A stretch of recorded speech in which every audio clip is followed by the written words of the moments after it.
Support for the show, FYF Sports, is brought to you by Manscaped, who's the best in men's below-the-waist grooming. Manscaped offers precision engineered tools for your family jewels. Manscaped is trusted by over 2 million men worldwide. Join the movement for all of your below-the-waist grooming needs. Get 20% off and free shipping with coupon code FYFCREW at manscaped.com. That's 20% off with free shipping at manscaped.com. Use the code FYFCREW. Your balls will thank you.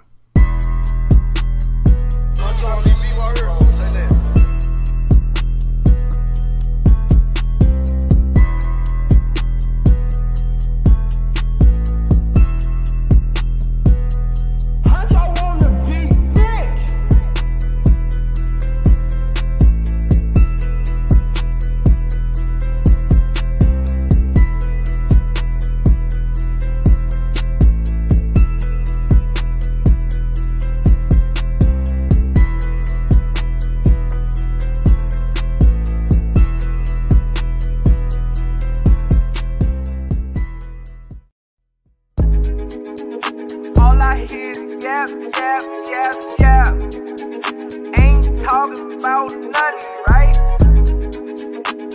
Watch this. We gon' bring that pressure. Just a little FYI, FYF, 20K sub 6 months, what's next? They been hating at first, now they calling us the best. Hit up YouTube, tell them cut the check. Just a FYI, FYF, 20K sub 6 months, what's next? Woo!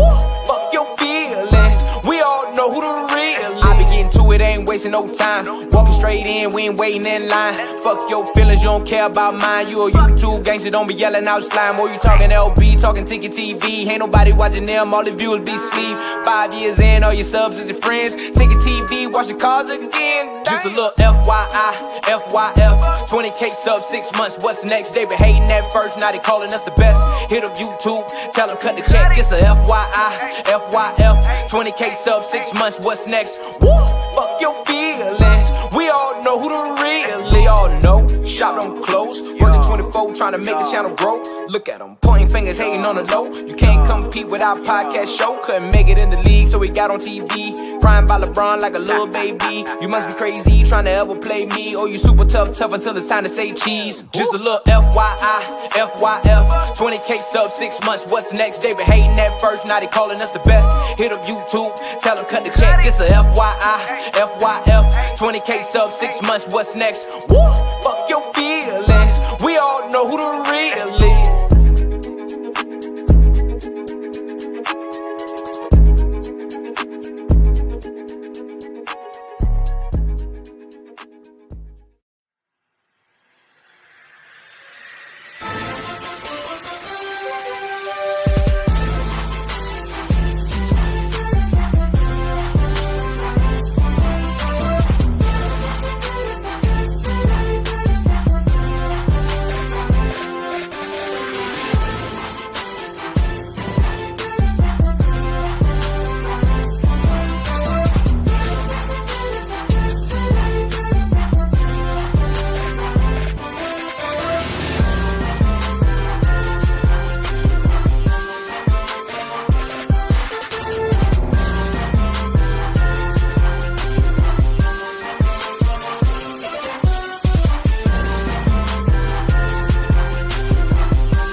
FYF Sports, man. Lamont, we back. Salute to everybody pulling up today.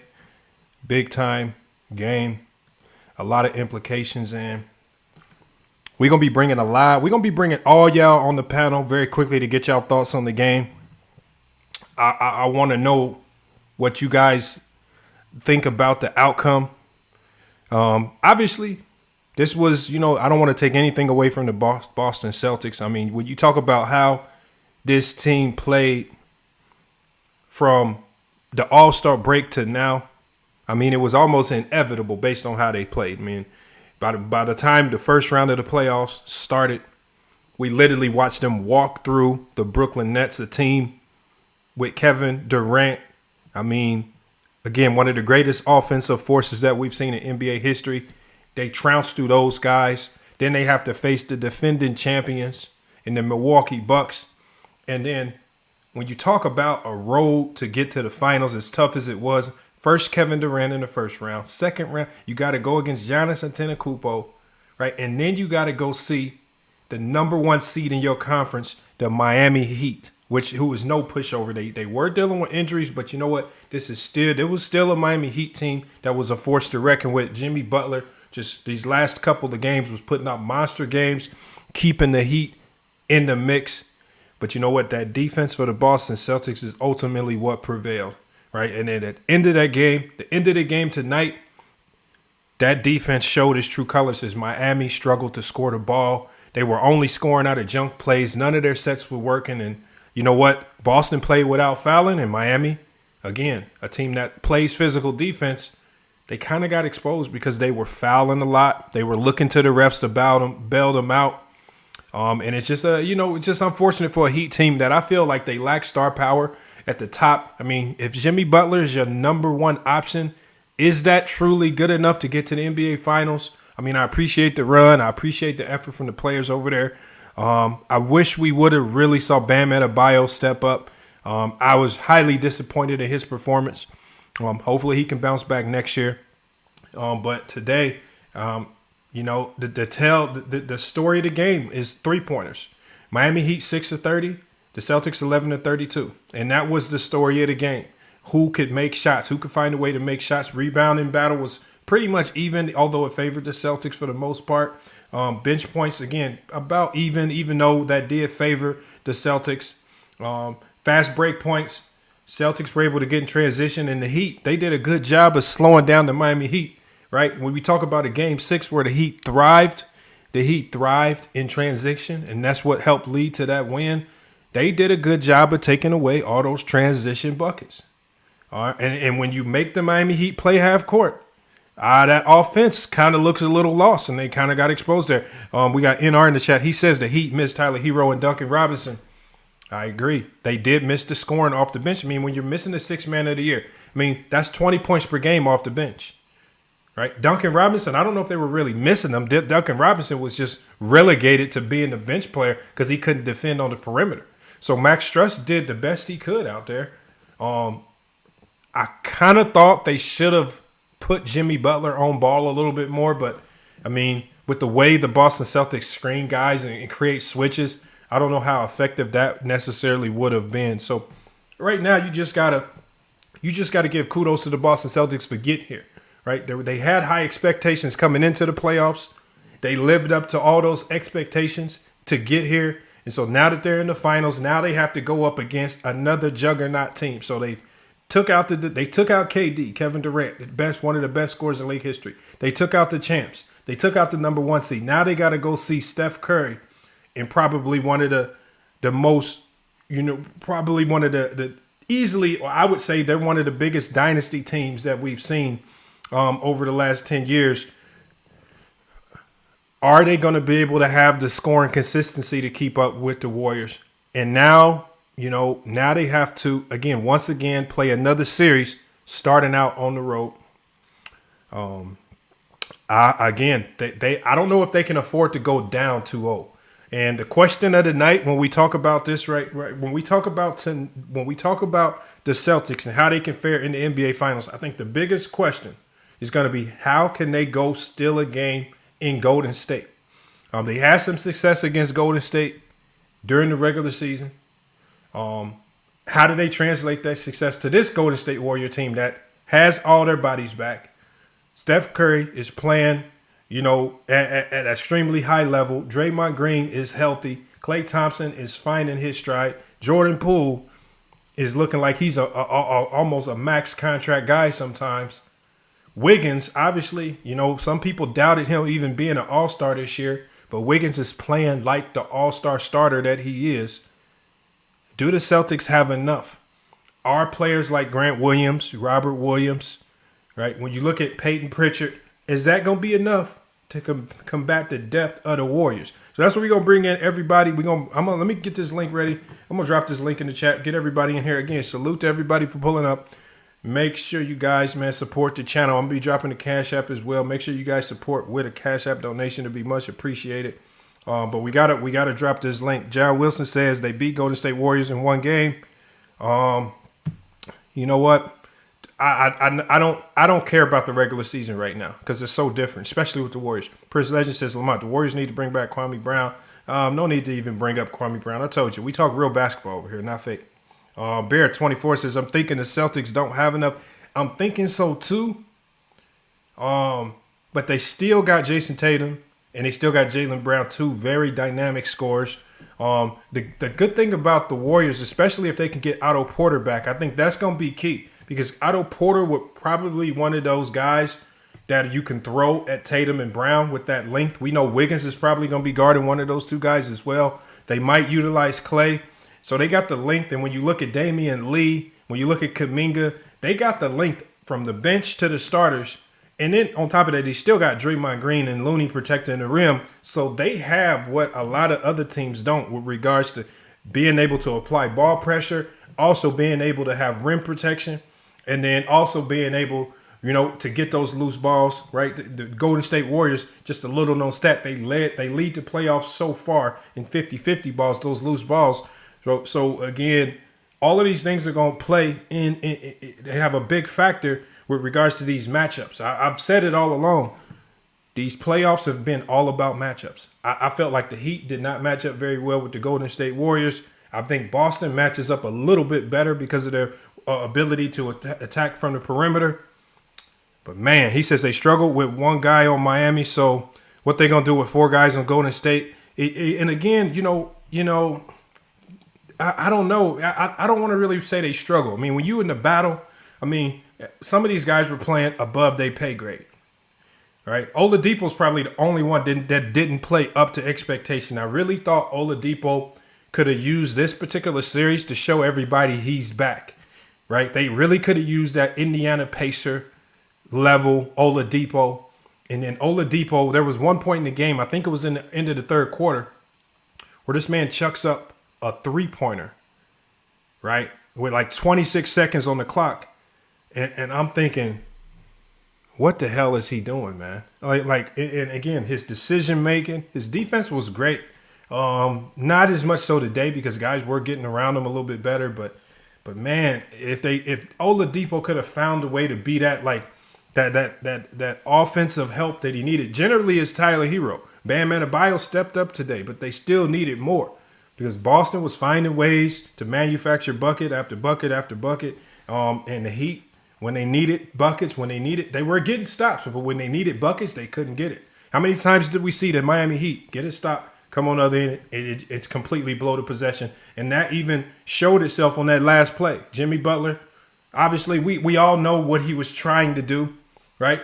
When he took the three over Horford, obviously you want to get the go-ahead three because you don't want to let this game go into overtime. But was that the smartest play? Especially with the type of team that they have with the shooting. That's not how this Miami Heat team got here. They didn't get to this point by playing hero ball. They got to this point by making the smartest plays at the right times. That's how they got there. So I think they should have went out in a style that really suited them.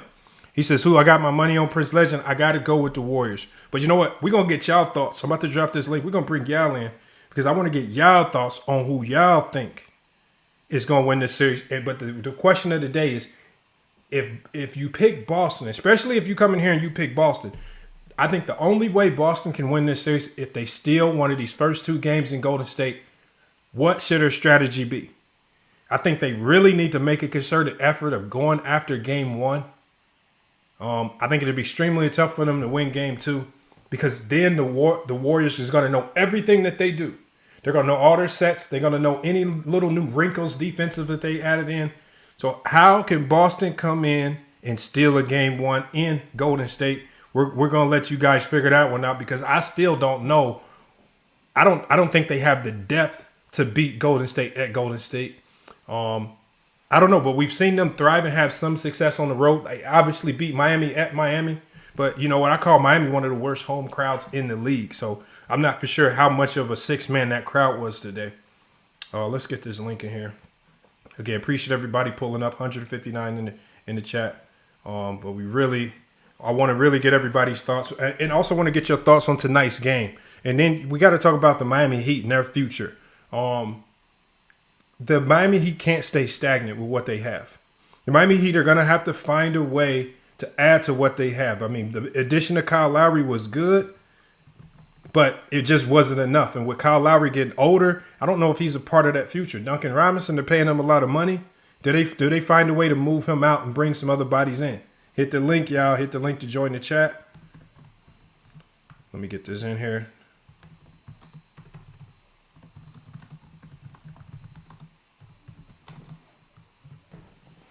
And again, I want y'all to hit that link. Come in here. We got to discuss it. Your thoughts on tonight's game. And then the finals matchup. The Heat going after Embiid. Maybe so. Maybe so. I just don't know what they could do to get Embiid. And, to get Embiid, it's going to take a king's ransom.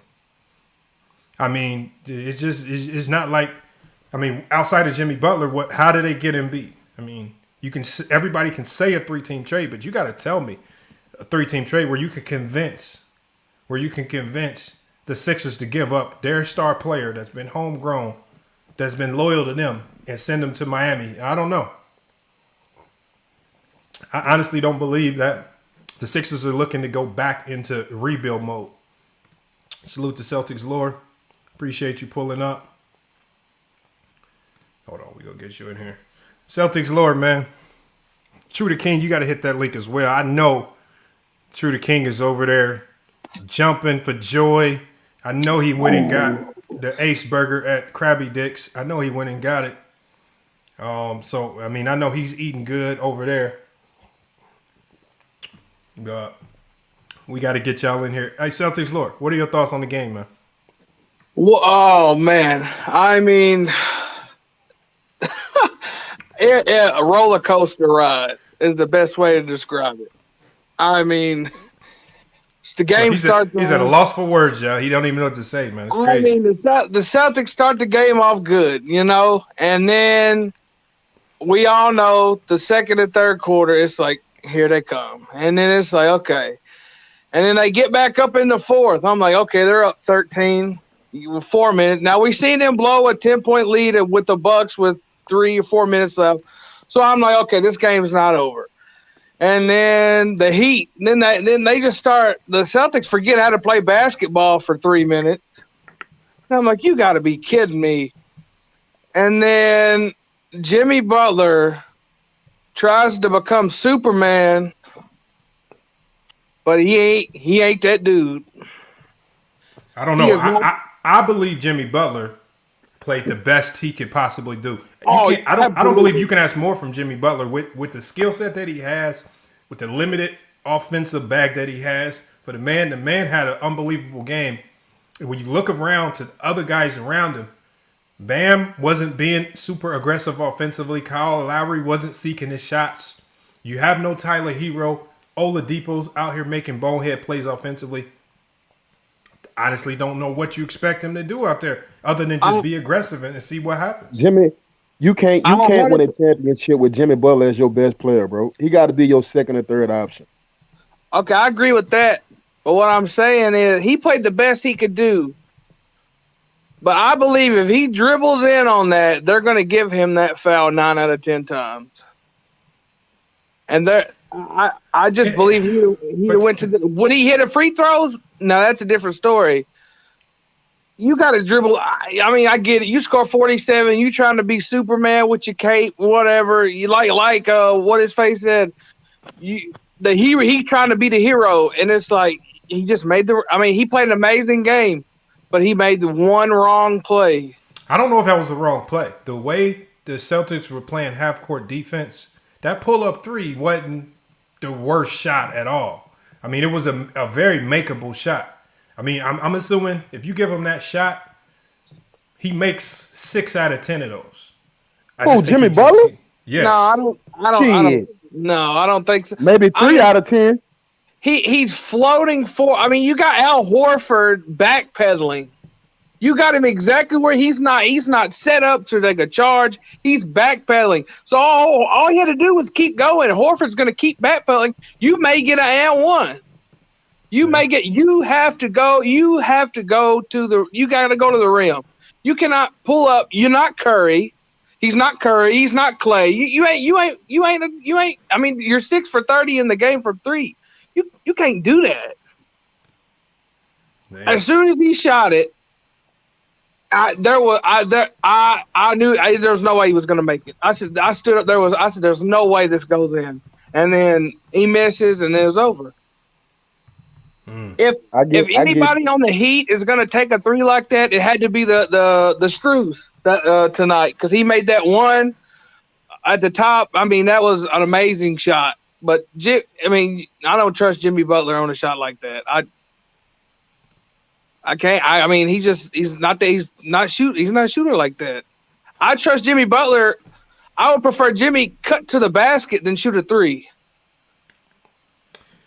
I don't know, man. I'm not completely against the shot. Hold on, let me go to Anti, man. I know you watched the game. Are you disappointed in the outcome? You know I ain't watched no game, nigga. You ain't watched the game?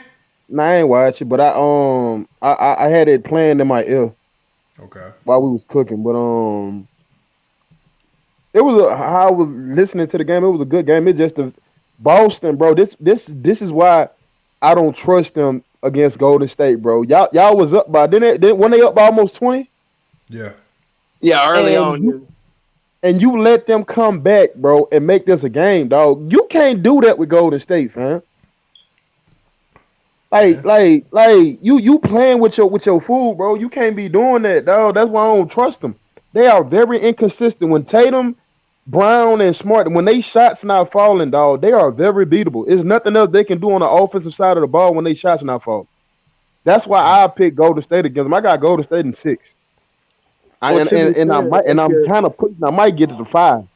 I don't see them beating. Oh, if your top 3 players aren't hitting shots, I think anybody is beatable. So but because if Steph not hitting his shot, what does Steph do?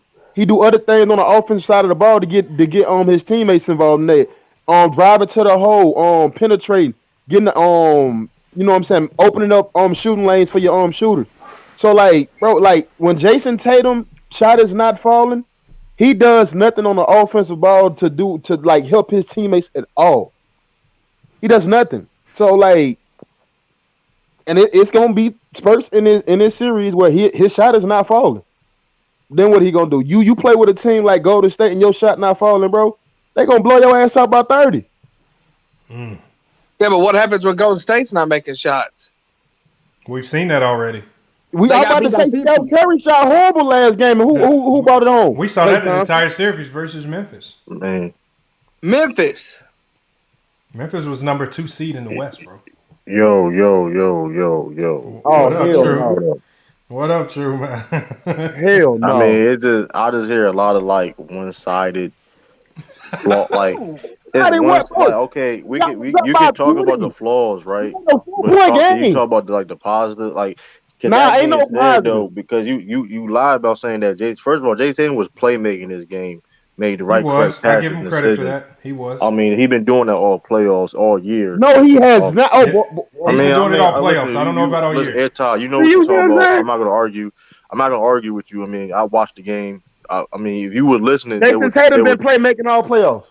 Yes, he was. He has. Yeah, he's been making. He has. He's been playing. We wouldn't be winning. We would have lost if he's not doing that. So I mean, I don't know. I guess you watching a different game than I am. I don't know. I mean, I don't. How many assists have you been averaging in the playoffs? It's not about how many assists he's averaging. It's about moving the ball, making the right decisions, getting boards on defense with 10 of them. And he playing defense. Playmaker. No, Jason Tatum now is. No, it's not. It's Marcus Smart. Jason Tatum's been the best playmaker in the playoffs. The whole team is making the right passes, right plays. Bro. Is you on drugs, bro? Is you on drugs? Hey, come on. You want to put some money on it? Lead the playoffs in the assists, bro. Bro, you've been wrong. You picked against the Celtics every series, bro. Hey, man, everyone because I don't believe y'all. And you've been wrong. So it's like you look crazy right now. So true. Bet 200 on the series. Dang. I already have a bet. Nah, fuck I already have a bet. He said, first of all, I'm not going to bet no. First of all, I'm not going to make more of a bet because Robert Williams, because of health reasons. Like, let's not do that. Not the whole playoff. I don't hear about no Robert Williams. He's still an impactful player, though. We need him. We need him against the Warriors. Dude, why? Why y'all need him against the Warriors? The Warriors go small. I've been saying that. I believe they're gonna bench him. For a while. I don't believe they're gonna play him much. I was about to say why, and the Warriors go small. Why would y'all need him? Rebounding. If he's healthy enough, depending on like I said, if he healthy, you want to bet the 200? I don't know. Oh, okay, all right. He probably and the other niggas since you come dealing. Hold on. First of all, he dealing with a bone bruise right now, which he's gonna be dealing with for the rest of the way. So man, Marcus Smart finna put that boy Kerr in the straight jacket. Thank you. He couldn't even put Kyrie Irving in the trade jacket. Hold on. He really did, though. He really did lock up Kyrie. You're lying. He did lock up Jimmy. He did not. Bro, Kyrie was on Ramadan. He locked this down. Jaylen Brown was on Ramadan. Why are you lying? You just making shit up. This is saying shit, bro. Hold up, Kyrie Irving wasn't on Ramadan when he played against Boston. Hold on. Jaylen Brown was on Ramadan too. So what's the excuse on that? Hold on, y'all. We gotta understand this. Garden, Steph Curry, and a fully loaded Golden State Warrior team, because guarding Steph Curry is not like you got to deal with the screens. You got to be able to communicate the switches. He about to put some miles on the motherfucker. That plays in the Celtics' favor. If you notice the whole playoff, it doesn't. Hold on. If you notice, the whole true. Playoff, hold on. Let me tell y'all a basketball. Hold on. I'm gonna tell y'all a basketball thing, and this is what this basketball minds are saying. The Celtics' biggest weakness, even when they were on their big run in the second half of the season, and this is something that even Pat Beverly pointed out, their biggest weakness is guarding the split offense. And there's only like 4 teams in the league that run it. And everybody in the league knows this. Only so many teams can run the split offense because you got to have the personnel. The only thing the Warriors run is a split offense. So what the Warriors do great at is the Celtics' biggest weakness defensively. We got now the question is, how does that balance out, and how do they figure out how to fix their biggest weakness in a couple days? The split offense, like how that's going to hurt the Celtics defense. Because it's okay. So in the split, Celtics, what they do, what have the Celtics been doing defensively? They've been switching everything.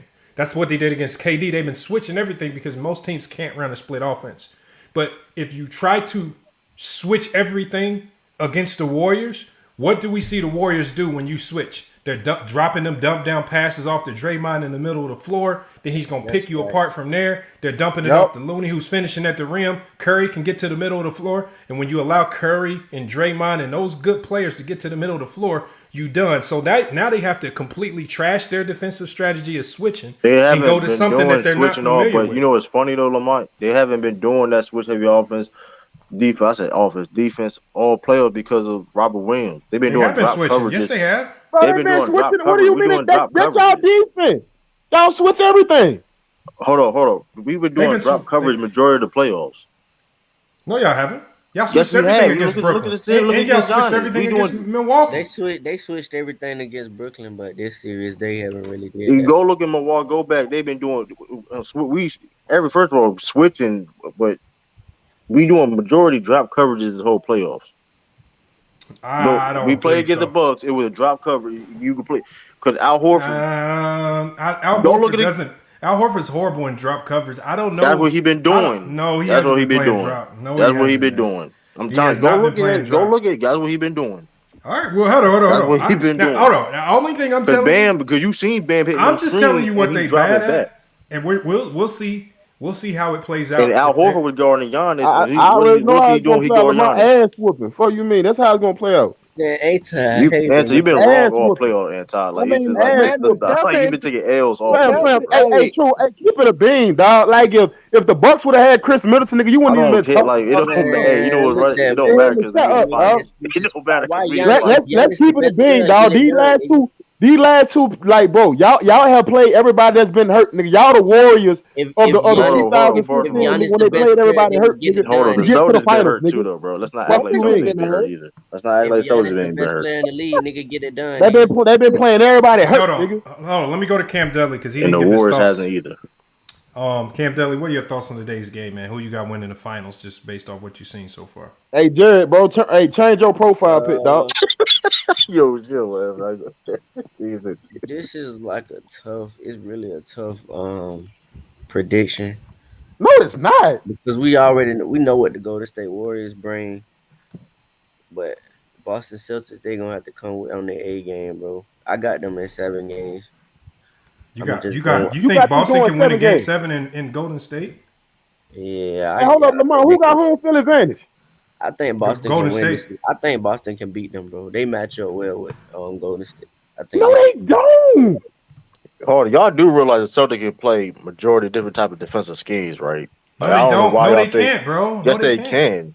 All right, true. I don't know who told you that they can't though. I'm watching the games. I don't know what games you watching. It's not that defense you see. The defense you see in the majority of the playoffs ain't the one you seen in the regular season. We've been doing different things. We'll see. Y'all gotta think, bro. This ain't the same Warriors team, though, bro. Like, what you mean? This ain't the same Warriors? Curry ain't really the same player, bro. Hold on, you just said Curry's not really the same player. You said what? No. All right, what are you watching though? If you say that, what you mean? I know Draymond Green. Not. I know he only had one good. I don't know what he watching, son. Hold on, Curry only had one good series. What are y'all? Fam, he was dropping 30 off the bench. What are you talking about? Again, yes, that's only against Dallas, nigga. Nah, nigga, I'm talking about the series before Dallas. Steph Curry, you know Steph Curry was averaging 30 a game.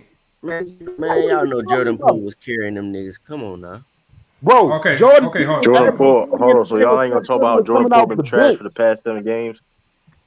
Can y'all talk about how Jordan Poole been trash for the past 7 games? Y'all won't. Can you talk about Jordan Poole, bro? Talk about Andrew. Okay, so let's do this. Let's go down the list. Okay. Let's do this. Let's go down the list. Okay. From each side. Okay, you start with Steph Curry. He's gonna be the best player on the court, right? Then you go with Jason Tatum. All right. Who's next? Who you gonna take? Klay Thompson? Jaylen Brown. You taking Jaylen Brown? Come on, hold on. Yes, who's in the Warriors besides Steph Curry and Jaylen Brown? Let's not do that. Hell yes.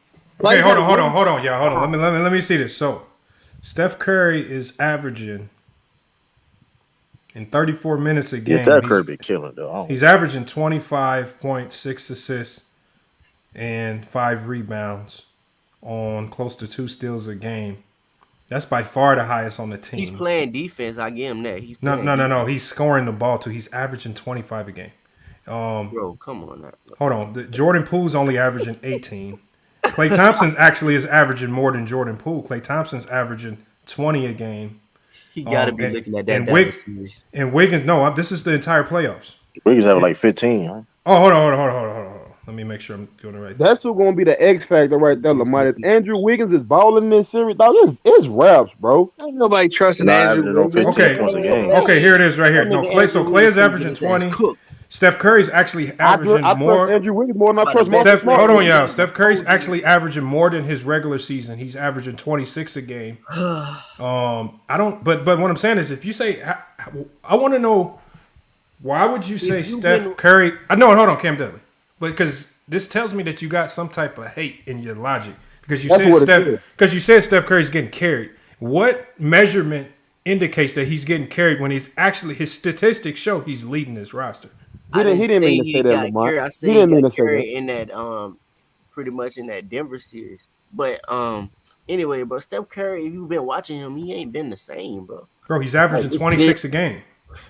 You're looking up stats, bro. I'm talking about watching. Okay, so with your eyes, who's gonna be the best player on the court? Hold on. With your eyes, who's gonna be the best player on the court? Hold on. He's averaging 26 a game on almost 40% 3-point shooting.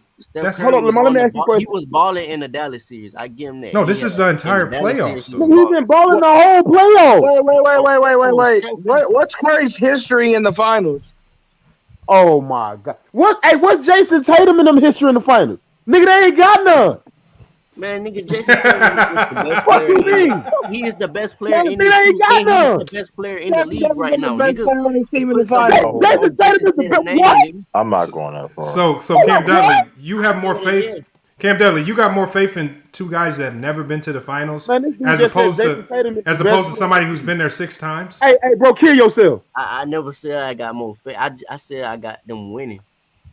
Lamont, can you mute this man? Man, boo this man, dog. This man just said Jason Tatum is the best player in the NBA right now. Hey, yo, Manny, right now Manny, he is, man, nigga. wipe your lips. We better boo this man, dog. You doing Who the best player in the league right now, then, nigga?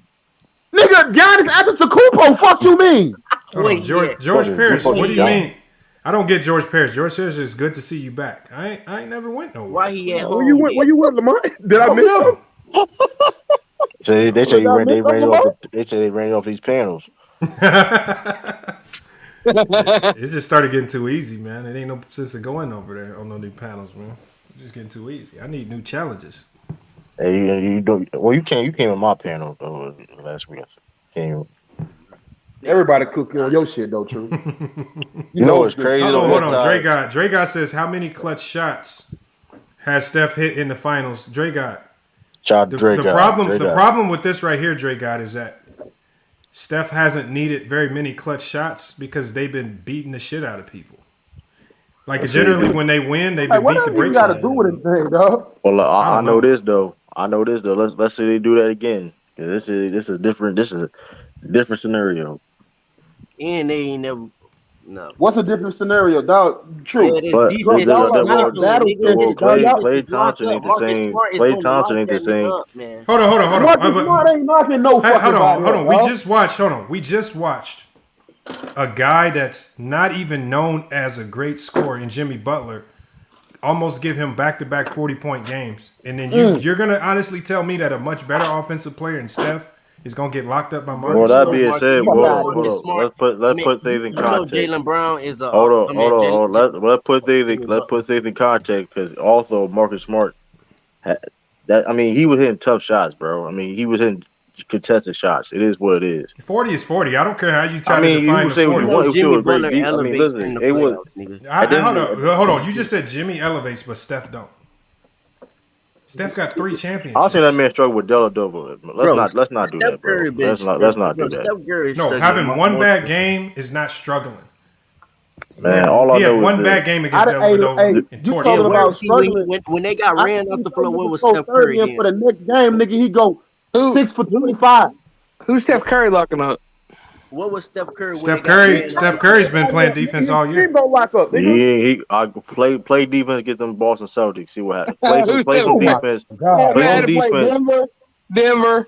Then play Memphis without Ja. And then you got a one-man crew in the match. Marcus Smart gonna cook because Steph can't go on Marcus Smart, bro. I know that. Steph can't. Finals, nigga, get out of here. They ain't playing no real competition. Okay, hold on. Okay, hold on. Let's do this, y'all. Hold on, because we can go one game at a time. Because I want to maximize my profits out of you guys. Does anybody on this panel?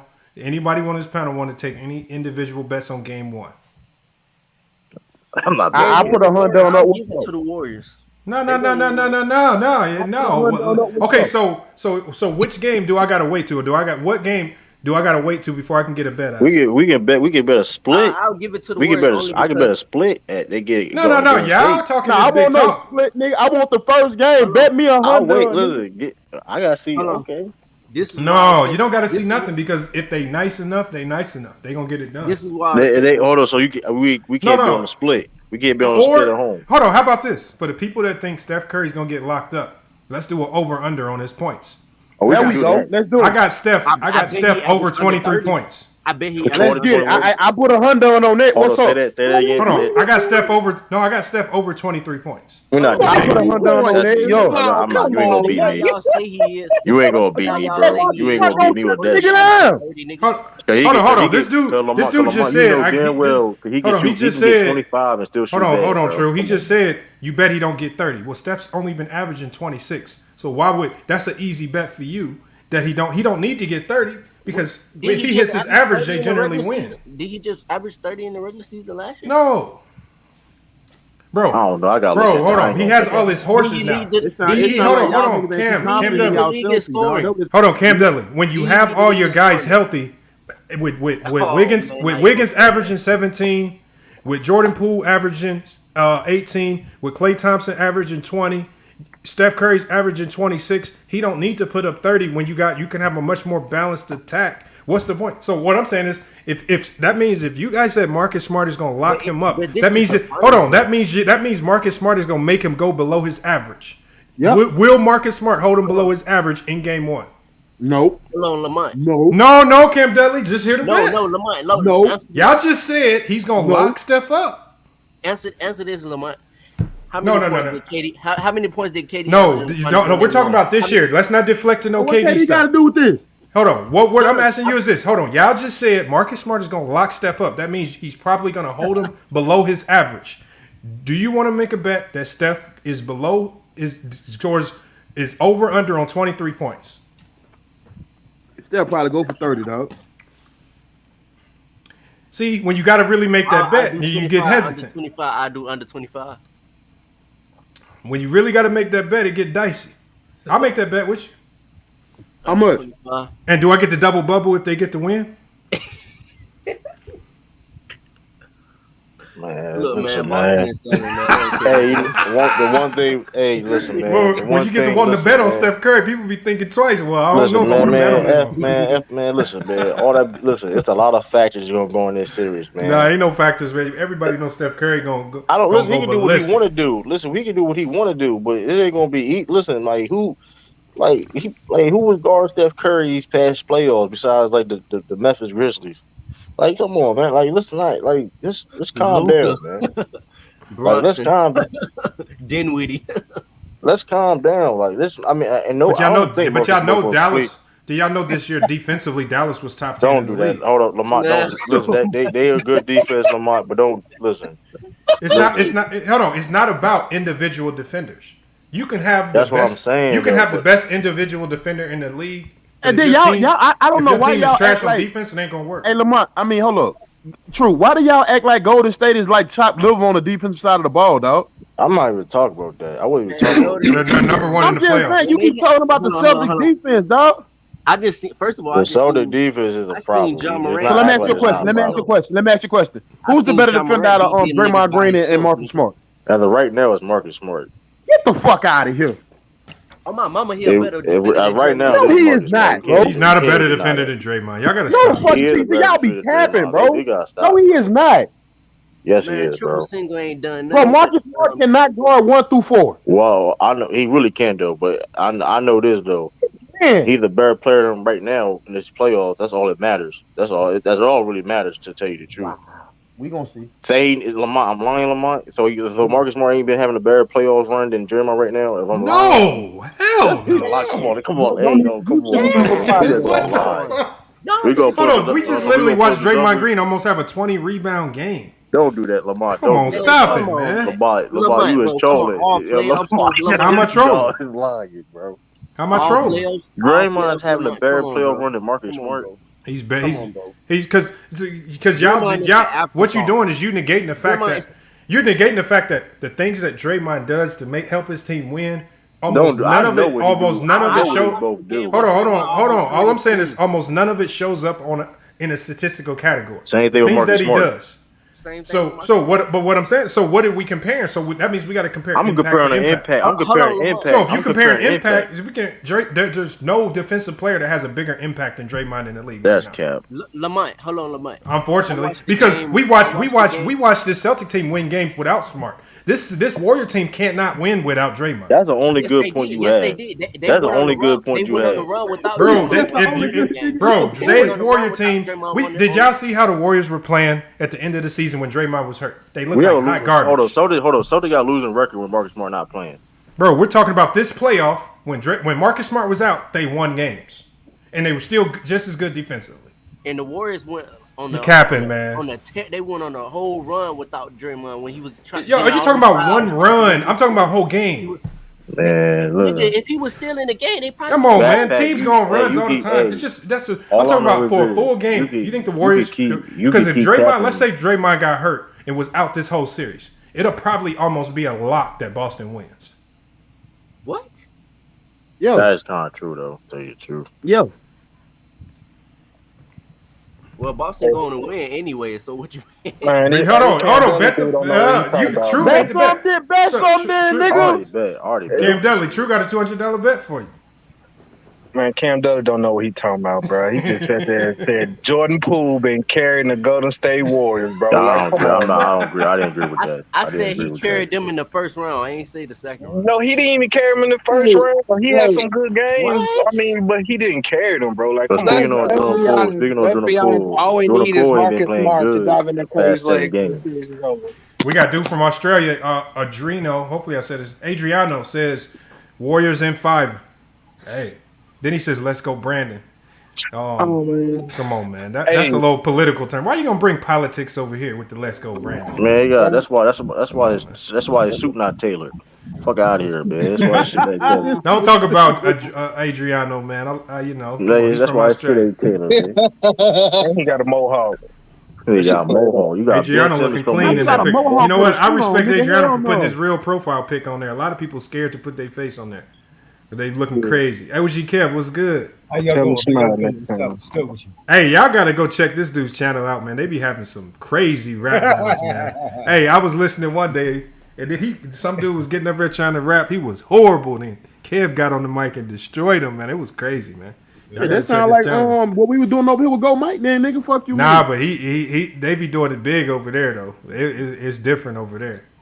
Salute, Lamont. What's good, man? So, yeah, this who you thought was going to be up in here? This who you want? This is who I actually picked to get to the finals. I had Golden State, Boston in the finals. That's who I picked. Okay.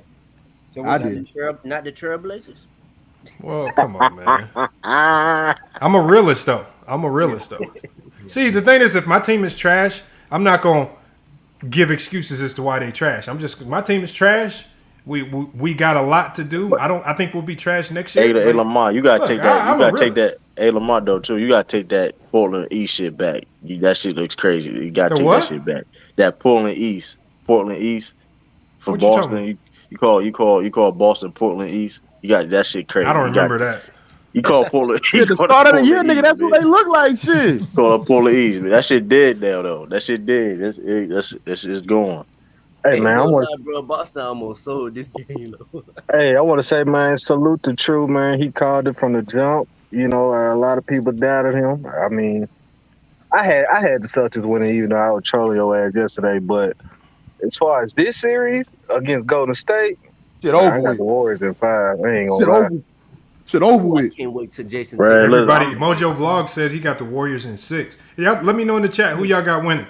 I ain't gonna lie. I Warriors want to say Warriors in 5, but I'm gonna respect the Celtics and give them 6, bro. I got Celtics. I want to say Warriors in 5 so bad, bro. We know it was Nets in 6. Hey, would it be far fetched? Would it be far fetched to say this is probably a sweep? No, because they don't match up. Okay. Hey, 4 is close to the 5, so no. You don't know basketball if you don't think the Celtics don't match up. You know why I don't give him a sweep? Why that? Al Horford. You think Al Horford can get him a game? I got too much. Well, here's the deal. He's the utility. I mean, he's the Draymond Green, so to speak, of Boston. Wow. So he is. That's true. That is true. Been playing better than Draymond too in this playoff run, by the way. Another player. Yeah, he's the mental, stable one. He's not going to have 8 turnovers. That's just not going to be him. He's not going to never have that game. So he's, like I said, he's a different version of it, but he's the Draymond. He's the one who can see the floor. You sit by. So it's y'all relying on Al Horford to get y'all the game against the Golden State Warriors. I want to hear what he's saying, y'all. I want to hear what he's saying, y'all. Basketball is based on mistakes.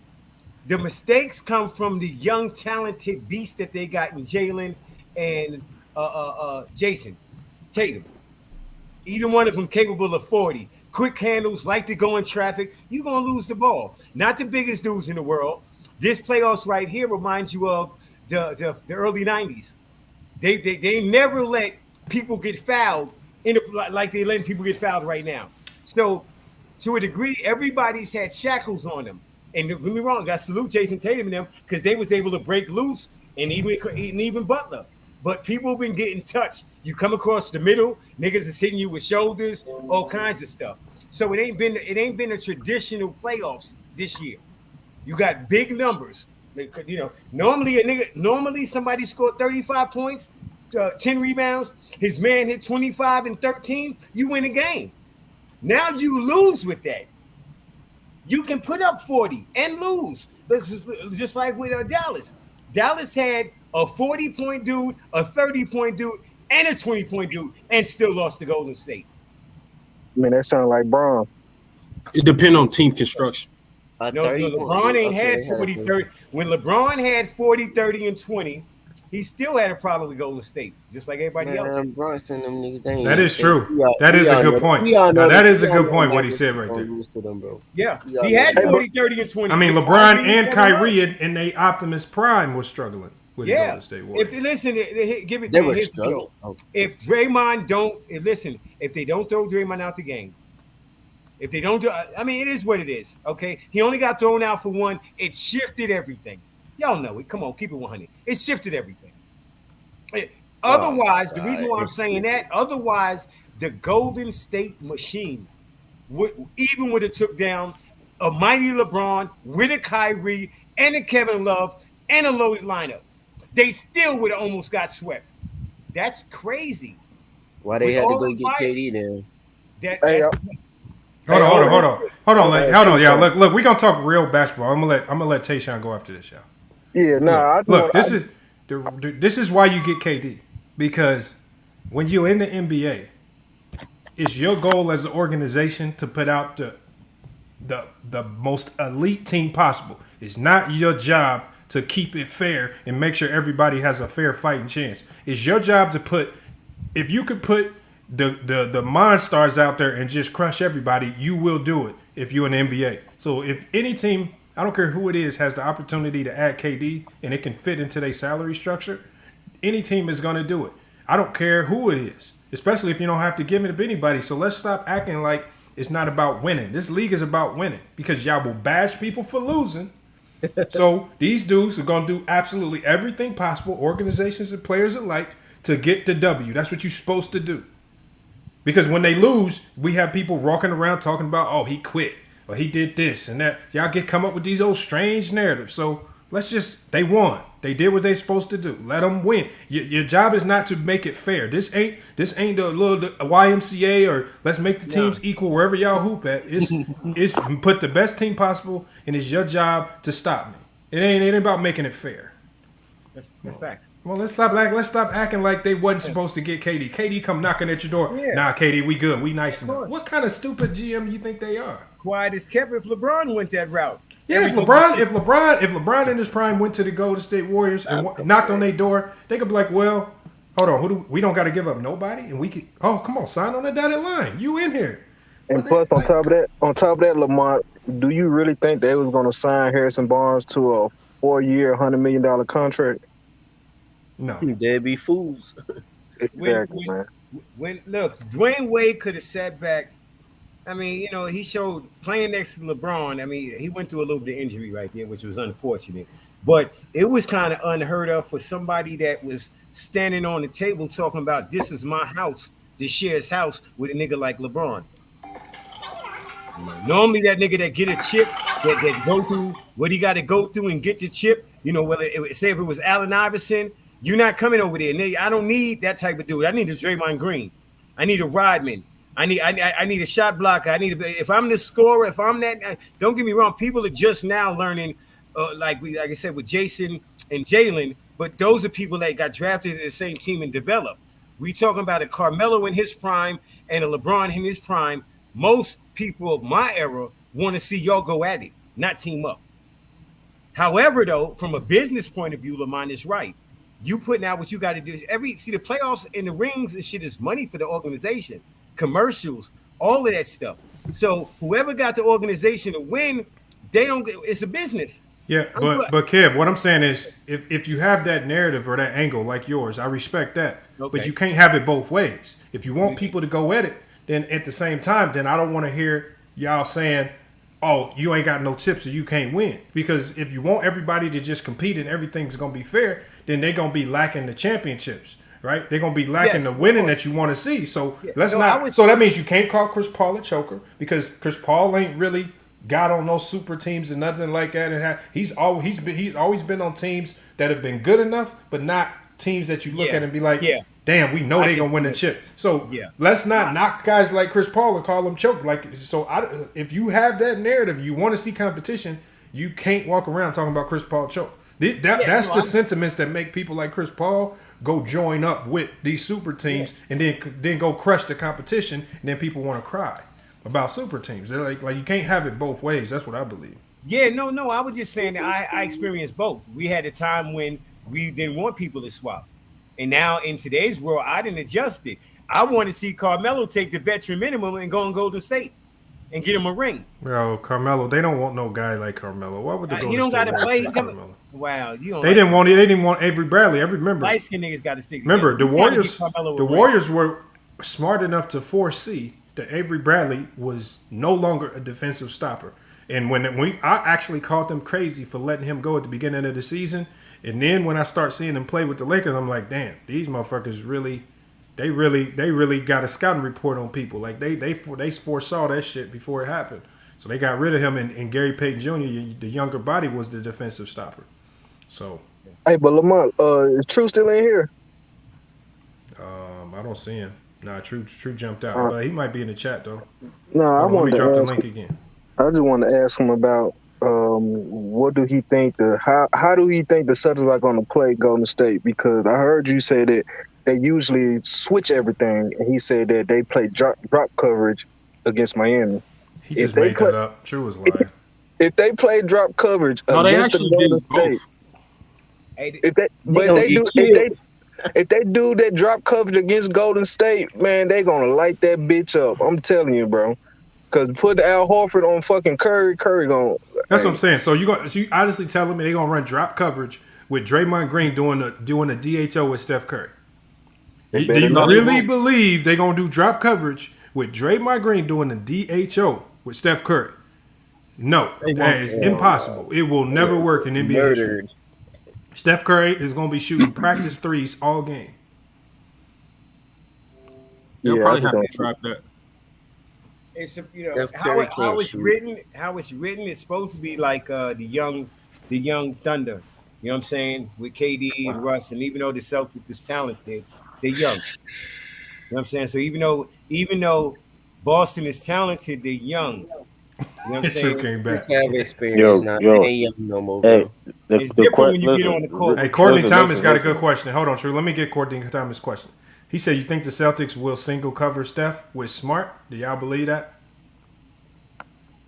The Celtics defense adapts on whoever they play. It's impossible to cover them with single. That's what I was about to say, Lamont. Because of the screens. It is impossible. Come on, bro. Your whole defense is set up to. Your whole defense has to be predicated on stopping Steph, and that distraction alone is what puts teams in a defensive handicap. Because you have to worry about Steph so much, then you forget about the Pools, you forget about the Clays, you forget about the Wiggins, you forget about the Loonies, and then mess around and you got these guys off the bench dropping 15 points on you that you never accounted for. Hold on, the Celtics has the most versatile defense in the NBA. Why do you keep calling them okay? What makes them versatile? Because in the day, no, true. You're a Celtic fan. Please explain to me, because they have weaknesses. Please explain to me what makes them versatile. Because they're not very versatile. I've never seen them play zone. They're not very versatile. But we could play zone. They're a good defense. When you're not running split actions on them, they're a great defense. That's not true at all. So you really think they're gonna run drop coverage on Steph Curry? It didn't work. So if you're the head coach and you jump in there, like let's say the coach gets fired, they hire True the King, you're gonna tell them to run drop coverage on Steph Curry. They're not gonna run drop coverage on. Okay, so what are they gonna do? They're gonna switch, right? They're gonna switch. We have the best one-on-one defense. So if you switch on the split action, you're gonna burn you. How are they gonna burn us? Because what did they do with Draymond off the DHO? They dive him right in front of it. They dive him behind the switch. And Robert Williams, and they get the ball to the middle of the floor. Right and that's when you got Draymond catching the ball at the middle of the floor, and then that's where he creates and causes havoc. Do you think he's gonna be wide open in the middle? Hold on. Do you think Draymond gonna be wide open in the middle of the floor? Off a switch, yes. Yeah. No, he's not, bro. This is what happens. Listen, Kerry throws the ball away. I mean, I know you don't want to see. I know you don't want to picture this in your head. With the but this is five what's going to happen. So they've been trying to do that for the Celtics all year, bro. Yo, no, they haven't. Okay, hold on. You do realize we played Golden State in the regular season, right? They tried to do that the same type of actions, right? And it didn't work. You do realize that, right? The Celtics blew them out, right? You do realize that, right? Different from the regular season. The playoffs is different from the regular season. No, hold on. No, the point is though, they ran that same offense and it didn't work. Same thing. But the Mavericks, beat the Golden State in the regular season. Thank you, Courtney Thomas. Nobody guards Dre on switches. Yeah, that's why he's always open. To trap Dre, you have to leave Draymond open. So it's the only way to trap him is to leave Draymond open. And like he said, Draymond gets Draymond Green is not going to beat dives to the basket. And Draymond Green is not going to beat Draymond Green wide open. Draymond Green wide open in the middle of the floor is going to beat you because his playmaking will pick you apart. Well, we're not going to leave nobody open. We're not going to beat y'all. You think somebody's going to be wide open? Okay, so you saying you're not going to leave him wide open? That means you're going to guard Steph one-on-one off a switch. No, I'm talking about for everybody else. Draymond and then we're going to really see how Marcus Smart ankles hold up. They're going to be the same person that guarded Kyrie. We talking about ankles, okay? I'm just saying. You see the thing is, as a Celtics fan, you have to be honest and say our weakness this entire season. The number one defense in the NBA. Hold on, answer that question. Okay, so why do you have a losing record against teams that run split offense? That's a fact. That's a fact. So name me the games when that happened. All right, here, I'll pull it up for you. I just had it in Synergy here. I'm about to pull it up for you right now. Give me 1 second. I got to log into Synergy. I think this is catered for Steph to get the MVP. Because you do realize though that when you talk about the record of the Celtics, you gotta realize it's basically kind of two different seasons. It's the first half of the season and the second half of the season. Bro, Miami was some shit, bro. The Celtics should have beat them niggas in 5. They had no business going 7 games against Jimmy Butler, Max Strauss, and a banged up fucking Mike Lowry, bro. So that being said, hold up. And that being said, though, right? I can say the same about the Warriors, how they should have swept the Nuggets, and they should have got the Memphis out there too, right? Correct. Then they get beat by Memphis. Then they get beat by the Nuggets. The Celtics was the only team that swept the whole playoffs.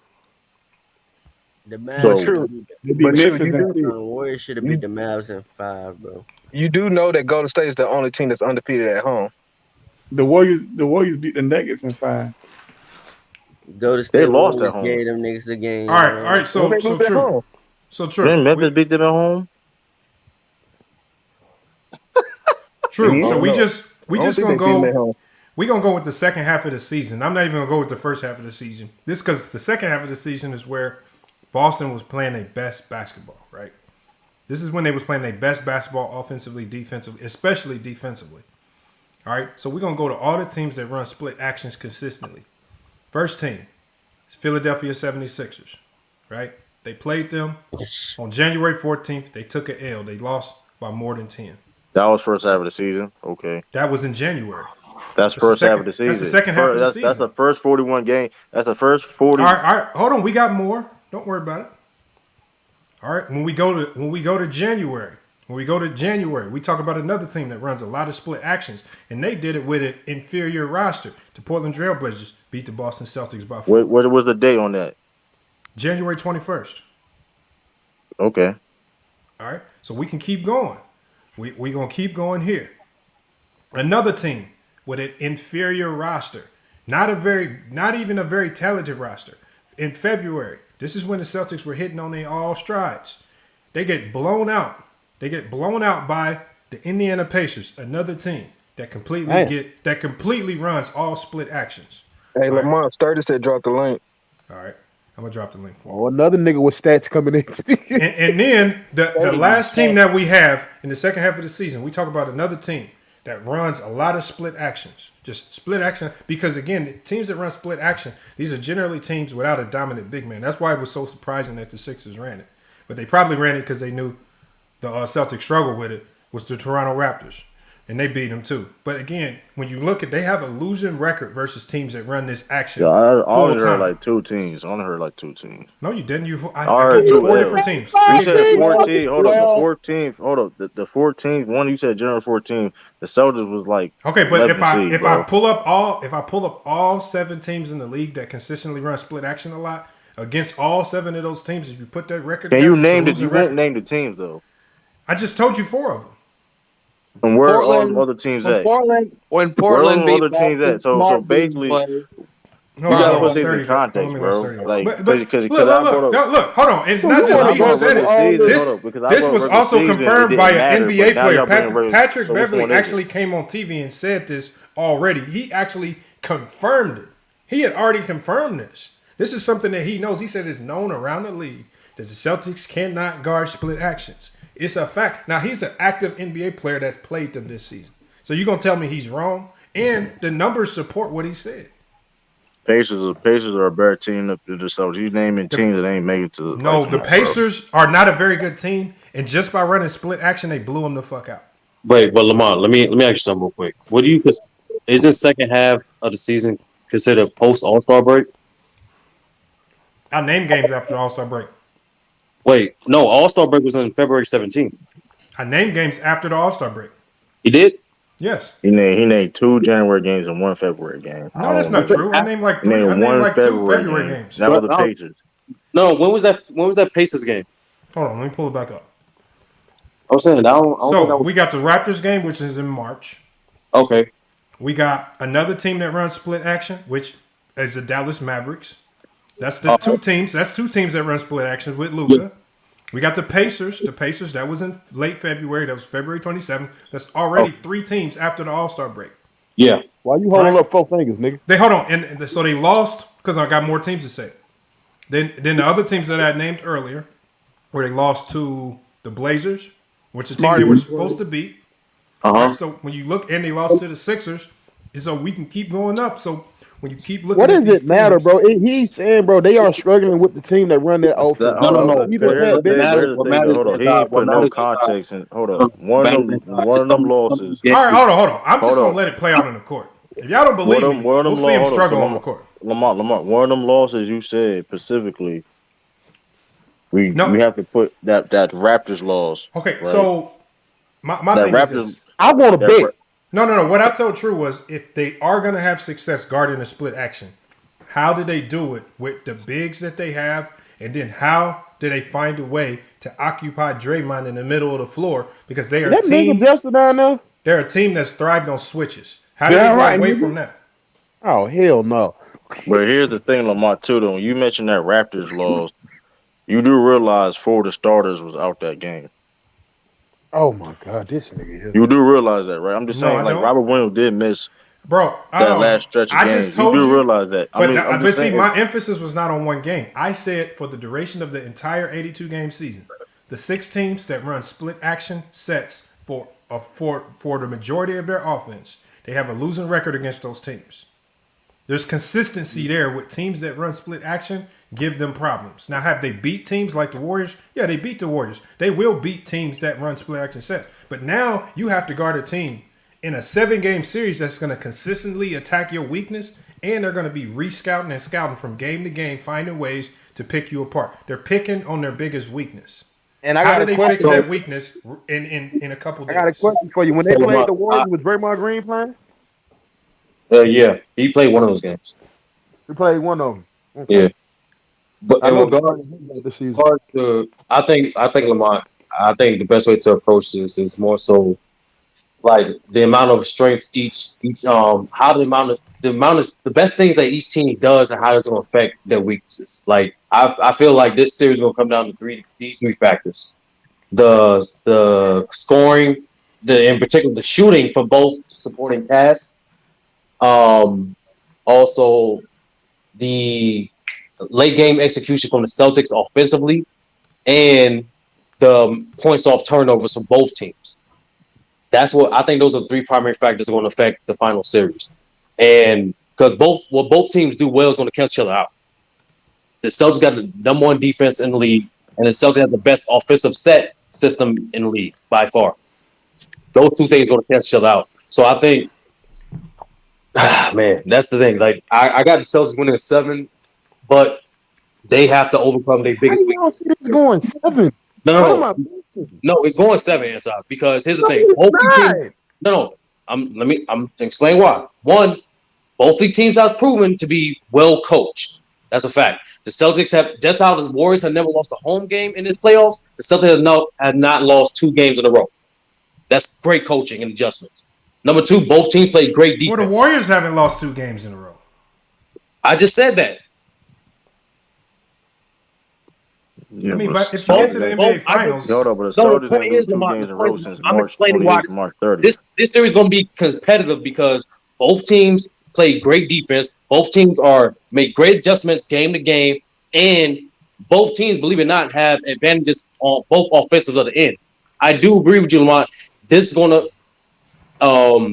the Warriors set is going to force the Celtics going to be a little more creative in terms of how they're going to attack the Warriors offensively, but the Celtics have three players that can attack, put pressure on their interior defense while make good passing in Smart, Tatum, and Brown. Now the problem with the Celtics is they're very inconsistent, like late game, man. Like True know the stat, they have a losing record when that's the only thing I'm worried about offensively. That's the only thing I'm worried about. If you tell me both teams going to blow each other out a couple games, I can see that. If you tell me one of these teams going to quote unquote have a bad shooting night, I can see that. But just off the premise alone, what these teams have advantage of, as well as the fact that these teams are well coached, this is going to be a competitive series. I don't see no blowout either direction. In the past 7 seasons, the Celtics are 9-5 against the Golden State Warriors. Okay. I just want y'all to know that. Marcus Smart undefeated. Marcus Smart is undefeated in Golden State too, by the way. I know they ain't the playoffs. I bet that's the regular. And the correct sturdy, the offenses are not equal. The Golden State Warriors have the number 1 offense in the playoffs thus far. Right? In the playoffs thus far. The Boston Celtics are 8th. They are 8th with regards to offenses. The Golden State Warriors are tied with the Boston Celtics with the number 1 defense in the playoffs. So the Warriors got a number 1 offense and a defense. And I keep telling people, I said, Warriors are the only team I've seen left that can play bad offensively for an entire half and sustain because their defense is going to hold up. And when that offense finally activates, you can't have a moment of a lapse or you going to find yourself in some type of third quarter run that you can't come back from in the fourth. And we've seen that a lot. No. I mean, to put in context, what defenses have the Warriors had to go through? Because Celtics had to play against the Bucks and Miami back to back. To just saying, like, I mean, well, I don't know. They man. played so just like you said, just like somebody in here said that the Warriors played these injured teams. Some of the teams that Boston played have been a bit compromised. They was well. hurt. Remember, no Ben Simmons. Right. No Ben Simmons against the Brooklyn Nets. Come on, James Harden. Right, when we move on to the Bucks, no Chris Middleton. That's major. When you get to this Warrior series, no Tyler Hero, who was a 20-point per game scorer. So when you go to handicaps, we could throw that all around. With that being said, who had more injuries? Who had more significant injuries? The Golden State Warriors or the Boston Celtics? Yo, True. Let me put this nail in the coffin on this Tyler Hero shit. He was having a bad series before he went down. He was probably having a bad series because his groin was aggravated. Either way, Lamont, that man was shooting below 10% from 3. So are you saying if he was fully healthy, he would have been shooting that bad? Come on, that's not doing. He was on the court. I'm saying Lamont, what I saw. That's all I'm saying. Like, I'm saying that the reason his performance was so bad, just like Jimmy Butler's performance had lowered off, is because he was dealing with that aggravated knee. And then when the knee started feeling better, he started playing like himself. Okay, so Marcus Smart ain't been dealing with injuries. Like, hold on, come on, bro. You're not gonna do this merry-go-round. I'm saying I'm gonna get to the point. When you look at the teams that both teams face on their road to the finals, the Warriors face more better offensive teams, while the Celtics face better defensive teams. But they both faced teams that dealt with injury. Absolutely, the injuries are part of the game. But I'm just speaking in regards of what happened in terms of like factual stuff, like stuff that like we can predicate what they actually overcame to the road to the finals. Like I said before, the Warriors face better offensive teams. The Celtics face better defensive teams. And both teams adjusted pretty well. And honestly, both teams showed moments when they had not only offensive lapses, but also shooting lapses as well. Yeah. So I think it's really going. It honestly is. I keep telling people it's really going to come down to these role players. Like, is Al Horford, Grant Williams, and Robert Williams going to be consistent offensively for the Celtics to win? Is Wiggins going to continue to be good offensively? Will Jordan Poole bring back his production like he had in the Nuggets? Will Looney still be a presence, give quality minutes, especially on the glass? Like, that's what this series is going to really come down to. Honestly, I think the star players on each team are going to have moments and bad moments, but they're going to catch each other out, in my opinion. So we saw the Warriors look a little different on defense because it was an adjustment period when they lost Gary Payton. Now that they're going to have Gary Payton and Otto Porter probably back, so that means the defense, which is already a number one defense, is going to get better. Well, it's not. It is going to get better, Lamont, but it's not. They don't have the number one defense. The Celtics. They do have. They're tied in the playoffs. In the playoffs, they're tied with the Celtics at number one defensively. What? I just checked that today. Let me double check that. I just checked that today. I got it on my screen right now. I just looked at it just to make sure it was correct. Well, as of today, you know what's crazy, man? I feel like I got deja vu.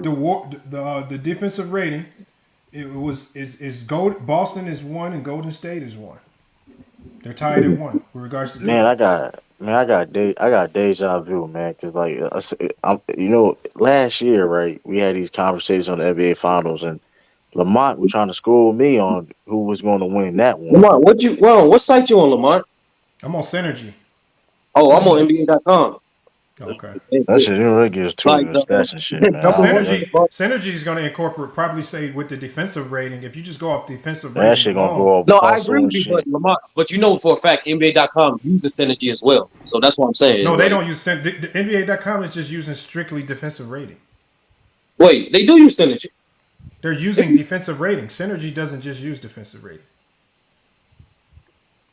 If you go off just defensive rating alone, the Bucks are the best defensive team. No, even if you go off some of the defensive metrics, the Celtics are up there. But no, I'm talking about when you look at the defensive metrics and you compile all of them and include defensive rating. Synergy has Boston 1 and Golden State 1 tied at 1.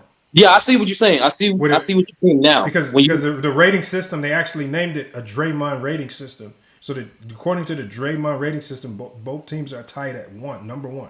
Yeah, I get what you're saying, but even when you go by category, defensive rebound percentage, steals, blocks per game, opponents points off turnovers, so everything is favoring the Celtics. Even though it's tied at number 1, I see it. Do you believe that they will have success in containing Steph Curry for this series? In the split action. So now we gotta think. They use Steph Curry in split actions a ton. They're definitely gonna hedge on Steph and get the ball in his hands. They can't hedge. No. You hedge, then you're gonna have Draymond in the middle of the floor with the ball. That's why I'm saying that's the one thing even though I think has to make a decision on who you gonna let beat you? Steph scoring or Draymond's playmaking? That's what it is. And if you are gonna let Draymond playmaking beat you, that means you have to protect those backline cuts and make the shoot and contest the shooters the best way you can. And that's why I said before, that's the best bet. That's the best bet because I've never seen hedges work on Steph. No. And do you trust Horford at this age in his career to hedge every time? Lamont, honestly, True can testify to this. I was not the biggest Al Horford fan, especially when the man hyped up. But I'm surprised myself. He is playing, especially defensively, Lamont. He is playing the best game of his life during this playoff run, bro. That's what he's doing. So he has had moments. He had great moments on Giannis. He had even moments on Jimmy Butler. Even on KD and Kyrie had moments. But what was he doing when he had his best? When he had his best moments against KD, because if you look at KD, if you look at the Bucks, if you look at the Heat, if you look at all the teams they played, they've played straight line attack players. Right? When you look at KD, it's that offense was about getting KD the ball and then allowing him to make something out of nothing. When you look at what the Miami Heat were doing, they were just giving Jimmy Butler the ball. He was trying to make some. These were all downhill attacks. Even with Giannis, and then Giannis started to struggle. It was easy to guard because they were just giving him the ball, letting him try to make something out of nothing. When you have to guard this Warrior team and all these split actions, nobody's going to on that team is going to be dribbling in front of you, trying to take you on one-on-one. They're going to pass the ball 10 times. They're going to run about 4 or 5 different split actions, and they're going to take the best shot out of that. Do they have the discipline to guard that? Yes. Because that's their biggest. That is their biggest weakness. It's been their biggest weakness all season. Lamont, honestly, defensively, any questions about this team defensively in regards to Celtics, they proven to adapt to it both regular season and playoffs. Like they haven't played against one single team that runs split actions. And the only thing that the Warriors run is split action. Yes, this playoff is not about what you've done to get there. It's about matchups. This playoff has never been about what you've done to get there. Oh yeah, you guys are going to have a short memory. You got to erase what they've done to get here. And the question is, how do you fix your biggest weakness against the Warriors right now? Our biggest weakness is not on the defensive end. The biggest weakness is guarding split actions. That's a fact. All right, we're going to see, Lamont. Because that's what I'm saying, Lamont. They're going to force. Here's what this is just a theory. I don't know what he's going to do, but what they have to do is make a choice. Either Steph Curry's shooting is going to kill us, or Draymond's playmaking is going to kill us. And if you are going to play against Draymond, protect the back lanes, protect the paint, and contest the shooters the best way you can. They're going for Draymond Green to beat them, bro. That's what they're going to do. And to be honest with you, I will live with that. Like it's more so defensive philosophy. I understand they're going to definitely see multiple screens. They'll definitely see multiple split actions, especially on the off-ball action. I understand all that, Lamont. But like I said, especially with this Celtics team has proven to carry that defensive philosophy with or without Marcus Smart, with or without Robert Williams. This team defensively is the most disciplined team in the playoffs. They're not more disciplined than Golden State. No. Yes, they are. No, they're not. Come on, bro. No, they're not. They're the same team that got blown about 40-something points in the playoff. Like Lamont, on all the I agree. On most of the comebacks for Golden State, especially ironically in Game 4s in most of these series, the Boston Celtics thrive on switching every action. You cannot switch against this Golden State Warrior team. You can't run drop coverage.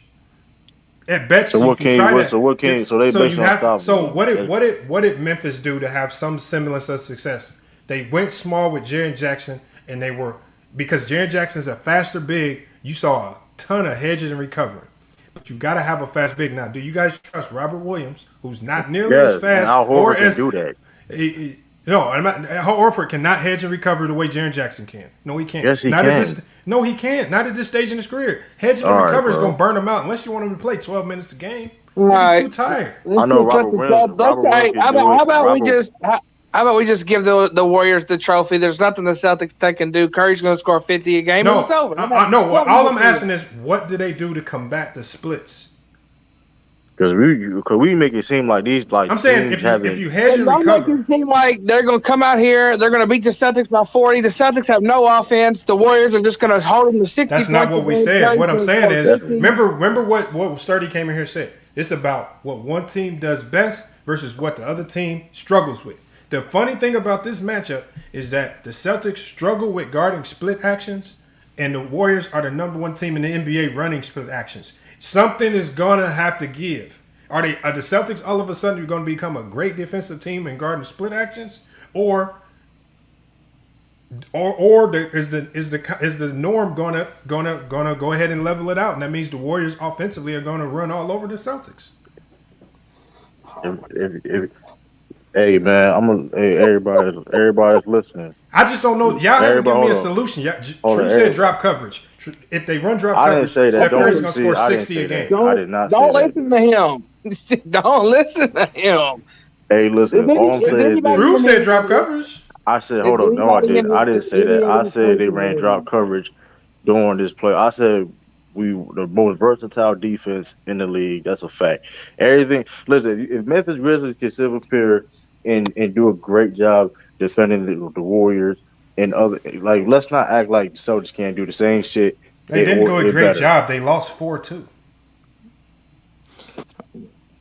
You're saying if Jaren Jackson can't hedge, but guess Robert Williams and Al Horford can't. No, I'm saying Jaren Jackson. Like, come on, bro. Okay, so we got to understand what makes it so. What allows Jaren Jackson to have the ability to hedge and recover at an extremely high level is because of his athleticism and how quick he is. He's already a great defensive player. Do you realize the Celtics are a more athletic team than the Warriors? Okay, like, so but when you hedge and recover, hedging and recovering is generally what bigs do. Do you trust Robert Williams and do you trust Horford to hedge and recover consistently? That's what they've been doing. They've been doing that all year. They have not had to. They've been doing that all year, bro. What are you talking about?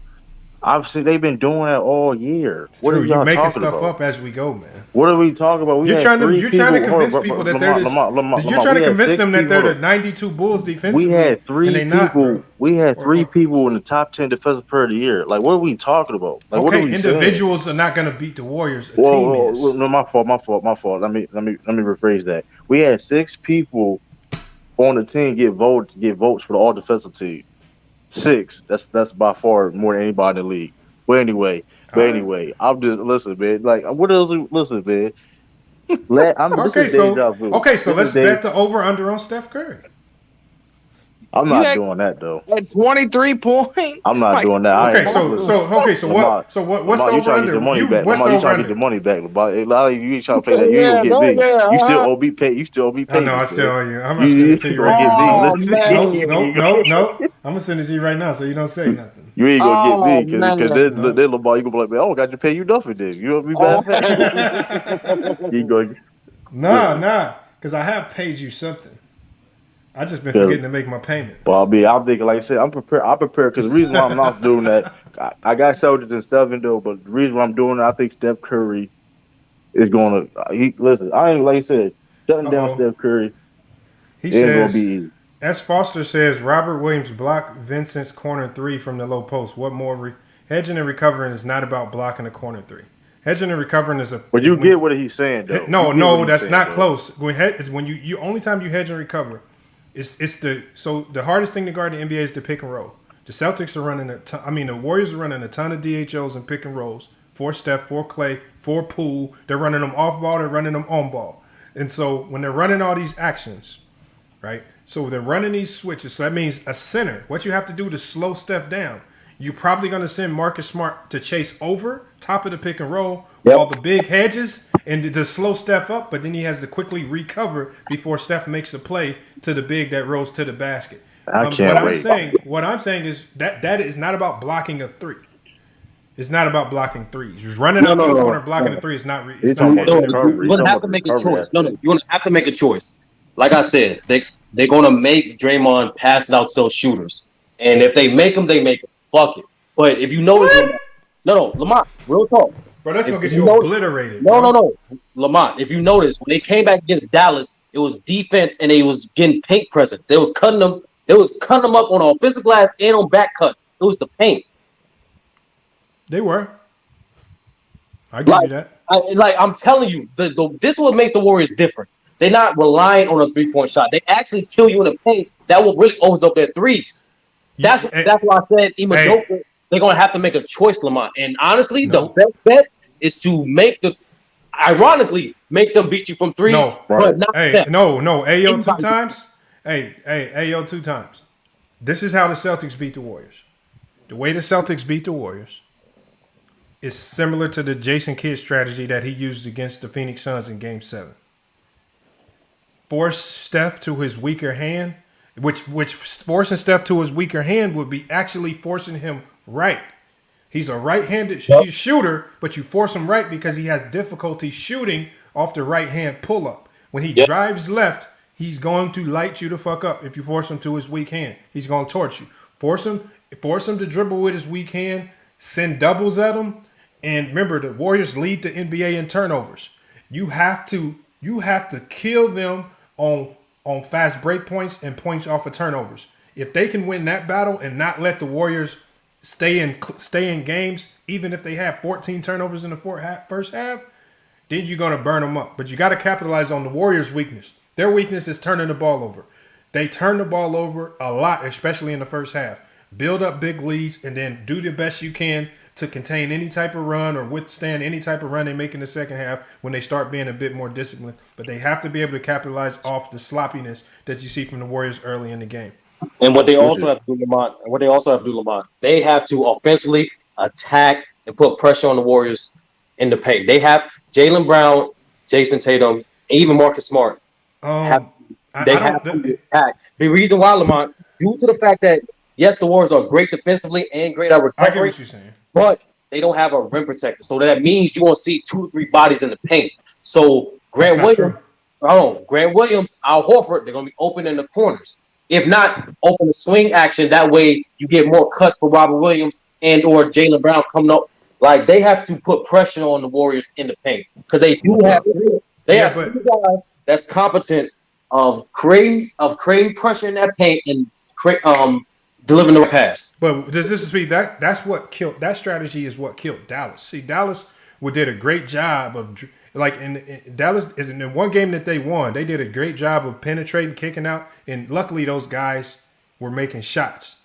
But the Warriors have been doing an elite level job of running those 3-2 zones, boxing 1 zones, 1-3-1 matchup zones to clog the paint to kill drivers. And the thing is, if you telling me that Boston's going to have to win this series relying on guys like Grant Williams and Al Horford making corner threes, then this is probably going to be a sweep or a gentleman's sweep. Well, been killing the zone, bro. Let's be honest. That's how they've been winning these series, Lamont. Nobody, hold on. What team has been running boxing 1 zones? No. Zone period. What I'm saying is, Lamont, the way the Celtics have been successful and got to this point is to, 1, their defense, and number 2, when the role players make their shots. Look at the numbers when they shot against the Bucks. Look at the numbers when they shot against the Nets. Mm-hmm. Step up, and when they step up, they win. Yeah, but making shots against this Warrior defense, a team that's going to see the Warriors defense is predicated on making you burn time on the shot clock. Yep. By the time you kick it out, those guys have what we call in the NBA time bombs. That means you have to hit a tough shot at the end of the shot clock with a guy like Wiggins, Draymond, or somebody else with long arms running out at you. And if you're telling me that Horford and Grant Williams can make those consistently to win, I'm telling you, you're crazy. They haven't been doing it against the Warriors, which is a different. That's cool. They did it against better defense than the Warriors too. They haven't done it against a better defense in the playoffs. Horford has proven to hit those clean threes. But in regards to Williams, most of his points will come from cleanup. To be honest with you, he has to kill Looney. He has to match up his minutes with Looney and cancel out any impact that he's doing. Looney's gonna be unplayable. Looney's gonna become unplayable in the series. Bro, you must be out of your mind, man. He's going to. What? Looney's gonna be one of the main factors. But that's what I'm saying. Celtics gonna be able to stretch the floor. Looney. He can definitely cancel Looney. Well, the thing is, Looney don't need to score to be effective. No, I said strictly on the glass. And he's gonna get switched on. Hold on, you think Robert Williams is a better rebounder in this playoff than Looney? He's not gonna be getting 20 rebounds on Robert Williams. Robert Williams has been hurt, so I don't know. But still, though, he's not going. But Robert Williams still is if you look at the glass. How many minutes has Looney been playing? What, 27? I don't know. I got to look at that. Definitely not a lot. At least Robert Williams, at least he's still a great presence though. He ain't going to. But Robert Williams averaging 27 minutes a game. That's why I said you match his minutes with Looney. Yeah. And on those transition points, you make that man run. Right. Which Robert. That's what I'm saying. Most of Robert Williams' points is not going to be on some. Udonis has them dunk off pass. No, it's going to be cleanup. And even then, I understand they that's the Bucks. Everyone's gonna lose the rebound. The Bucks. No, Looney's only playing 19 minutes a game. That's even perfect. Even better. That's what I'm saying about. Like even better. Yeah, but you got to think he's playing 19 minutes a game, but it's a balance of the minutes. They got the Warriors literally have 12 guys averaging double-digit minutes per game. I agree. All the way down to Moses Mooney. But most that's not coming from the front court. Like I think but their small ball lineup with Draymond at the center, that's their small ball lineup. Yeah. They don't need a big. They just put a ton of length out there with Wiggins, with guys like Gary Payton, with Otto Porter. They put their length out there. They put Draymond at the center spot, and they just play immaculate. Who gonna guard Jaylen Brown? Who gonna guard Jaylen Brown? That's the thing, Lamar. The team will guard. The team guards Jaylen Brown. Not well, my fault. When I said the Celtics can guard, they can't guard no more. When I said the Celtics team defense, but I don't know. I don't know. No, you never said the Celtics team defense. You didn't say that. Well, Celtics defense is a turnstile. You know, you know how that is. I don't know, man. Even though Udoka have shown great game plan adjustments on star players all playoffs, but he won't have one. He had one on KD, Kyrie, Giannis, Jimmy Butler, but I guess he won't have one on Steph Curry. I know, but the question of the night is, what is that adjustment going to be? Can you predict it? I'm confident. Hold on. We know. That's the whole question. We know that he's going to make an adjustment. He's not going to come out there running a switching. Listen, all I know is about Udoka. I said the answer, Lamar.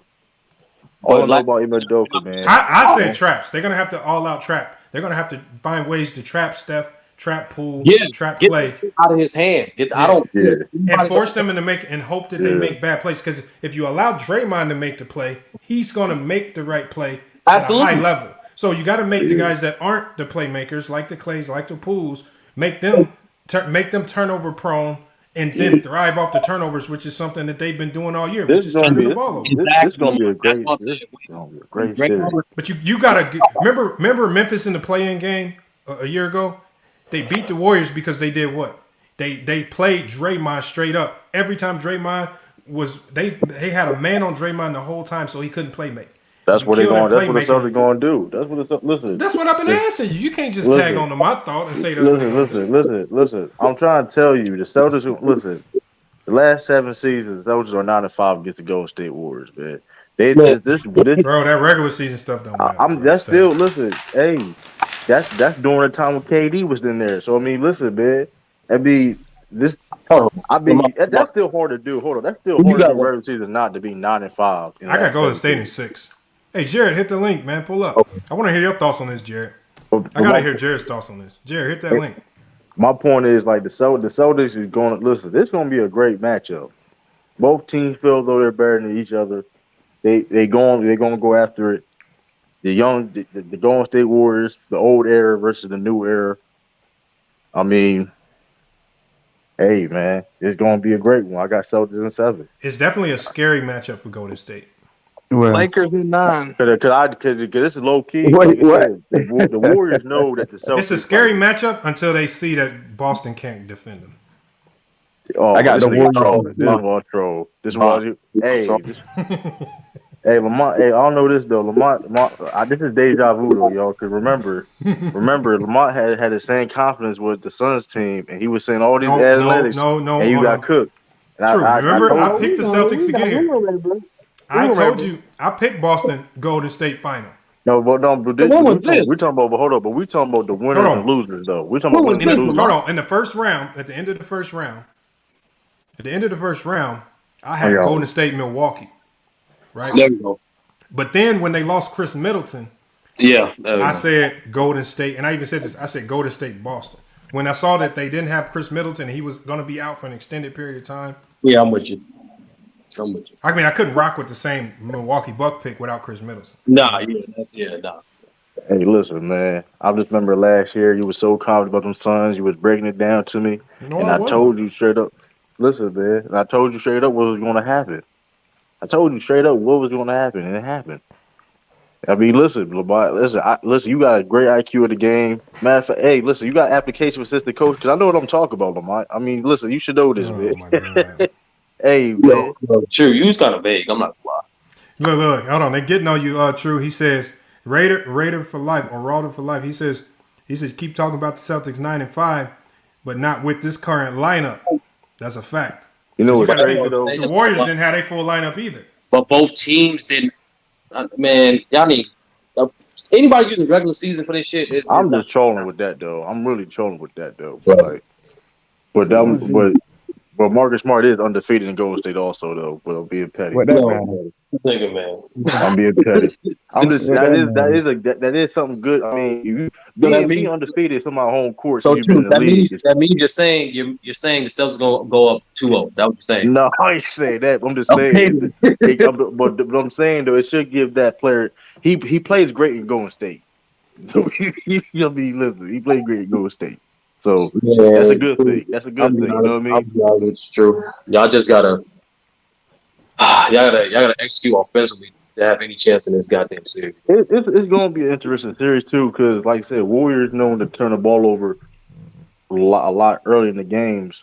It's crazy because like Warriors known for just like starting off bad, but then finish off like it's crazy how both teams are like different. Yeah, it's gonna be tough. But Celtics in 7. Celtics in 7. We're gonna see what Andrew Wiggins really about because he got Celtics in 7. And I can't believe you counting all these games over the last couple of years when we knew the Warriors I'm trolling was with bad. that, but this is what I'm saying. But the Marcus Smart thing, Marcus Smart plays great in Golden State, so I'm not worried. I'm worried. So I'll be a. Oh, he said Smart. Hold on, y'all have a lot of confidence in Marcus Smart shutting down. Smart? Why do y'all think Marcus Smart can shut down Steph He's Curry? not He gonna couldn't shut him stop down. Jimmy Butler. Of course He is going. He's going to shut him down. He's going to dive into his ankle, and they're going to hand the trophy to Boston. It's over. That's all we need to do. So you got to resort to some old dirty play. And Draymond Green on the court, it doesn't matter. We got to wear clock. I mean, the Miami Heat. But wait a minute, though. The Miami Heat don't have the shooting that Golden State had. Their offense ain't as good as Golden State. Miami shot better than the Golden State this year. I'm talking about the offense as a whole. I'm not just talking about one. You said shoot it, bro. Don't sit trying to change it up. It doesn't matter. Shooting, layup, dunks. It's your offense. Come on, bro. You should say three. Offense. Come on, man. Look, what are you saying, Drew? It's shooting, layup, dunks. It's all offense. Hold on. Now Tiffany is a Boston fan now. All I know is this. She says, hold on.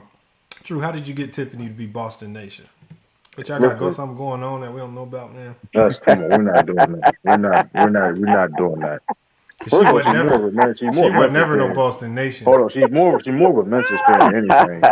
Hold on, she's more of a Memphis fan than anything. But she like said, she ain't telling that. I'm not gonna gesture, man. You don't even got a team. You right. I was a Kobe Bryant fan. Mystics. No, I was a Kobe Bryant fan. One romantic night at Krabby Dicks, and now she's. I know you seen that. That's cap. That's when you know you're getting cooked. You gotta go to these tactics. That's when you know you're getting cooked. You know doing these tactics, man. See Lamont tripping, man. See how Lamont. See how you do. All I know is I didn't do that. No. That's funny though. That's funny though. Boston. One night at Krabby. Anything possible. Part 2 coming soon. See, here we go. Here we go. And this was the exact night. That's funny. Here we go. That is funny. Here we go, man. One romantic night at Krabby Dicks. Hey, how many people from Boston? If you're a Boston fan in the chat and you haven't been on the panel, can y'all tell me about this place, Krabby Dicks? Yo, Krabby Dicks in Delaware. No, but you probably still know about it. Man, Boston, they don't know about that shit. That's all in Massachusetts. Massachusetts and Delaware, far as shit. Okay. I'm not from Boston. And all that being said, listen, Celtics in 7, man. I mean, listen, Lamont, you was wrong before, Lamont. You've been wrong. You've been wrong since I known you. You've been wrong on your picks. You've been Stephen A. Smith out here. You've been Stephen A. Smith out here. My finals pick is correct. Hold up. No, I'm talking about winning the finals. You've been wrong since you picked the Philadelphia Sixers. You picked the Philadelphia Sixers. Yeah, but the only reason those years they got injuries that changed it. Man, listen, you was wrong. You still was your Stephen A. Smith. You was wrong. Then last year, you tried to get a plaque. You tried to get a plaque last year. So last year tried to get a plaque last year. Who did I pick last year? I don't think it was Phoenix. Man, you picked the Suns. Well, when it was time for the matchup, hold up. When it was time for Suns versus Bucks, you picked the Suns. Oh, he definitely picked the Suns. Hold on. Look at young boy. That shit crazy, man. Shit's crazy, man. This nigga's a troll, man. With the true the young boy with the Celtics cat to the left, man. Damn. Man. Listen, man, Soldier Nation to build. I see Soldier Nation stronger now, man. Listen, Soldier Nation to build, man. I believe. Listen, man, we out here, man. Lakers in 9. Oh man, I don't know, man. Oh fuck. He said Lamar picked the Lakers last year. Look at him, man. No, I did. Hold on. At the start of this season, I picked the Lakers to get to the finals. That was bad. What? I mean, I don't feel bad. I don't feel bad because Vegas picked them too. I don't feel bad for that pick. Everybody. But the thing is, your backup pick was wrong too, Lamar. That's the thing. Who was my backup pick? The Suns. That wasn't my backup pick. I didn't have no backup pick. What you mean? What you mean backup pick? Where you see how they just come with stuff? Now you don't have a backup pick. Now you don't have a backup. No. I don't. Since when did we even start doing that backup? You just said you had a backup pick a couple years ago. No, I said I changed. I said when Milwaukee got hurt. I said when Milwaukee lost Chris Middleton, I changed my Eastern Conference pick to the Celtics. No, I'm talking about the year of 2020. I mean 2021. You picked the Lakers. And then now you're trying to throw some backup pick stuff in, which you know is not true. They lost, and then you picked the Suns. Like, no, they lost, and I just had a finals prediction. Everybody had a finals prediction. Bro, true. Listen, y'all just trying to finesse me. You ain't got to tell me this shit crazy, man. Shit crazy. True. All you got to do, we can. I got 2 bets I can offer people. If you think Marcus Smart is going to put clamps on Steph Curry, we define clamps. Hold on. Here's the thing, though. Over under 23 points. I'm not doing that. If you clamp him, that means you have faith that he's gonna hold him under his average. He's only averaging 25, so that means Marcus Smart should hold him to about 17 to 18 points. He can get 26. He averages 26. He get 26. No, he averages 25.9. Come on, don't do that. But the finals, he averaged 26. No. I'm talking about in the playoffs this year. His average is 25. I'm going off of the finals. What's his efficiency? What's his efficiency? I don't know. I haven't looked that up. Oh, he's shooting 40% from the three. He can get 26 because he can get. No. I don't need, man. He gonna always shoot good from 3. What's his field goal? And he can get 26 and shoot bad from field goal, and I'll still lose that bet.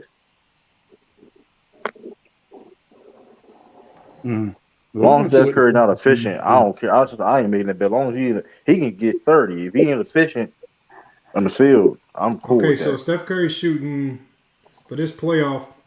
He's shooting 43% from the field. That's typical Steph. Okay. And 40% from the 3-point line. Yeah, that's typical stuff. Steph is the same, Lamont. Like Steph's gonna be Steph. I expect Steph to do his typical 26, 40, less than about 42%, and then 30 or 38 to 39% from 3. I expect him to do his usual numbers in the finals. Like I said before, it's gonna come down to these role players. But this my thing about Steph Curry though. How in the hell Steph Curry shoot so bad from the field when he don't even take twos? You got to think he do take twos. The majority of his shots are threes. So that's my point. That's the point. That's what I'm saying. But what I'm saying is his field goal percentage is going to be more reflective of what he shoots from the 3-point line because he takes so many threes. The 3-point. Don't forget he's shooting about 40% from the 3-point line. He's shooting 3-point shots a little over 40% percentage too. Your 3-point shot is counted as your 3. If all you did is try his threes, that still counts as your field goal percentage. Here's the thing: what Steph did do better this year, he improved. I wouldn't say improved. He started taking more mid-range shots. But I noticed he's not as good as finishing as he was in the past. He's been a mid-range shooter. Though. He's been having some tough finishes though. That mid-range jumper he got. I think his mid-range jumper's improved. But you remember though back in the day though, Davidson when he first got in the league, he been at a mid-range jumper though. He just brought it back in his arsenal. Yeah. Okay, but I hear y'all talking about all these other players. You know, you got all these other players y'all keep on bringing up. But I have not once heard nobody bring up what's the name? What y'all think he gonna do? Klay Thompson. He gonna be clean. He's gonna be inconsistent. You know, play solid. No, I guarantee he's not gonna be inconsistent, yo. All right, man. Come on, what are you watching, man? Because hold on. First of all, you got to think. You got to think. It's like this. So I'm gonna give you. So sometimes I don't care how good a team is. If I walk in the gym and I know ahead of time that team is going to be playing all 2-3 zone, my confidence is going to go sky high, and my ability to score is going to be much easier because I already know what it do. I don't care how good a team runs 2-3 zone. If you're a shooter and you know how to pick apart the zone, it don't matter how good they are. You're going to get your shots off and you're going to have confidence. But if you know a team's going to be playing pesky on-ball defense and physical and knocking you off your spots, that's not what Boston's going to be doing with Klay. They're going to have Klay in all these split actions, and I don't know how Boston defends it. When you got to worry about Steph as your number one. Because remember, they have to worry about Steph first. They have to worry about Jordan Poole. They still got to worry about Wiggins. And then you have to worry about Klay. And that's what I'm saying. You make if I'm the Celtics, you make anybody but Steph and Draymond killing you. There's no such thing as making anybody but Steph beat you. Steph is gonna get his. What are you talking about? That's what they've been doing. That's what they've been doing. That's what the Celtics been doing all playoffs, bro. They make you the last option. Your last option is to win. So you're saying you're saying their strategy is gonna be to double Steph Curry for the entire season. They're gonna make it hard on Steph Curry. It's not gonna necessarily be trapping, but they're gonna make it hard. Like Steph is not gonna beat them. That's gonna be the Steph and Dray. They're gonna make it hard on Draymond Green off the grip. So if the Warriors win this series, it's not gonna be because of Steph. So that means he ain't gonna get the Finals MVP. Man, Lamar, what are you saying, man? What I'm literally saying is, like I said, what y'all trying to strategize is something that I've never seen any team do successfully. Y'all want to come up with a plan to stop Steph Curry, and I've never seen it done successfully for Steph. Great players don't get stopped, you know that. But great players do. Great defense, well, good defense. They haven't won yet, but very good defense have made great players work, and that's what the Celtics have been doing this whole time. Yeah, they were making Jimmy Butler work too. Yeah, he averaged 23 for the series. Exactly. In the last couple of games. What about the other game? What about the other game? Yeah, like that's what I'm saying, Lamar. Hold on. The only games where he struggled is when everybody knows he was dealing with that knee injury. I don't want to hear that shit, bro. Lamar, that's not true. Yes, back-to-back games, so single digits, man. I know. It was. You could see him limping around. He was gimping. Man, I don't want to hear that shit. Lamar, the point is, out of all these Jimmy was third in the playoffs in scoring, right? Out of all the players that they played against, only Giannis averaged more than 30. On all the star players, only Giannis averaged more than 30. Giannis averaged 30, and they actually did a good job guarding him. They did their best. That's what I can say. I don't like when people say they shut him down. Like, bro, Dolo in Apollo 45% shooting. Like Dolo in Apollo says Celtics will crumble under the. How they been coming on the big lights and they went through adversity all year? I don't understand that shit. Like, we've seen a lot of young teams crumble in the finals. We saw the Orlando Magic team with Shaq crumble in the finals. This is the difference, though. They got experience, man. You know that. They got more. They got experience. They what 6 years together? Oh, y'all acting like finals experience don't mean nothing, man. No, well, Ime Udoka been to the finals. Yeah, he's not on the court, unfortunately. He was. I think he was on the court during the finals, wasn't he? Yeah, but he's not on the court. Wait, no, but he still. No, he wasn't. He wasn't. Lamar. He did play for the Spurs. That's why I thought he did play for the Spurs. Wow, man. He still was assistant coach. So I mean, he got experience. I mean, I think that's eventually what's going to do the Celtics in, though. They're not as experienced as the Golden State Warriors is. Golden State is very experienced, but them guys, at the same time, we said the same thing about the Warriors when they played against LeBron and them. Only 5 players that have more experience than the Celtics. What are you talking about? 5 players. Say that again. There's 5 players that have more experience than the Celtics. One of them niggas not even going to probably play. Iggy, Looney, and the 3. Okay. No. Hold on. You act like Iggy might not even play. Hold on, man. Not Kaminga. What are you talking about, Lamont? There's only 5 players. All right. And that's all you need. How many of the players of the Celtics got with experience too? Lamont, you know that team lived in Jason Tatum and Jaylen Brown. Hold up, so let's do this. We're gonna play this game. Now you forget Al Horford. Why you just caping for him in the beginning of the playoffs? Well, Al Horford got more. I said, Lamont, this team been in the playoffs together for like almost what is this through? Like 5 years, 6 years? The chemistry. they got with each other is. It's gonna be curious to hear. This is what y'all gonna be saying after game 1. Well, hopefully we can steal game 2. We saw some. This is what y'all gonna be saying. Yeah, y'all gonna be talking about how y'all can. What's going to happen? What needs to happen for the Celtics, like really put pressure on the Warriors? They got to win game 1.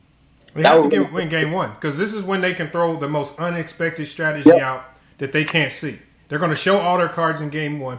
There's not going to be anything new. Celtics don't show all their cards. That's the whole thing. That's the thing. Celtics don't show their whole card. They're gonna adjust, Lamont. Like I keep telling you, both these teams are well coached. Like even Joker adjusting the game is top notch. Like it's top notch. But who got home court advantage? Golden State. But to be honest with you, this whole playoffs, I don't believe in home court. That's the only way. That's the only way I would have given Boston a chance to win this series if they would have had home court. But home court advantage don't matter in these playoffs, Lamont. I don't believe it definitely matters in the finals, though. Yeah, Celtics have won big games, but hey, Celtics have won critical games on the road, big games on the road all year. Also, I agree with that. He says LaShawn Watson said they lost game 1 versus the Heat and the Bucks. They did, but again, okay. That's why we said they can't. What the hell? Somebody's listening. I don't believe they got to steal a game. They're not going to be able to. They cannot go until Boston's down 2-0 and expect to win the series. Oh no, I don't think that will happen. It's a fact that they have to win one of these games, and the question is how do they do it? And me and Sturdy agree. They have to find a way to steal game 1 to make this happen. No, I don't think that. I think that's the best case scenario for them to put the most pressure on. That's the best case scenario. Sports Talk only says he says the Warriors dick riding. But okay, so you got to tell us. Give us a scenario. Give us a realistic scenario on how the Boston Celtics team can actually win this series. So hold on. So who's gonna guard? Like, okay, I know you're about to say team defense, right? But let's be honest, right? Because so Klay Thompson you expect Klay Thompson to consistently stay in front of Jaylen Brown? No, he don't have to. What you mean you don't have to? Because the Warriors defense is not about staying in front. It's about making it hard enough to. If Jaylen Brown constantly getting the paint, if you look at the way the Warriors defend, they have especially Klay this year. He struggled with staying in front of people.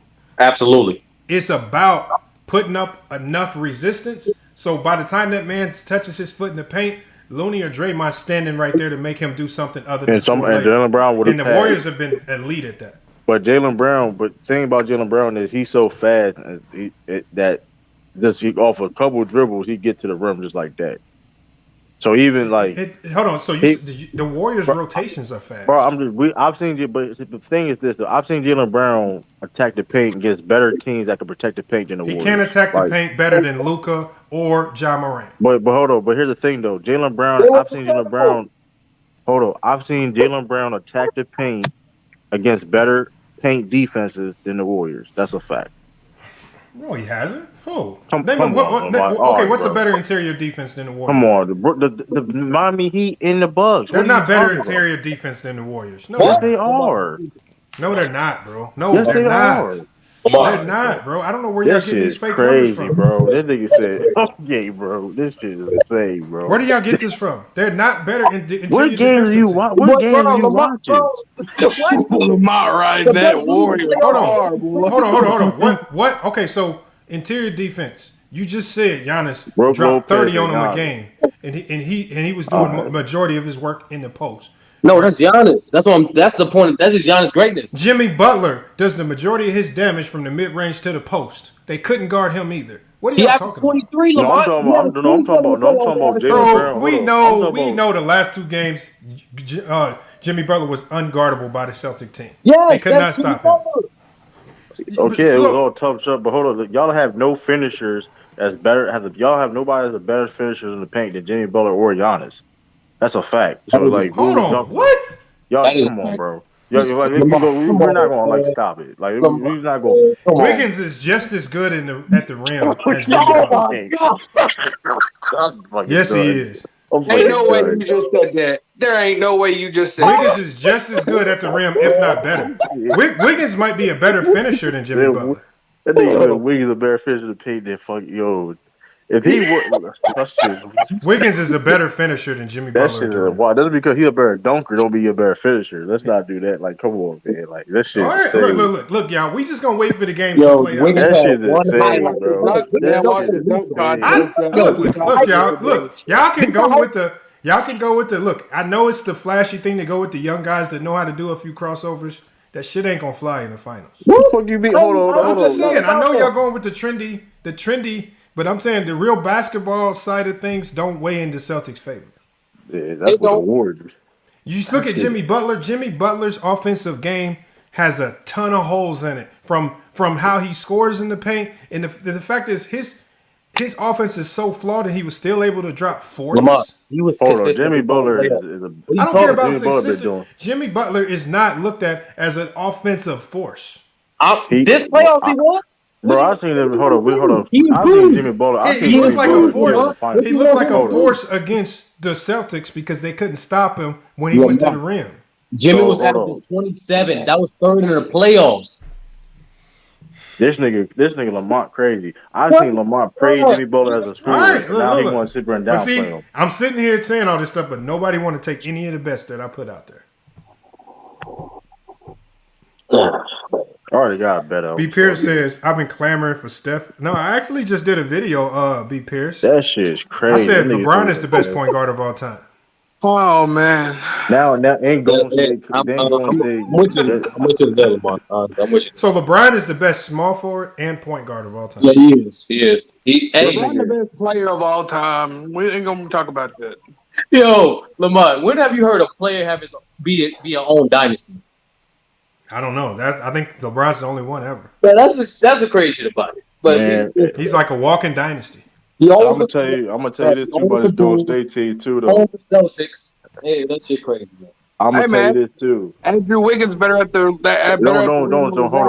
Don't use the Celtics. That was because of LeBron. That was. What are you talking about, Lamar? Hold on. True. How many times LeBron faced the Celtics in playoffs?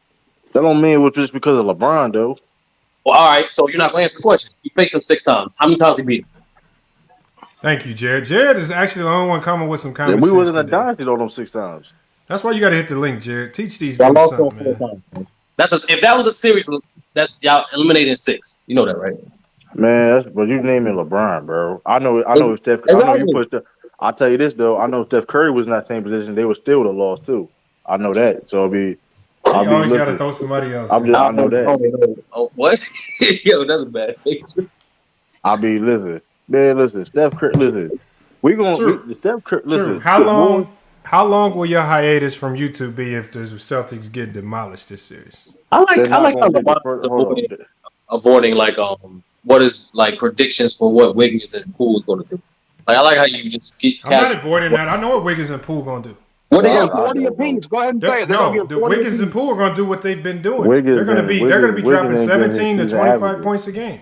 Yep, Celtics have no defense. They just going to let Poole run crazy. They're going to do what they normally do. The thing is, Poole is starting to become the ultimate luxury. Because even when he plays bad, the Warriors can win. But when he plays good, you don't stand a chance. But here's the thing. That's the crazy thing about it. He's the ultimate luxury. He's been playing bad the last, 5 games? And they've been winning. Exactly. And the funny thing is if he's been playing bad, the odds are is that he ultimately going to break out the slump and have a good game. And unfortunately, that's going to be against the Celtics. I can say the same thing about the Celtics, though, what you're saying right now. I can say the same thing for role players. Mavericks don't compare to the defense of the Celtics. That's the problem. So you think, hold on. So Wiggins going to kill Jason Hold on, Tatum, but the Mavericks have had a top 10 defense in the NBA this year. Yeah, top 10 don't compare to number 1. It's still a pretty good defense. It is, but it's not number 1. It's level. And the thing is, Jordan Poole, I'm not saying Jordan's just like how y'all over exaggerated Jimmy Butler's skill sets. I'm not saying Jordan Poole is this unstoppable force. I'm saying if he plays great, it's a luxury. But if he plays bad, they got enough bodies on that bench where they can go to other guys who can bring more defense, who can bring more playmaking, who can do a number of things. So again, they don't have to. They're not relying on Poole to be great to win this series. Well, yes, they need Poole to play great, so that's crazy. If Poole is great, that just makes them unbeatable. Number 1, no one overhyped Jimmy Butler. I just simply yes, stated y'all did, man. Yes, No, y'all we did. didn't. What? No, I we simply didn't. stated facts. Y'all are He averaged gassing 20 him plus up. in the playoffs. Look, y'all He's gassing gassing. him. Nobody Y'all gassing me, gassing. bro. I'm going with what he Lamar, did. these are just I'm going with facts. what he did, bro. He's great. Look, Jimmy Butler's great, but y'all gassing right now. What? I'm just naming facts. What are you Y'all talking sound about? like Ticket TV fans in 2020. But that being said, though, what he did in 2020, you can't call him like a basic offensive player, though. Like, I mean, that's crazy. Like, I don't Hold know. on, bro. Hold on. But now. why we I'm talking acting about like Jimmy 2022. Butler? I said Jimmy Butler's offensive game is filled with holes. It's filled with holes. He's Just like extremely Clay- flawed Just offensive like player. Jordan Poole. Just like Understand that, Jordan Lamar, Poole. but that flaw. Jordan Poole's offensive game is not filled with holes, bro. That flawed. Man, look, 7 games. He's been playing bad for 7 straight games. But I don't know, though, man. I mean, All right, and 7 straight games, and the Warriors still got like 10 you days playing, off you playing against because they got inferior their series teams. done early. You playing against inferior teams. But I mean, I'll be All right. hey, Now, but see, hey. but so you want me to start running down Miami's injuries? Hey, I mean, Jason Tatum had a wrist injury since February, but who knows? Nobody. He on the court it though. is what it is. He wasn't that injured where he couldn't play. Hey, Jimmy Butler Okay, played. we can He couldn't be that injured because Jimmy Butler played too. I can say the same I'm just exact saying. thing. He I'm couldn't be saying that it's injured. not a good look when you start saying the Warriors only got there because teams were injured. That's Listen, not a all I good know look. is this: Marcus Smart missed games during his playoff run. Robert Reynolds missed games. Al Horford missed a game. Jaylen Brown had to deal with a hamstring injury during his playoffs. Like, stop it. We dealt with more Man, you injuries just than the made Golden that State up, Warriors. man. He ain't been dealing with no hamstring injury. He has though. Yes. It's not enough to make him not play. Lamont, just say you think the Celtics suck. It's okay. Man. I picked the Celtics to get to the finals. Of course, I don't think they suck. I've always said matchups are going to rule out. This year in the playoffs is not about seeding; it's about matchups. And if you run into a bad matchup, you're done. Hey man, all I know is this. Why did I pick Boston to beat Brooklyn? The matchups just didn't favor Brooklyn. That's with KD and Kyrie. I don't care who you got. It just didn't favor it. Without Chris Middleton, that matchup against the Bucks did not favor Boston. Can the Warriors get consistent points in the paint? Yes. They get a lot of points in the paint. Yeah. The turnstile Celtics. Come on now. See, they create points in the paint. That's what the Celtics. Not from traditional big men, but from. That's what Celtics going to stop them from doing. Celtics going to stop them No, they're from not, getting easy bro. points. That's what they're going to do. So true. That's going to be the game plan. That's going to be the game plan. How can they stop points in the paint when you said you want them to either run drop coverage or hedge? I did That not ain't say gonna no work. drop coverage. I did not say drop. I said that they played.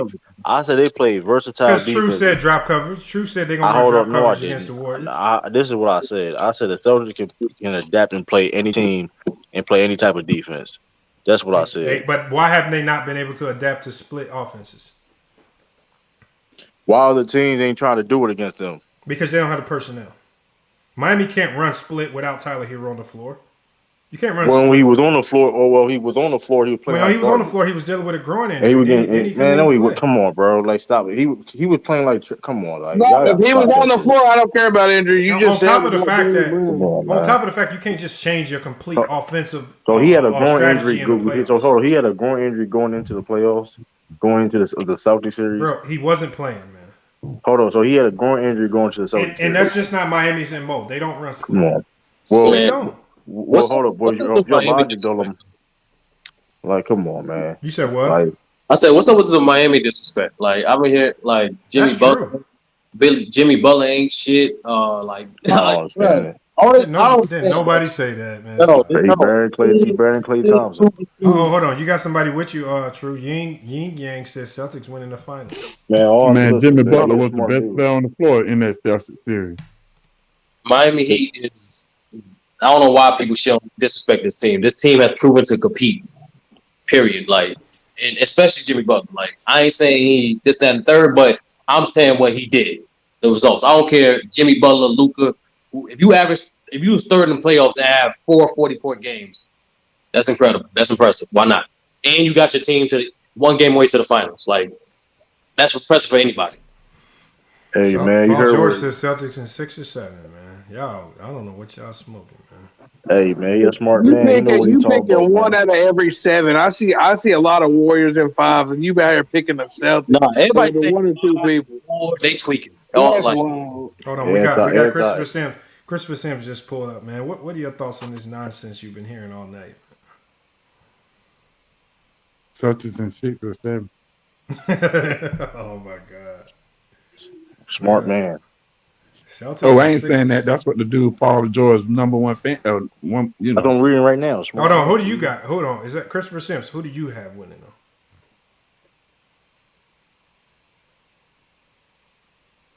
He just came in and didn't say nothing. Why he ain't talking? That's wrong. Maybe he got a Probably- malfunction with the mic. We're gonna Probably give him a few more speechless before the cap y'all be doing. But I got to say this though. Jimmy Butler was the best player in that Celtics Heat series last series. No, of Okay, course he was Giannis not. was the That's best not player in even. the Oh yeah, Butler he series as was. well. He Then he definitely had was. two Nobody on the 2 points Celtics this better game, than bro. Jimmy Butler. He had a. No, he did not, bro. He not the best. Who had the best series? True. Who had the best series? That's fact. True. That's fact. Who had the best Jimmy series? Butler True? had a 2. Now y'all is Super Bowl. Hey, True. What are you gonna do when Tatum has one of them prototypical 8 to 10 point games against the Warriors? When the last time he did that? He just did that against Miami the other night. He did. Yeah, like 8 No, points. he didn't have an 8, 10 He had point like game. 10 points. He didn't score in he did. a He had a 10 quarter. point game. He did have a 10-point game. True. What, getting in the He Miami did. series? Yeah. Yeah, he did. I think that was game 6 when what's the name had 40. Jalen Brown had 40. 4, it was early. It was a It might game have been 6. game 5. Game 6. It was probably game 5. I'm just saying, we Not know he's even- good not for. even We know he's fine. good for a game where he completely melts down and just disappears. Same thing with Steph Because I know Curry. Jalen Brown had 40 in that Steph game. Curry ain't never had no Jalen 10-point had game. like 10. No, not a 10-point game, but Steph and majority of his finals, he had one bad game at least. Like he always does. And in most of his finals, he don't have the luxury of playing a team that ain't never been there with no experience whatsoever. Lamont, why you keep saying that, man? They got like 6, bro. Been together in the playoffs for years. This is like a luxury for Steph. He don't got to see some elite level coaching staff, LeBron James, Kyrie Irving. He just got to see Boston. You say elite, Lamont. Why are you disrespecting the coaching staff now, bro? That's crazy, Lamont. This is a rookie coach. And you, hold on, Lamont. So, Y'all really willing to label him as an elite coach? So you saying Udoka's an elite? Are you telling me we have not seen a rookie coach who have great adjustments and defensive mind have not won recently? Is Udoka an I'm gonna elite say coach? this too. I'm gonna say this too. So Nick Nurse, Steve Kerr, Ty Lue. No, Nick Nurse wasn't a first year coach. He had years in Steve this Kerr was league. the first year coach, sir.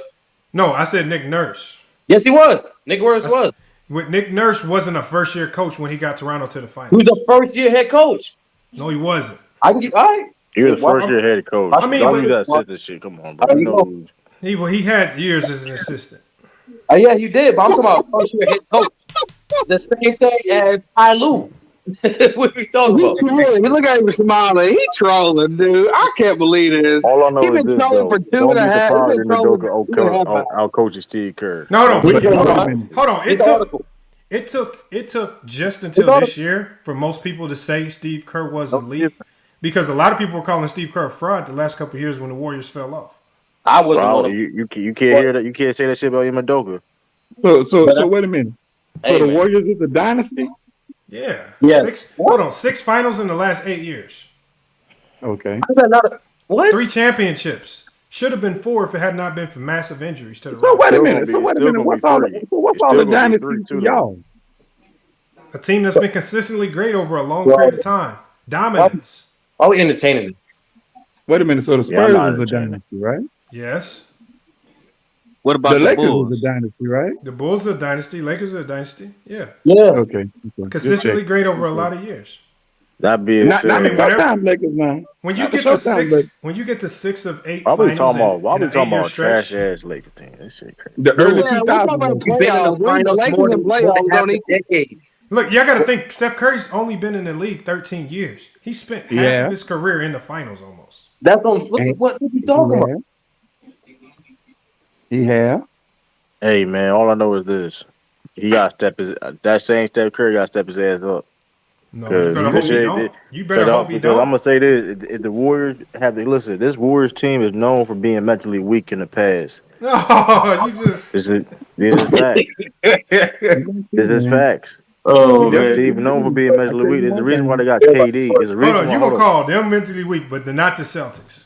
The team that almost I gave mean, up hold on. a Let's make 3-1 this. lead. Hold hold on. Both teams have shown mental lapses, Lamar. That's all I'm gonna say. I ain't saying what you're saying. Ain't no team had mental lapses hold like on, the Celtics. Let's make hold on. I mean, everybody go. Hold on. Let's make this shit clear. Everybody goes through mental lapses, so that's cap.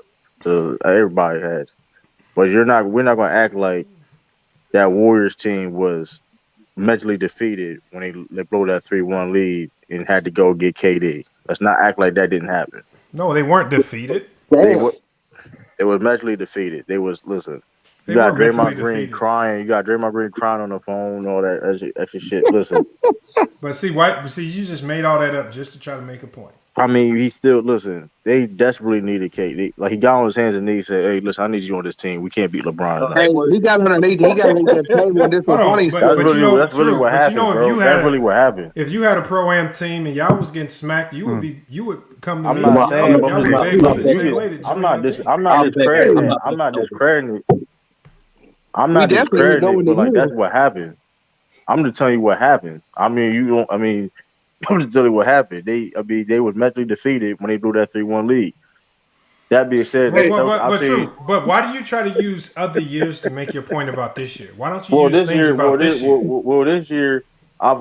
This year, when somebody gets hurt on the Warriors, everything seems like it falls down.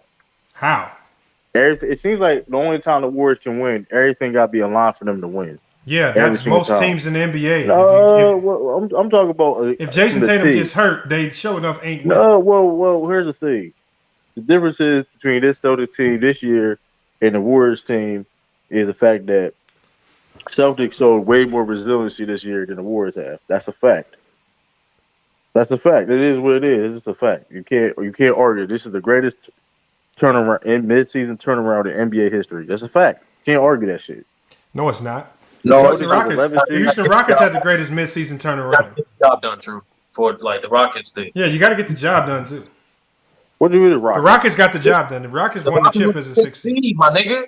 And they came back. Hold on. You can't compare that. Hold on. Yes, you can. Hold on. Celtics at one point in time. They went and got Clyde at the break. Hold on. First of all, the Celtics. First of all, you can go look this up yourself. This is the Celtics was below 500 mid-season. Below 500 mid-season. Now they're to the finals. That never happened in NBA history before. Never happened. Hold on. What's mid-season? What's mid-season? Nah. 41 games. That was 41 games. Before the All-Star break, I believe. Well, 41 games. They were not. They were not below 500 at the All-Star break. Nah, I think it was 41 game. Hold on. The first 41 games of the season, they was below 500. That's the first one. They had a losing. We was 11th seed in January. In January. No, All-Star break is February 17th, bro. That's not mid-season though. What you mean it's not mid-season? Hold on. So let's do this, right? But you was just saying that All-Star break was mid-season when we was talking earlier. How many games in the season? Hold on. 82. Let me give a salute. Right? Hey, let me give a shout out. What's it have 82? Hold on. Let me give a shout out to NBA old boy with Zen Master. He got a solid channel over there, man. Hey, you got to come on here, man. I got to eat your take on the Charlotte Hornets, but solid channel over there, man. Good basketball content. You can come on the panel now. What do you say about the Charlotte Hornets? I just didn't agree with the. I think they were discussing if Mike D'Antoni would be a good fit. I just don't think D'Antoni's not. Nah, he wouldn't be. No. But I mean, he has some good talking points behind it though, so I can't knock it all the way. He only focus on offense. But y'all check his channel out though if y'all haven't, man. Great channel over there. I'll drop the link for him if you want to pull up. I meant to pull up to his channel earlier, but I was a little busy. I saw him drop the link. So, half of 82 is 41, correct? Yeah. So why was you tripping on me when I was bringing up the games that was like 43 and 44 when we was talking about the Celtics not being able to I would be Pacific because you did clarify it and it was after the 41 after the first 41 games. I said I consider January basically the halfway point for the season. I mean, but listen, if 41 games, if they were below 500 the first 41 games, I mean that's not a good start at all. That's not a start you want to be in at all. And now we know that since they've been a completely different team since the All-Star break. I give them. I've never seen some shit like this before. I've never seen some shit like this before. True. The point is, even the road the Rockets had to take to get to the finals, they had no home court advantage in any series, and they came back 3-1 during that. Who did they play? I just want to know who they played. The Suns. I believe.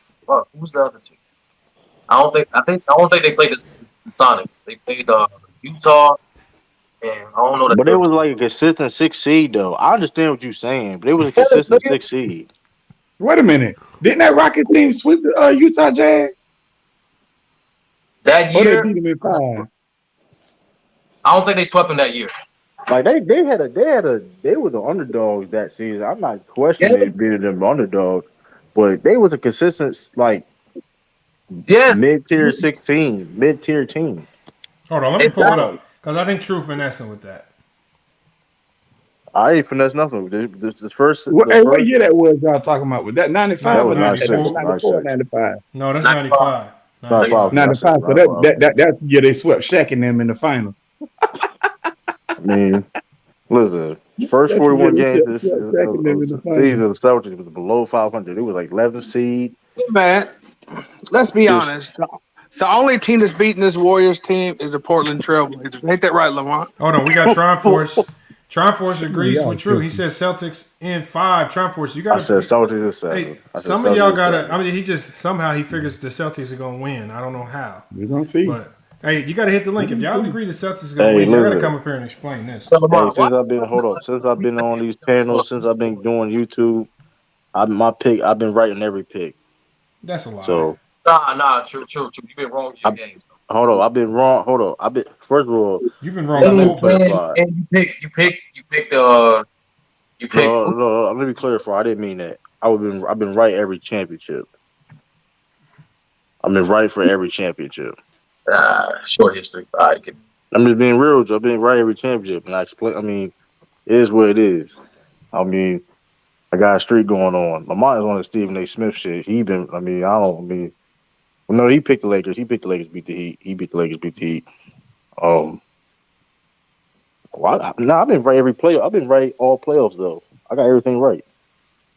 All playoffs this year. So I picked Dallas against the Suns.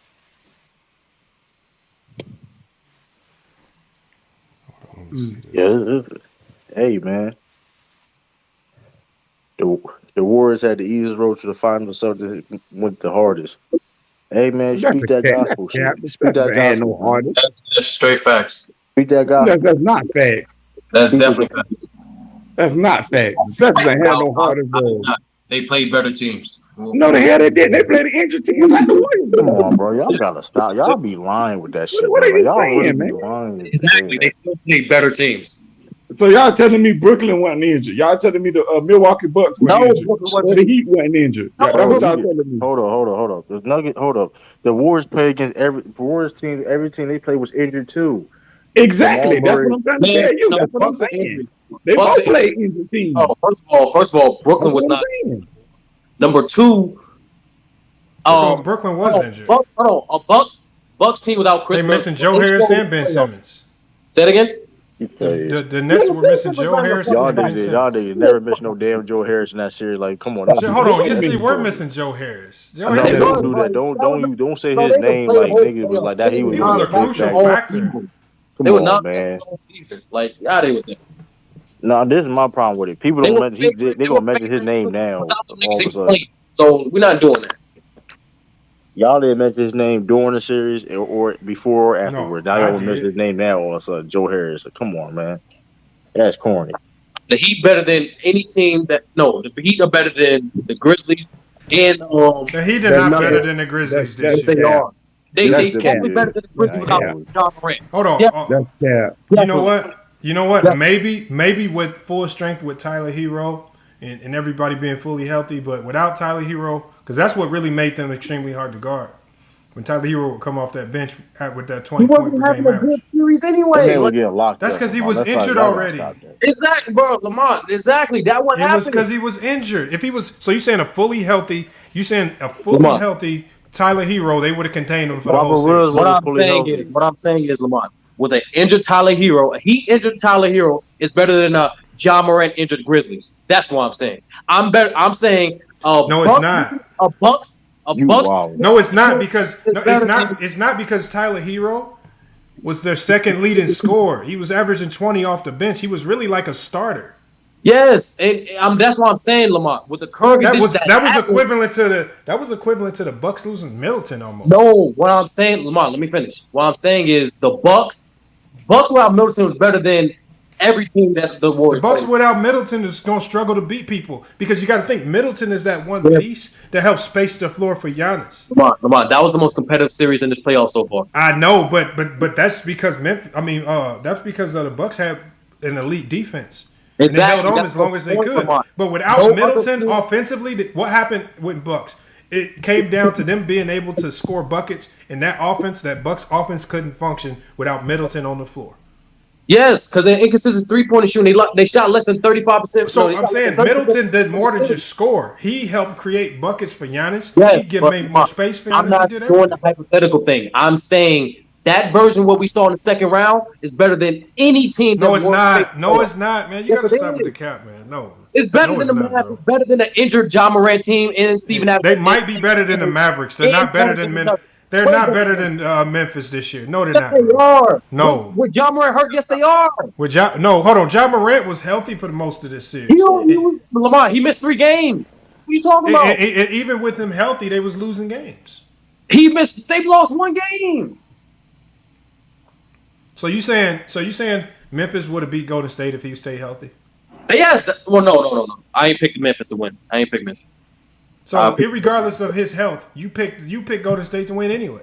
No, Lamont. What I'm saying is that Memphis team without Ja for those 3 games is not better than that Bucks without Memphis. No, hold on. But even with Ja at full health, you picked them to win. Yeah, I put the Warriors to win in 7. See, the thing was, when the Bucks were healthy, I had them beating the Celtics get into the finals. I had them winning the chip. But when they lost Middleton, I had to switch my pick to Boston.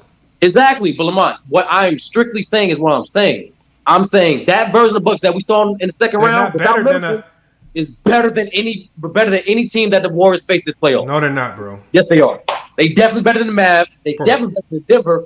Y'all just gassing. Y'all be gassing these teams, man. I'm not. I'm looking at the numbers. I'm looking at what happened. And look, I'm gonna tell you why they're not better because Middleton helps make that team what they were. No, I agree, but guess what? They're better than any team. They were no longer the Milwaukee Bucks team because remember this team is heavily reliant on their top 2. They're heavily reliant on Giannis and Middleton. When one of those 2 go down. Those 2 are such a big piece of that team that it just don't look like. I'm not arguing with you with the hypothetical. Why I'm saying what we saw with them without Middleton is once again better. Bro, you saw some makeshift BS that they were trying to put together. Giannis dominate against the number 1 defense in the league. Yo, you saw Giannis by himself dominate, but he was not doing the same thing. The dominant Giannis that we saw in the regular season with the spacing that helped Chris Middleton, we didn't see that. We didn't see that. Giannis looked like he was struggling a lot more when Middleton went down. Nobody denying that. But at the same time, though. What I'm simply saying, what we saw, that was the number 1 defense without Middleton still.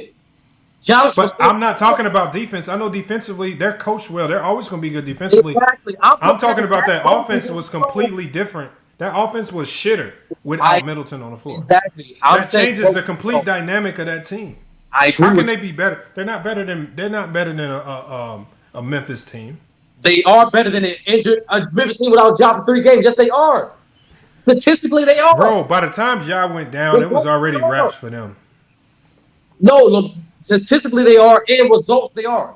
What we saying?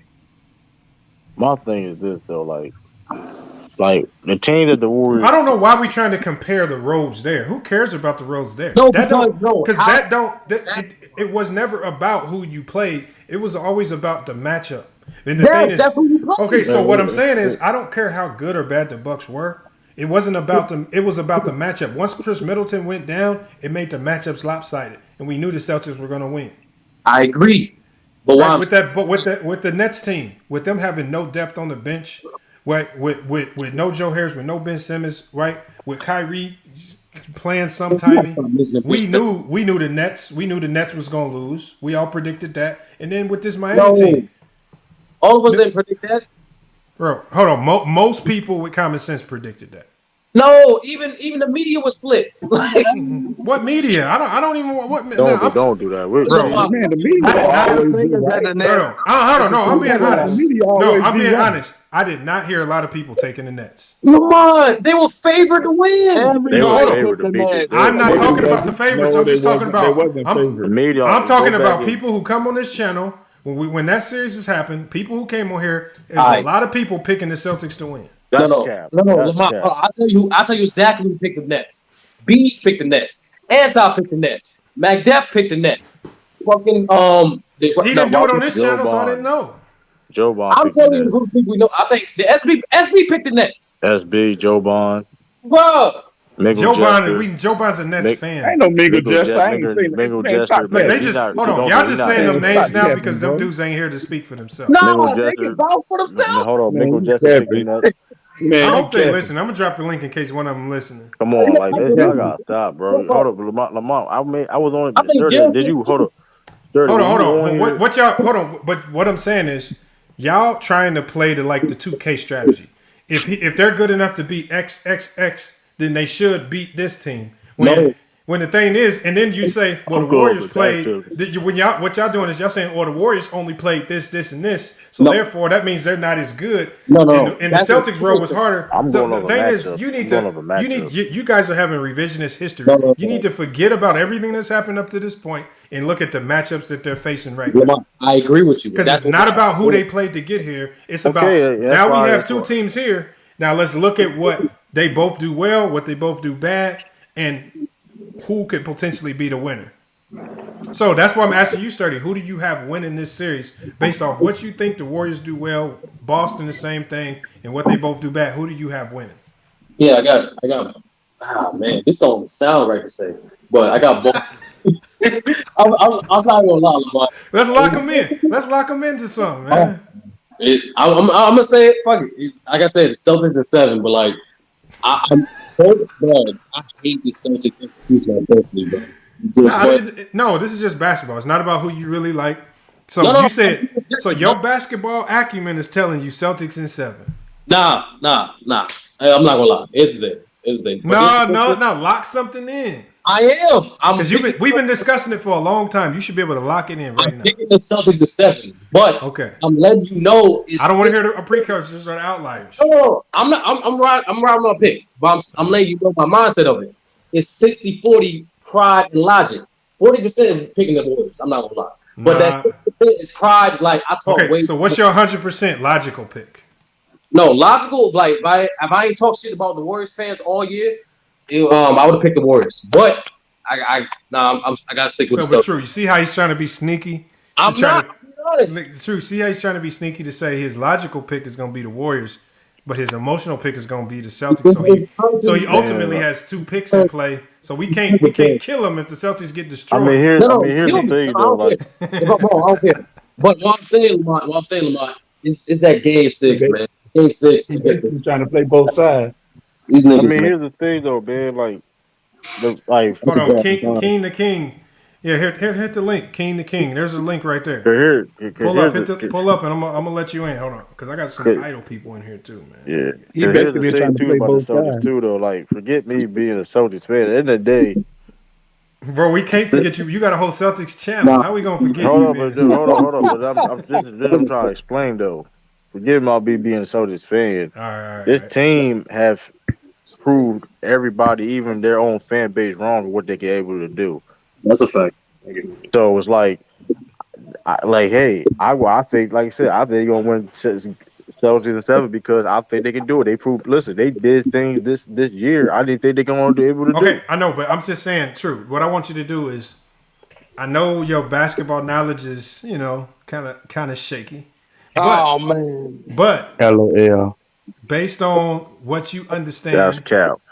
Based on what you understand with the game, strategically, offensively, defensively, what team are you riding with? Not the fan side. I only do think the Celtics because of just their They're the bigger team. They're more athletic team. They're also well coached. They're like I said, they battle tested. They don't have finals experience, but at the same time, hey, they like I said, they've been checking the boxes. So when you go back against the wall and you answer back every single time, I mean, hey, you know what I mean? Like that's Well, true. That game 7 against Miami was a very dangerous game and a very winnable game for Miami. And you know I think what's Eric Spoelstra's record in Game 7, and then like a home team record in Game 7 like was 77%.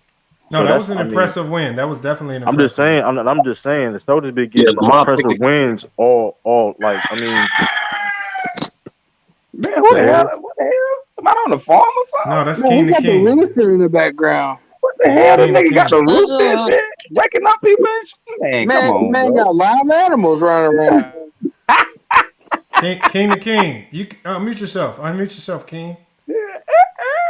Go ahead. Hey, go ahead and cook. Let us know who you got winning this, man. In the finals? Who you got in this finals matchup? Okay. Who you got winning? I might be a kid, but I'm choosing the Warriors. Why you going with the Warriors? What the hell? They have been pretty underrated this. Hey, where you at, man? You said the Warriors are underrated. Go ahead and cook. You good? No, I ain't worried about your background. Go ahead and cook, man. I don't know, but I just don't know. But you just going with them. You just got a gut feeling. It sounds like. Well, okay. Well, True. Since you don't want to talk, True. Let me ask you this question. Come on, man, he might be nervous a little bit. Let him cook, man. Why y'all trying to? You letting him cook? I know. Hold on. Let him finish, man. Okay. I will. Go ahead. I am a kid, so I'm not really good at this stuff. Good. These guys ain't good at it either, man. So you good. We right on the same page. Anyway. True. So listen to this, man. So if the Warriors giving the Celtics that work in the game, whether game 1, 2, 3, whatever game it is, giving them that work, will Ime Udoka be able to make the proper adjustments to being out here a rookie coach? Will he be able to make the proper adjustments to get his team back in the game? I believe so, because he's been doing it all year so far at this point. Like I'm being all non-biased. I'm going off of what I'm saying. I'm going off what I'm saying. The pick I'm picking of the Celtics 7, not just because I'm a Celtics fan. I'm going off legit what I'm saying. Yes, I understand that the inconsistent offensive execution. But that being said, I've never seen some shit like this before. And how they defense is playing and how they playing as a team, and the chemistry. Listen, Al Horford playing the best ball. Have you ever picked against the Celtics this season? Have I ever picked them against this season? I didn't think they were going to be a championship team. Yes, you did. You believe? No, I did not. I didn't think. I thought they would be a top 5 team in the East, but I didn't think we were gonna make. I think we was going to be. Every time we talk about them, you say, "I told y'all that they was going to do this." Like I've been telling y'all, this is how good. Like yeah, but I was the first. Hold up, I was the first on it. Don't mean I was saying it. Hold up. I thought this team wasn't going to make the Eastern Conference Finals. I didn't think this team was better than the Bucks. I didn't. Yes, you did. No, I did not. But hold up. I picked the Bucks winning the championship beginning of the year. But I don't believe that at all, man. Yo, ask people. I'm on. Listen, I have a channel. Hold on, Tiffany would know. Hold on, Sturdy. Do you believe that? No, he never. This nigga. Oh my God, Drew. Nah, he always rooted for himself. Hold on. It's not about rooting for no. He said, "Do I feel the Celtics was always the championship he asked team?" Specifically, have you ever picked against the Celtics this season? What do you mean picked against them? What do you mean by pick against them? What you think? I'm not. Are you talking about a game? You're talking about. If you're talking about if you're talking about a game, yeah, I picked them to lose a game. Yes. What are you talking about? No, you haven't, bro. Yes, I have. It was on my channel. Yes, I have. I had it. What are you talking about? That same bullshit game. You talking about that split offense? I had the Celtics losing that game too against the Raptors. It's on YouTube. That same. I did a video on that. That same game. So don't come on, stop the cap. You got receipt. Stop the cap. Yeah, the receipt. I had a live stream on the Raptors game. By the way, go check it out. True to KTV. They can't read. True to They can't KTV. read. Just saying, man. I'm just saying. Hey, Sturdy know I'm not lying. When we miss all them players, and I pick, we probably gonna lose this game. So you picked against them when you only picked against them when they had a gang of injuries. No. I picked. Listen, multiple times I picked against them. Okay, so you haven't picked against them when they had their full roster. Listen. Here, let's be real. I didn't think the Celtics were gonna go 82-0, and let's keep it. I picked, and first of all, that first half of the season where Celtics was struggling. What are you talking about? I would criticize before Chris Middleton went down with injury. You said you had the Bucks pick to win it all. Did you pick the Bucks? No. I had Celtics winning it, beating them before, even with Chris Middleton. But you said you started the season off. You said hold on. You said no. I had the Bucks. You talking about before the playoff series? So if you got the Bucks, you said if you picked the Bucks to win it all. But then when it comes time for Boston to play the Bucks, you suddenly switch and you go from because things change. You said Lakers gonna win the championship. What changed? That shit happened to change. You said Lakers gonna win the championship. Nothing changed with the Bucks. They were still pretty. Hold tough on, team. but you said Lakers gonna win the championship. Shit changed though, right? Nothing changed with the Bucks though. Don't do that. Other than Chris Middleton got hurt. Listen. That being said, listen, the Celtics. Warriors undefeated on their home court though. Listen, the Celtics. What? That is true. Facts. The Celtics have turned around mid-season. Nobody thought, even Celtics thought they were going to be a championship contending team. That's a fact. This year, and I've been said this, even being a year, everybody know that this year for the Celtics was supposed to be an evaluation year. So you switched your pick mid-season. Who was going to win the chip? You have to judge accordingly. You have to judge accordingly. If this Celtics team you see now ain't the same team you saw at the beginning of this year, correct? Hey, true. They're calling you a politician, man. Hey man, he makes you dig your own grave. And I'm a Celtics fan. He making you dig your own grave. And you just keep digging and digging. You proud as hell too. I ain't digging my own grave. How I can't change my own pick? You about 12 feet deep, and you just keep on going. Hold on. So you trying to tell me you can't change your pick? Hold on. You trying to tell me you can't change your pick? Yeah, but you never said. He said you picking it. He said you always pick the Celtics, and you said the Bucks. I didn't always pick the Celtics. And hold on. He asked me two different questions. He said favor. You never. What are you talking about? Nah, he said you never picked against the Celtics, and then that's not true. Hold on, that's not true. You picked the Bucks to win the finals, and then you just changed it against you played the Bucks. But how you gonna pick the Bucks to win the finals to start off, and now you picking the Celtics? Hold on, because Celtics was playing better than the Bucks. I have a question. Yeah, what's your question? That's why. What's your question? Was Tyler Hero playing earlier? No. Did he play in this series? I think he played in this series, but he was injured. He did. But how I dig myself in the hole when the Celtics clearly, if you're a real Celtics fan, the Celtics would started playing championship level basketball. Oh, I agree with you. Okay, so that's why you automatically have to change how you see where that team goes. Correct? Yeah, because I could easily say, well, that team was trash and be a playing team. No, we was 11 seed. But see, when I said I picked Milwaukee to get to the championship, but then I had to preface it by also saying, you had to change. But I prefaced it. See, nobody had to ask me. I just but said, you picked the Lakers. Hold on, you picked the Lakers win the championship, but you had to change it. Yeah, I had to change it. Okay, then. So it's the same. Yeah, but you're making it look like everybody. Hold on, but you're making it seem like Milwaukee did something different in the regular season to make you believe they couldn't win the championship. What did Milwaukee do differently to make you believe they couldn't win it again? When the playoffs started, I had the Celtics. The further the season went, the further the season went, the further the season went, my confidence for the Celtics to be on that championship level team grew and grew and grew. That's a fact. There's nothing wrong. Because, and that being said, I was right. So, listen, everything I talk about the Celtics is all documented on my channel. How I felt about the team from day one to now. It's all documented. You can go look it up yourself. It's consistency. Been documented. I talk about the lows, the highs, the good, bad, and ugly. Simple as that. I was one of the most optimistic Celtics channels out here. That's a fact. Lamont picked bum ass teams to go to the finals. That's not me. Yeah, but that's Lamont. We already know what. I mean, come on. Come on now. Listen. I was one of the first people on here said that Celtics could go to the championship. Now I said that before anybody else. This is documented.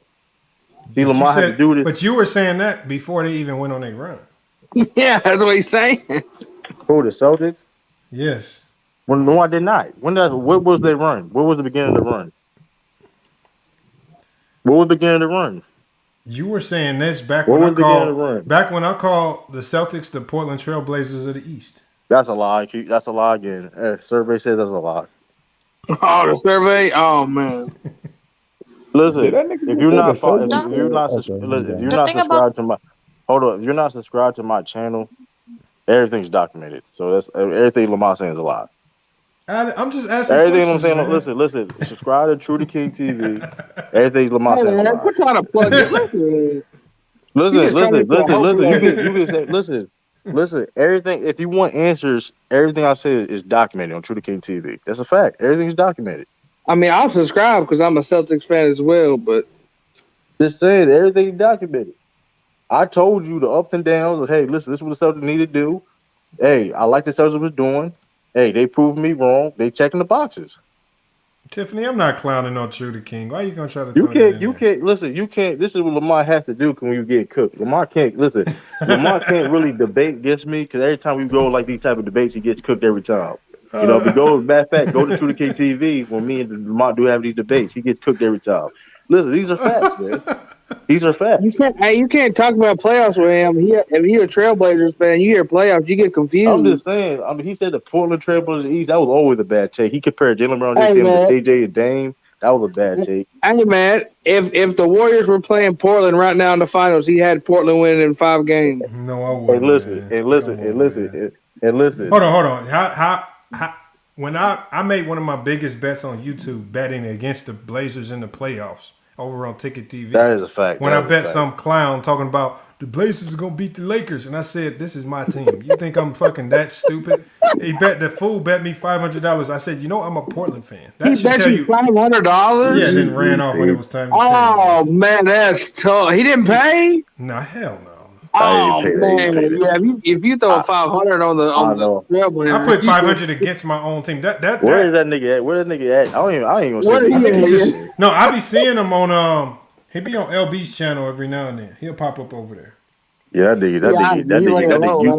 nigga YouTube career done. That nigga changed his name. That nigga burnt toast. Yeah, I ain't gonna say the name. I ain't gonna even say his name. I ain't gonna announce his man's name. I think I forgot it. Oh, Asar. That's his name. Oh man, that's his name. Nigga forgot nigga. He probably back on YouTube. We just on YouTube, all you gotta do is change your name. Ayo Eastside. Eastside. You clown yourself. You right. I'm clowning myself that I picked the Celtics to go to the finals before everybody else. Hey. No, I picked them to go to the finals. I picked you before. I picked them before you did. But you had the Bucks picked. You didn't have them picked. Before the season started. Oh man! What did the Bucks do so differently to sway? How great the Celtics was playing. That's basically what it is. I mean, that's cap. Give the shovel up, dude. That's cap. That's what I mean. That's why. That's a fact. You can like it you can like it or not, but it is what it is. That's cap. The thing with the Warriors, though. Go ahead, Keen. What'd you say? Anybody can shine in the Warriors. Like that's fact. That's a fact. Everybody listen. That's a fact. That is true. Like, they got more weapons. I feel like the Warriors got far more weapons across the board. Defensively and too. all of the Warriors. Come on now, let's not. I feel like the Warriors' the best defenders are all perimeter long wing defenders. When you look at Gary Payton to Wiggins to Draymond, their best defenders, even Otto Porter, are specialize in guarding players like Tatum and Brown. Yeah, but Jason Tatum going to cook them niggas. So but the thing is, the Warriors.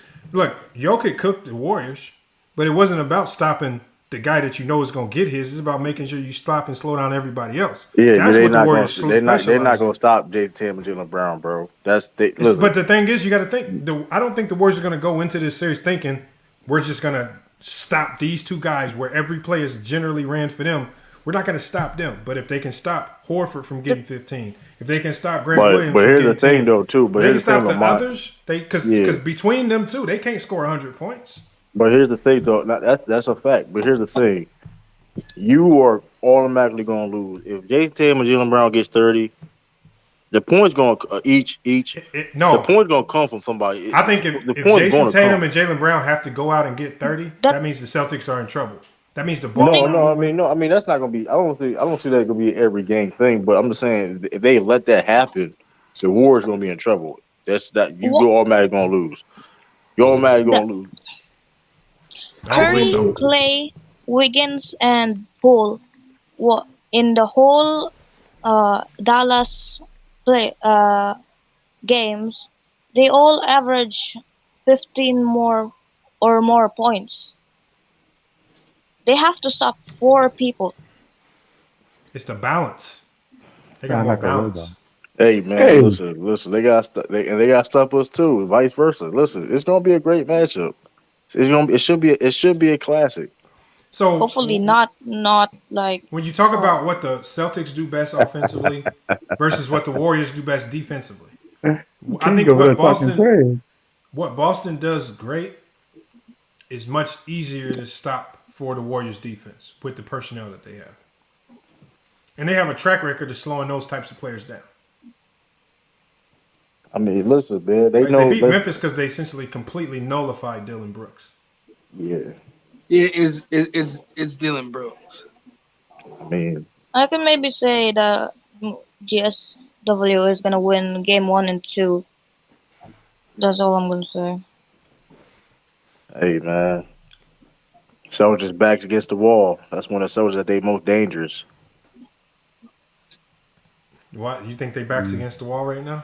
Of course, they're the underdogs. Back against the wall. They were the underdogs against the Heat. Hey, listen. No, we were favored to beat the Heat. But that being said, though, that game 7 was a dangerous game, and you know what I mean, with a toss up. You were nervous as fuck, wasn't you? That game 7 was a toss up. When you lost that game, I ain't gonna lie. Hey man. Hold on, we were favored to win the series, but don't get it twisted. We was favored to win. But that game 7 was a very dangerous game that the Heat could have won. Just be honest. Home court. Celtics fans were just under their seat. If Butler hit that 3-point shot, they would have. That nigga can't shoot anyway, man. That man can't shoot anyway. Oh, now I thought you just said he was one of the best offensive forces in the NBA. No, nobody said that. You see why he be putting words in people's mouths? Like nobody said that. Like, hey man, he be all up in other people's man. He be trying to manipulate what people say. Like, come on, this is what he be trying to do. It ain't working. He sound like Skip Bayless right now. That's real shit. You guys just got love him. Y'all wouldn't say he was a lead offensive force. That is Lamar's favorite analyst, man. You need to be on first take. You just call Lamar Skip, baby. Yeah, you need to be up there with Stephen A. and That Stephen A. Smith is one of his favorite analysts. Oh man, that's unreal. Didn't he have Black Widow in his top 10? You almost got the hairline. You almost got the hairline. I don't have a problem. I don't have a problem with liking all these media conglomerates because True to King knows because he right over there by ESPN. If ESPN came knocking on the door, if True to King ESPN asked True to King to be on the show tomorrow, we gonna see him in a suit and tie. Hold on. Let's make this shit clear. Let's make this shit clear. And I told you this multiple times. I'll be a contractor. I'm not gonna sign no ESPN deal. Yes, you will. Contractor. You're lying. You will sign. I'll be a contract. Hold on. True. If they gave you $1 million deal tomorrow, you're not signing. Yeah, he would. He'd be wearing a Golden State dress. And you would say exactly what they told you to say. No, I'm not doing that. They doing is that now. I got pride. Hey, Lamar. Oh, you're an idiot then. Why would I don't have that much. What do you mean? Hold on. Hold on. You saying, what you just said. I'm going to what you just said. ESPN asked you to sign $1 million deal tomorrow and told you to say LeBron is the GOAT and that the Celtics was going to lose. Now you're being realistic, being specific. That's different. You said something about they do everything they want you to do, like being a clown. It's just sports stuff. It's just sports stuff. Hey, before that, you said, they do everything they want. You have to do everything they have to tell you to do, or some shit like that. Nah, I ain't doing that. But what you said, okay, I do yes, that. you would for $1 million. I would do that for the LeBron James shit. But the first thing you said, nah, if ESPN asked me to sign a contract. And all I gotta do is read off a teleprompter. I don't care what the hell's on that goddamn teleprompter. Man, first of all, you gotta be happy. First of all, I gotta be happy, man. First of all, I gotta be happy. First of all, that's what the $1 million is for. Man, listen, motherfuckers killed themselves in being rich. Hey, that's a lie. Hey, don't do that. Okay. Hold on, what's my RP? What's the one dude named Robert Williams? Come on, that motherfucker. Come on, that motherfucker. Successful as hell. Motherfucker killed himself, man. You know nobody believes that. Hold on, we're gonna ask Celtic lore. Celtic lore, you a Celtic fan? Yeah. ESPN comes tomorrow with $1 million contract, and you got to be on live TV every day talking about the Celtics are trash. Okay, now listen. I don't watch ESPN. I don't like ESPN, but if Fox, I like Fox. ESPN, it don't matter. ESPN, Fox, it don't matter. So if they came up to me and was like, "You got to go out there and completely different views from what I do," would they give me $1 million to say it? Yes. And I do it one time, and that's it. It's your job. You're under contract. For how long? How long the contract? Let's say a typical contract at ESPN is 4 to 5 years. 45. So it's $45 million. Yeah, $45 million deal, $1 million a year. Yeah, Celtics trash, my dude.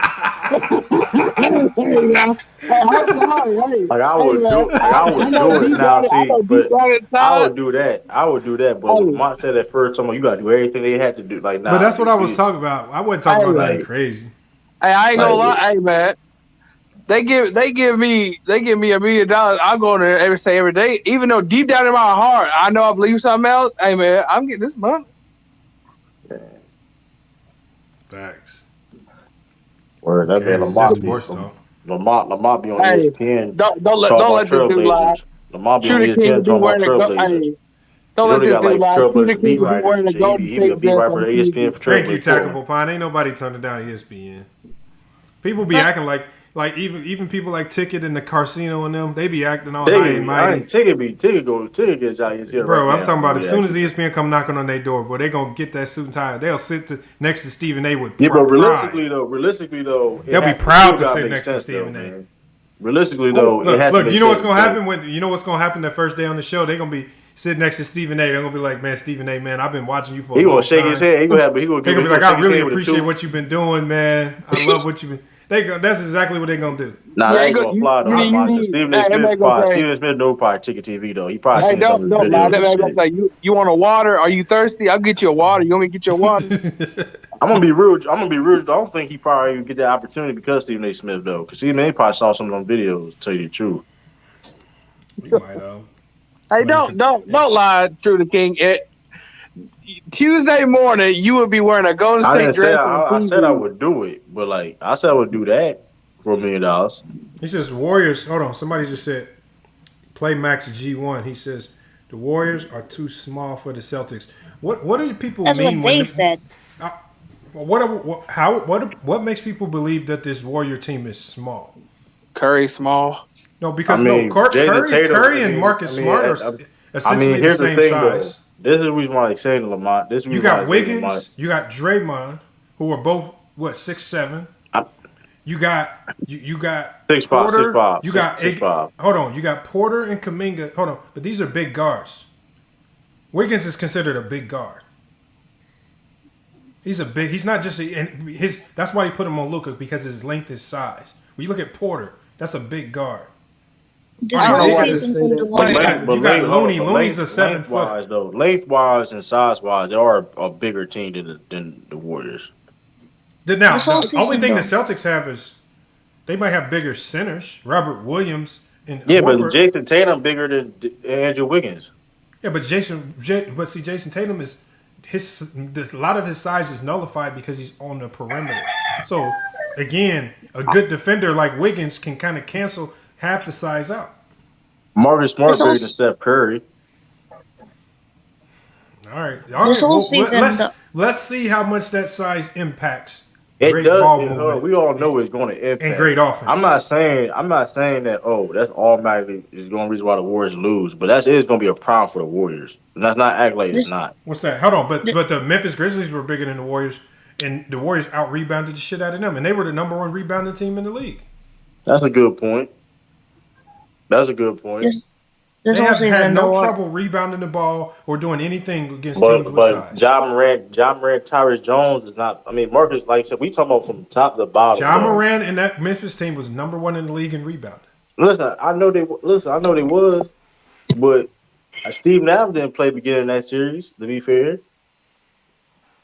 Well, the thing is, just similar, and we can't forget John Morant was averaging like almost like 8-9 rebounds a game. I know, but look, similar to Memphis, I think Robert Williams is going to get nullified to a certain degree because of the liability he's going to pose out there on the floor. What liability? Defensively. This whole season, the Warriors have been. They're going to put Robert Williams in a ton of pick and rolls. He can guard pick and roll if they switch. But can he guard the split action? Robert guard the split action? He can guard split action. I don't think he can. When the playoffs started. If he's healthy enough, yeah. If he's not the question, if he's gonna be healthy enough. Man, nobody knows. We're gonna find out Thursday. I mean, we can argue. Well, it's gonna be Thursday. We'll find out. This whole playoffs. But you know what? Marcus Smart today, 24 points. Jaylen Brown, 24. Tatum, 26.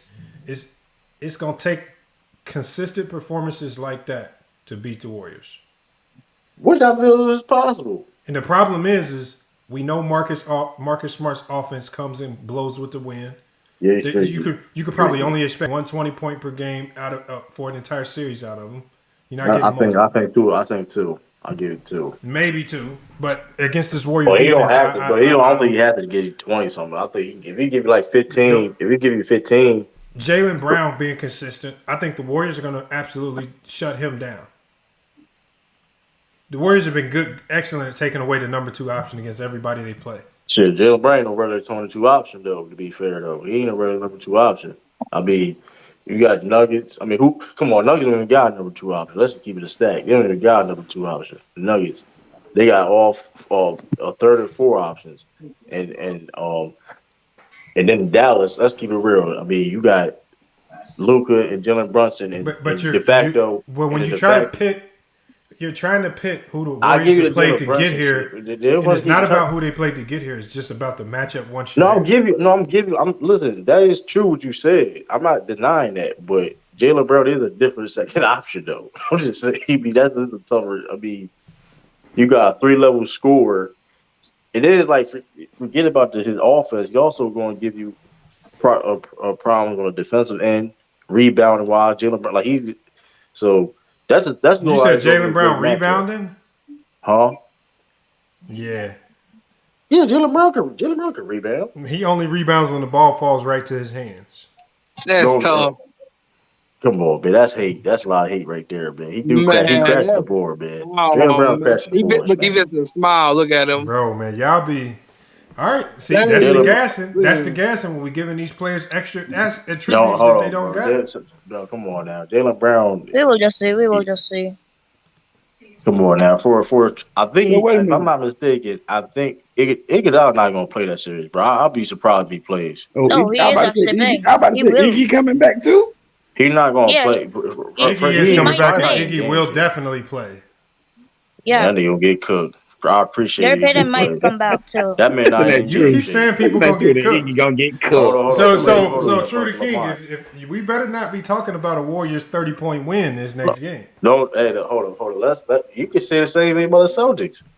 Hold on, let's be real. So y'all Celtics are not beating the Warriors by 30 at Golden State. Oh man, listen, clip hey, somebody all I clip know is it. this though. Marcus Smart always played good at Golden State. I know that. Bro, if Marcus Smart got to play good, if that's what you're relying on, y'all about to get blown the fuck out. Well, here's the thing. Especially on the offensive end. His offense is just an extra. He averaged 15 points in the playoffs. So I mean, hey. Let's just get Marcus Smart. He's elevating his game. So it's like he been making people pay. Hey, listen. I mean, Jason Tatum, it's a team effort, man. Hey, Peyton Pritchard gonna get some. He gonna get some burn in this series. Peyton Pritchard gonna get burned. Shout out to Pritchard Portland. gonna look like a G League player that he is. When he plays I know you ain't talking about G League players on the Warriors thing. It's come on. Hey.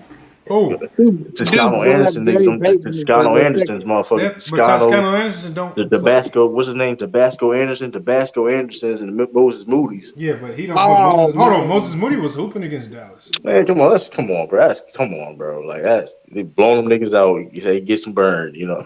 Yeah, they almost came back. Come on, man. Because of Kuminga. Hey, but let's not act like Peyton Pritchard ain't no hitter though. Let's not do that though. Man, let's not. Hold on. I remember the day that I told you that was a great pick. Nah, you know what? That's the same. Listen, I was kind of skeptical though. I ain't gonna hold you because we should have got Desmond Bain that same draft. We should have got Desmond Bain. I was skeptical. Now, Peyton Pritchard's a winner. I think if you're drafting and you know you're not in the lottery, I think the number one trait you need to look for in that player is winning. And Peyton Pritchard's always been a winner. Hey man, he got a jumper, man. That motherfucker, he can hit. So it's not just he can hit the jumper too; it's how he gets his shots off too. Yeah, he creates off of you. I mean, yeah, because he will cross you and step back and hit a nasty three on you. So. Yeah, also he can drop he's an underrated scorer. Period, though. So I mean, but his job is just being just to stretch the floor, being a shooter. But they were starting to target him a little bit. Yeah, you have to. I mean, yeah. But hopefully, Jimmy Butler and on them. Oh, Peyton Pritchard. Derek White. I mean, Derek White been balling. Derek White is stepping up. Now he can drive too. Though we forget about him. He can drive it, and he can drive too. Been very good. He can slash too. Yeah, but you're not gonna consistently attack the rim on this Warrior team. It's not about it's not about attack and just get layups though. They're gonna attack and move the ball and get better shots. It's gonna be a combination of all those things. It's easier. It's easier said. Both teams gonna do that. Both teams gonna do that. By the way. Oh man. Lamont, do you think the Celtics are gonna score 30 points a game? No, I think. Look, I think for me, I've been saying up until every round, I've been saying these matchups. Hey, look, the Celtics is a much better matchup than the Heat, but when I really start to look at these matchups, it favors Golden State heavily. The things that Celtics struggle with defensively are the things that Golden State is great at offensively.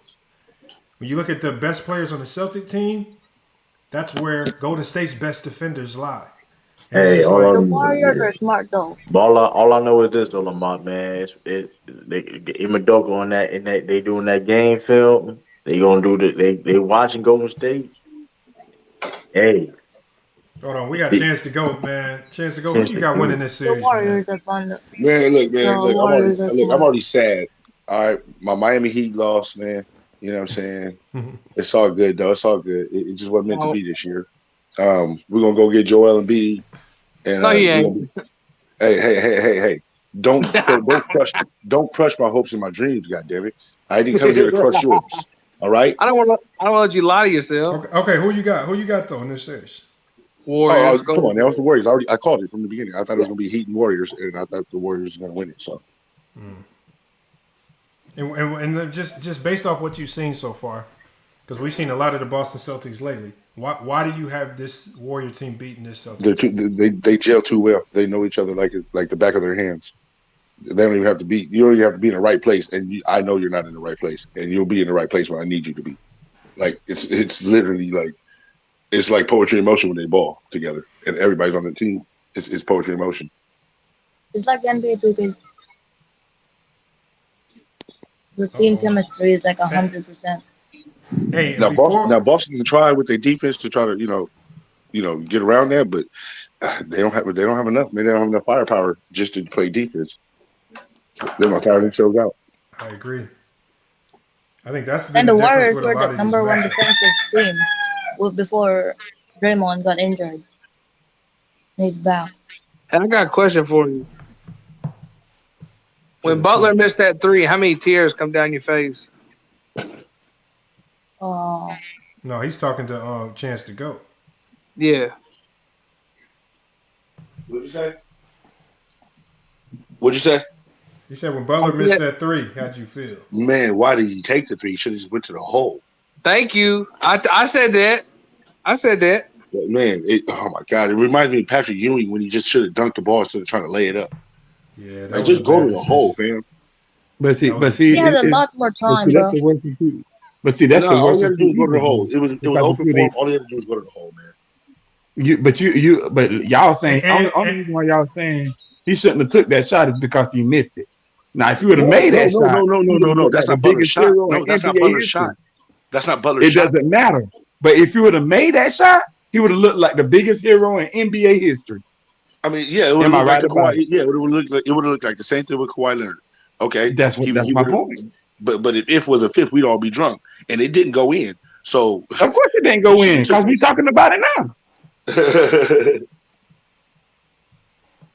No, but I bet if Jimmy's running that play back through his head, he's probably thinking the way the refs are calling this game, they've been calling a lot of ticky-tack fouls. They've been actually giving the offense just one slight bump. Anything that looks like a foul, the way he can finish at the rim, I think the odds would have been just giving him a slightly. It gives him more outs if he drives. You got the foul, you got the layup. I mean, it's much easier, high percentage shot for you. So I think shooting the three in that sense for a shooter would have made sense, but yeah, look how he shot it too. Look how he shot it. It wasn't his right. You know what I mean? It was off balance. Like that would have been a great shot for Tyler Hero if he was coming. Yeah, that's not a Jimmy Butler shot. And be fair, like you gotta look at it. Tyler Hero has been looking like the hero out there. Maybe been hurt, injured. You know what I'm saying? He ain't been balling. But I'm just saying, if anybody takes that type of shot, I mean, maybe I need to shoot it. Maybe Kyle, maybe Tyler Hero, but not yeah. Jimmy. Then it's like I don't know. Like he probably looked at too. Like he saw Jaylen Brown. Mind you, too. If you go back to that play, he saw Jaylen Brown too down there, and I don't know. He may have thought like Jaylen Brown was going to help. I don't know.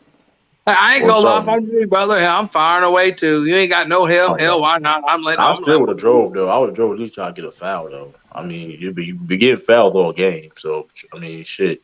He got away with a push off against Al Horford early in the game. So I mean, but man, shout out to Kyle Lowry, flopper of the year. Shout out to Jimmy Butler and I can't stand Kyle Lowry, bro. I can't stand that motherfucker, bro. I really can't. You say you can't stand Kyle Lowry? I can't stand Kyle Lowry, man. Like it's flop. I ain't gonna hold you because Marcus Smart be flopping too, but like it's just different when Kyle Lowry be doing it. Bro, no, it ain't that. Marcus Smart is the biggest flopper in the NBA. But here's the thing about Marcus Smart though. He legit be taking contact though. He be fit. Listen, he's a flopper. Don't listen. I'm not arguing that. But when Kyle Lowry be doing it, it'd be like the littlest shit, right? It'd be like he just like act like he died. Bro, everybody do the LeBron flop. I don't know. Hold on. That's got to be a fake Mookie channel. Mookie? I thought Mookie was live. He said Celtic Nation. Just Paul George fan one guy doesn't really seem to be a Paul George fan at all. No, he's not. In the YouTube I mean, comment. if you're a Paul George fan, I mean, you don't get credit anyway. Wait, what? He's been talking. He said Lowry flops more than Smart. No way. He ain't live right now. It could be. I've seen Marcus Smart will risk injury to go flop. He will throw his whole body against. But no, I'm not saying he don't flop though, Lamar. But you know, Kyle Lowry, like you do a picky on Kyle Lowry. But if you look at some of the greatest flops of all time, Marcus Smart will have like 5 of them. The two on James Harden when they beat the Rockets a few years ago to win the game. I'm talking about like a flop. Like Kyle Lowry do like a flop, but like that's like like come on, bro. Like he like Kyle Rowley's just a horrible actor. That's what make me mad. Smart, Like at you least can Smart, tell that Smart shit get fake some. though. Smart will Like get Marcus some Smart be close. selling that shit. At least Marcus Smart sells it though. Like he's like, because Lowry Kyle Lowry does it like every play though. Kyle Lowry will try to flop every play, Steph every single Curry play. flops too, but he's good at Like he's I know good at Marcus Smart flopping. was. I mean, that should be annoying. Every time Kyle Lowry shoots, a nigga act like he get hit with a fat. Like, come on, bro. Like, bro, that's Marcus Smart times 10. He don't be. Hold on, Marcus Smart. Hold on, Marcus Smart don't be flopping this every is you play. defending the Celtic guy. Hold on. This and is you shouldn't be defending him here. Hold on. I understand Marcus Smart be flopping. He's the biggest flopper in the league. Hey, shit, hey. And he's on your team. Hey, but he don't be. Listen, all that being said though, he don't go every single down a play and try to flop every single play. Marcus Smart tries to flop whenever he thinks he can get the advantage. Hey, sometimes he gets listen, he does. Yeah, he does that. But I'm saying the difference between Kyle Lowry is Kyle Lowry would flop in any type of situation. The jump ball, he flopped. As long as it works. Yeah, it don't work for Kyle Lowry. He just look weird. If you fail, you look stupid. AF. Smart has had some moments where he's looked dumb, but he's had some moments that he got the call. I mean, but Lowry just running around. He just, I don't know. He says Golden State live or die by the 3. That's not true. Play Max GX1. That is not true. They don't live or die by the 3. They actually have a really good mixed attack. Yeah, because they got Jordan Poole now. He can drive that thing. Well, they are. Wiggins, great finisher at the rim, finisher inside. Well, we're gonna see our big Al down there. Robert Williams. Al Horford, old ass. You know, hey, that nigga was top 10 defensive player of the year, folks. I mean, so can't be that. Regarding Tatum in this series, though, Draymond or Wiggins? Neither one. They're gonna put Wiggins on it. Yeah, he's gonna try his best. Probably. They put. See, they put Wiggins on Luka. So, and Luka is a better player than Tatum to me. They put Wiggins on the best offensive player. Yeah, Wiggins. If it's a wing player, Yeah, that's what I'm saying. But the schemes is also different either. The schemes is also different too, though. Like the Mavericks depend on Luka to go crazy and dominate and go crazy. I'll be right back. For the most part. All right, man. But like Jason Tatum, listen. He gonna make the right reads, right. You better hope he does. I mean, he been doing. Listen, he been doing it. Hey, this is why we went through the finals. I just tell people, doing it is one thing, but doing it against an elite defense is another. Hey, I mean, what did Jason Tatum do? That's why he's the great. Hey, checking the boxes. Jason Tatum been doing this against great defenses. So hey. All right, right, man. You see that? You see that? You see that Kobe wrist, man? I saw something weird, and I'm gonna ask y'all if I thought this was weird. Remember, in the middle of the game, they took 3 points off of the Heat score because they said the refs went and looked at it and they saw he stepped on an out of bounds line. Yeah, and it's just like, when did they That's start a rare doing call. it? That's a rare call. Because I didn't know unless it's a review. No, they can signal to have it checked at the next break. Okay. They must have signaled it checked at the next. Yeah, I've seen that too. And one of the head of the referee or whatever, he retired. He said the refs can signal, "Hey, we're going to check this at the next break." Got you. Yeah, that looked very suspect to me. It looked very suspect. He was out. There ain't no suspect. He was out, man. No, he was out. No, he was for sure out. But I'm just saying, like, there was a play a couple years ago where we literally watched Kevin Durant run completely out of bounds and bring the ball back in. You know what I'm saying? But that wasn't reviewed. Like, they played on like it was cool. It's just like, no, I think it's new. I think it was after that when they started doing it, because I seen where I forget what the signal was, but they could signal, "Hey, we're going to look at that on the break." Okay. To keep the game, to not have to stop the game. Yeah, that was just odd to me right there because man, that three goes in. Hey, shout out to the ref, man, for the call. They man. did a poor job of not explaining that and just letting it go. True. Strauss was trying to be a hero. Rest No be pun tripping this intended. playoff.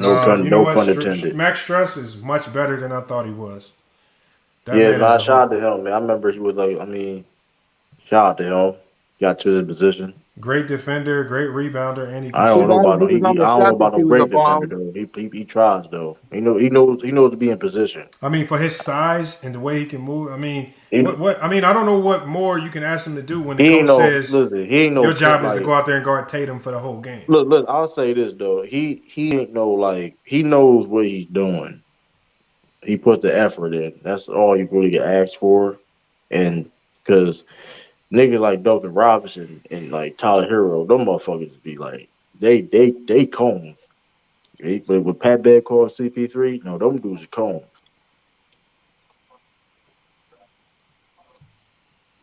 Duncan Robinson was on play. I don't know how they got to package Duncan Robinson and trade that motherfucker, bro. Because I trade him for a pack of ramen noodles straight up. They got to package Duncan Robinson and get rid of that nigga. Somebody said they can bring in Embiid. I don't see how they do it, man. They're gonna have to give up. I'm talking about they're gonna have to give up the house. Sixers aren't giving up. I think they're gonna try. Don't tell you the truth. Sixers aren't gonna give up Embiid. No, I'm gonna say if Embiid said he want to go, well, Embiid's not a long-term contract, but if Embiid's not gonna say he wants to go, he won't. And when it just the way they just literally watched Ben Simmons get tore apart.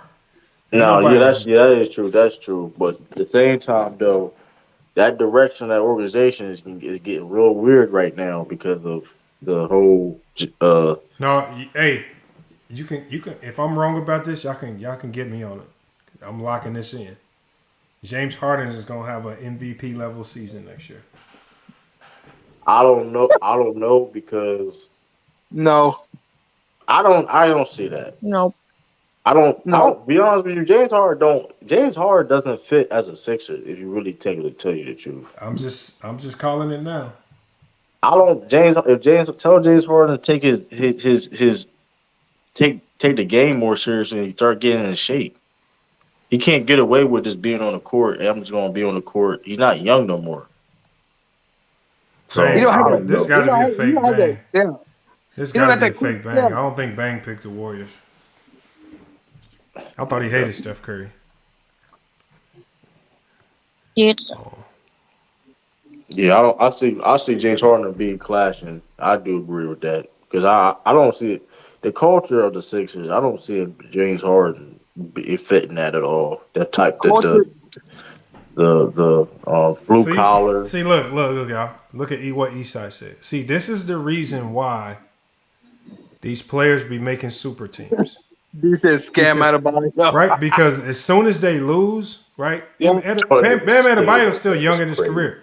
But as soon as they lose, and Bam Adebayo, like I said, he played good game. He played good game. But see, it's these types of statements by fans that make them create super teams. So there's absolutely no question about winning. And when they do win, see, that's why it's no winning. Because when they do make a super team and win, y'all say, "Oh, y'all stacked the deck, y'all cheated it."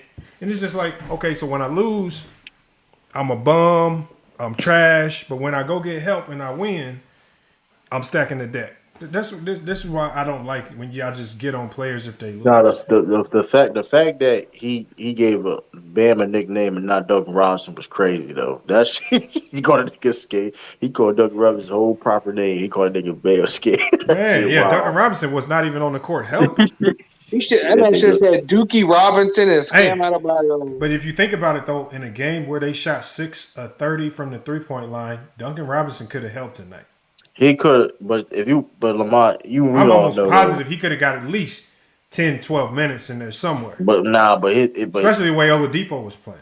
I feel you saying though, but how his defense is though, Lamont. Then it's like he was missing that. Like when they did try that, Lamont, he was still missing, getting good looks. It's like you can't do cause you can't be missing and then be a liability defensively. Hold on, but Max Stress missed 14 shots in a row and was still playing. But like you said, he still plays better defense than Duncan Robinson, though. You know what I mean? He does, but it's just like I think when you absolutely abandon a player that you paid that much money to, you just give up on him. I don't like that. Like, he was part of the reason why they got here. He part of the reason they got booted right the hell out of there. No, he didn't. He wasn't on the court to doing nothing. Yeah, because when he was on the court, he turned the ball over. He would turn the ball over again. Like, yeah, it was, but see, here's the thing. You can't ask him, like, he's already mentally in his head. He's already like, damn, coach ain't even playing me. As soon as he get on the court, as soon as he have one little fuck up, the only thing he's thinking in his head is, damn, coach about to snatch me up. I might not play next game. And it's just like, so now you're on edges. You walking on eggshells anytime you do something on the court. So you hesitant to shoot. It ain't nothing natural no more. Yeah, I agree with that. I mean, like you said, they was in a bad situation because, like, I don't know, because, like, I understand why they didn't play him, but at the same time, like, you did pay more of his money. I don't understand it. Like, I feel like, just like a lot of other teams do, like when he's on the floor court, we have a defensive strategy where we use to hide him and shield him from getting put in some bad one-on-ones or some ugly situations. Because I even saw Max Struss when he was getting cooked. I forgot what game it was. I think it might have been Game 6. There was a stretch where Tatum just started blasting him, blistering him, and then they ran a different scheme where they started doing it in the game this year. But they ran a different scheme where they sent Kyle Lowry over for the double, right? And they shaded more help over. Like, why can't they do that with Duncan Robinson? Yo, Kyle Lowry was being a dickhead this whole game. That ain't called. He was like 2 timeouts left. They had 2 timeouts left, like 8 minutes left. He called. It was like 8 minutes left of the game. And he dialed for the ball shit, and he had like 1 timeout left. Like, yeah, these guys about to lose. I do believe they were crying to the refs too much. They were looking to the refs to save them as opposed to winning the game. Well, they were getting calls. In the first half, the refs were giving them every call in the book. In the second, they stopped giving them calls. So yeah, you gotta sometimes you gotta shut the hell up and just play through the refs. Yeah. You call it. If they don't, they don't. Your Dons have them. I wonder what Dons have got to say this game.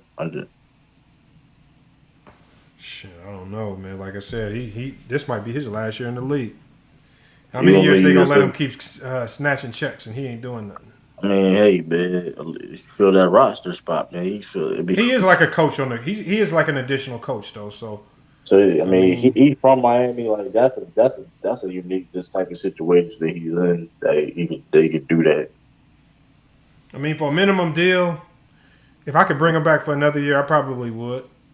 I mean, if it does add value to the team, I would do it on a minimum deal. Shit, if I'm any team, I'd sign him. I think he just I don't know. I just don't see that man. I don't see that man switching teams. Yeah, no, I don't think he would either. But I'm saying, man, I mean, minimum deal. Hey, you can stay until you're 55. You bringing that same energy where, hey, somebody say something, you ready to punch him in the face. Yeah, but I don't know. Bring him on the coach. I bet he goes to the coaching staff or something after he retires. He'll definitely be on that coaching staff. I think that's James what they're Harden? waiting to open up. What'd you say? Who, James Harden? No, we're talking about Udonis Haslem. Hey, King, I'm hearing roosters, man. Where are you? What part of the country? I'm at my house. We have a lot of chickens, roosters. Are you? Okay. No. I don't mind it. I just because I didn't know if because we get people that are on different parts of the world and it's different times. I'm from the Philippines. So you're in the Philippines. Okay, that makes sense then. Okay, that's what's up. Because my neighbor, I'm in Phoenix, Arizona. My neighbors got chickens and they sell eggs. So, that's normal. Sorry about the background. No, you're fine. You're fine. I just was wondering. But the Philippines, man, salute, man. King, all the way from. How'd you find the channel, man? You all the way from the Philippines. I was just bored, I guess. I just made videos and stuff. No, I'm saying, how did you find this channel, FYF? Oh, I was searching about Heat and the Warriors, and I saw this. So there you go, man. But I just found this channel and I wanted to check it out. That's what's up, man. Make sure you subscribe. Come back, man. I appreciate it, man. I'll subscribe and I'll maybe join next time again too. Yes, sir. Hey, and I'm gonna ask everybody one last question before we get up out of here. The last question is: it just came out that the NBA plans to add 2 more teams. Oh man! By 2024, what are y'all thoughts? Seattle. Yes.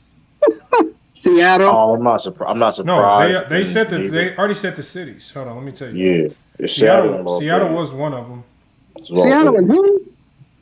Really? Las Vegas. Oh, yeah, Seattle and Vegas. Yes. I mean, that's been in the talk for a while, so I'm not surprised about it. So have they announced like how many spots you're going to get to keep? How many players you're going to get to keep and stuff like that? I'm assuming they'll do an expansion draft. I mean, obviously you have to when you bring in two new teams. Yeah. So I mean, I'm sure the policies on that are going to be the same. But now here's the thing, though, Lamont, too. What so are the names? More teams. So Lamont, since there's more teams in the league, how you gonna get everybody? How you gonna get? So every team will have to have the pick. They have to give a player away, even though there's more players now. No. I mean, I think it's less risk to some teams. Now that there's more teams in the league, it's going to be less of a risk because it kind of thins out the expansion draft a little bit. But I don't know what rules they're going to change. I don't know exactly. But don't they want the same amount of money? You said what? Don't they want? They want more money to play less games, don't they? Well, whenever you expand the league, it's about money. So I don't know. Again, I don't know. I mean, exactly. It's Vegas and Seattle too. Those are two big basketball. I'm just saying, markets. like now you're about to get more money to play less games. That's just crazy. Hold on. Basketball. I mean, are they playing less games? They literally wanted to get it down to 73 because too many people getting hurt. Yeah, I thought so. I don't know. I don't believe that they'll This is what they're do. trying to do. Bro, these are just rumors right now. I'm hoping they don't do it. But you know, with the league, they'll bust out anything at the last. They're trying to play less games, I think, in the regular season and try to have like a mid-season tournament, some crazy shit. Damn. Okay, hey, look, I didn't even see this stat. It said the Miami Heat shot 12 of 43 outside of Jimmy Butler and Bam Adebayo. Oh man. So it said, Kyle Lowry, Oladipo, and Max Strus combined for 12 of 23 from the field. Man. That will get you eliminated in a Game 7 for sure. So I got a question about the expansion. They have have not announced how many players you're going to get to keep. No, I don't know. I'm assuming it'll be similar rules, and it's not about if you can keep the players. It's about protecting a certain number of players on your roster that can't get drafted in the expansion draft. Yeah, that's what I'm saying. That's what I'm saying. So, like, let's look at this Miami Heat team. They might leave if you look towards the end of their bench. A guy like Dwayne Dedman, they might not protect him. A guy, some guys toward the end of the bench, that don't play a lot, but they still can be good on certain teams. Like, Dwayne Dedman will help an expansion team. He's not going to make him a championship contender, but he'll help. That's really all what the expansion teams were grabbing, really, in the 90s. But, like, when they took Charles Oakley and B.J. Armstrong, but, I don't know. We'll see how it goes. I like the addition of the two teams, but I don't know. They'll be back for a while, though. You're gonna be. That's what I'm saying. It's like, do we really need another Kings team? Like the Kings are horrible. NBA don't care. It's money. If you get to the Vegas market in the NBA, a ton of money. The Seattle market in the NBA, ton of money. Yeah, but now here's the thing too, though. Two new teams, meaning basically two new owners. So you don't know what. OKC was a new team. No, well, technically not, but like you get what I'm saying. It was a new ownership, right? They moved to Seattle to OKC, and they became championship contenders. And it took them a short time to do it. You know what I mean? So we'll see. I mean, Vegas is a big market, so Vegas they would have to do a realignment though, wouldn't they? Because that would be two Western Conference teams. No, I'm assuming the Vegas team would be in the East. I mean, who's the farthest Eastern team? Milwaukee? New Orleans. New Orleans would be in the East. New Orleans would be in the East. Yeah. Put New Orleans in the East and put Las Vegas in the West. Yeah. Yeah, they probably would realign some stuff. Because you would have to. Because who's the farthest East team? I'm trying to think. New Orleans. Here go Jared with this bad take. Talking about Gobert's garbage. See, he has a garbage team, I guess. We ain't gonna start covering the draft. We ain't gonna start covering the draft, Lamont, man. When you gonna start covering the draft? I'm about to just start doing that.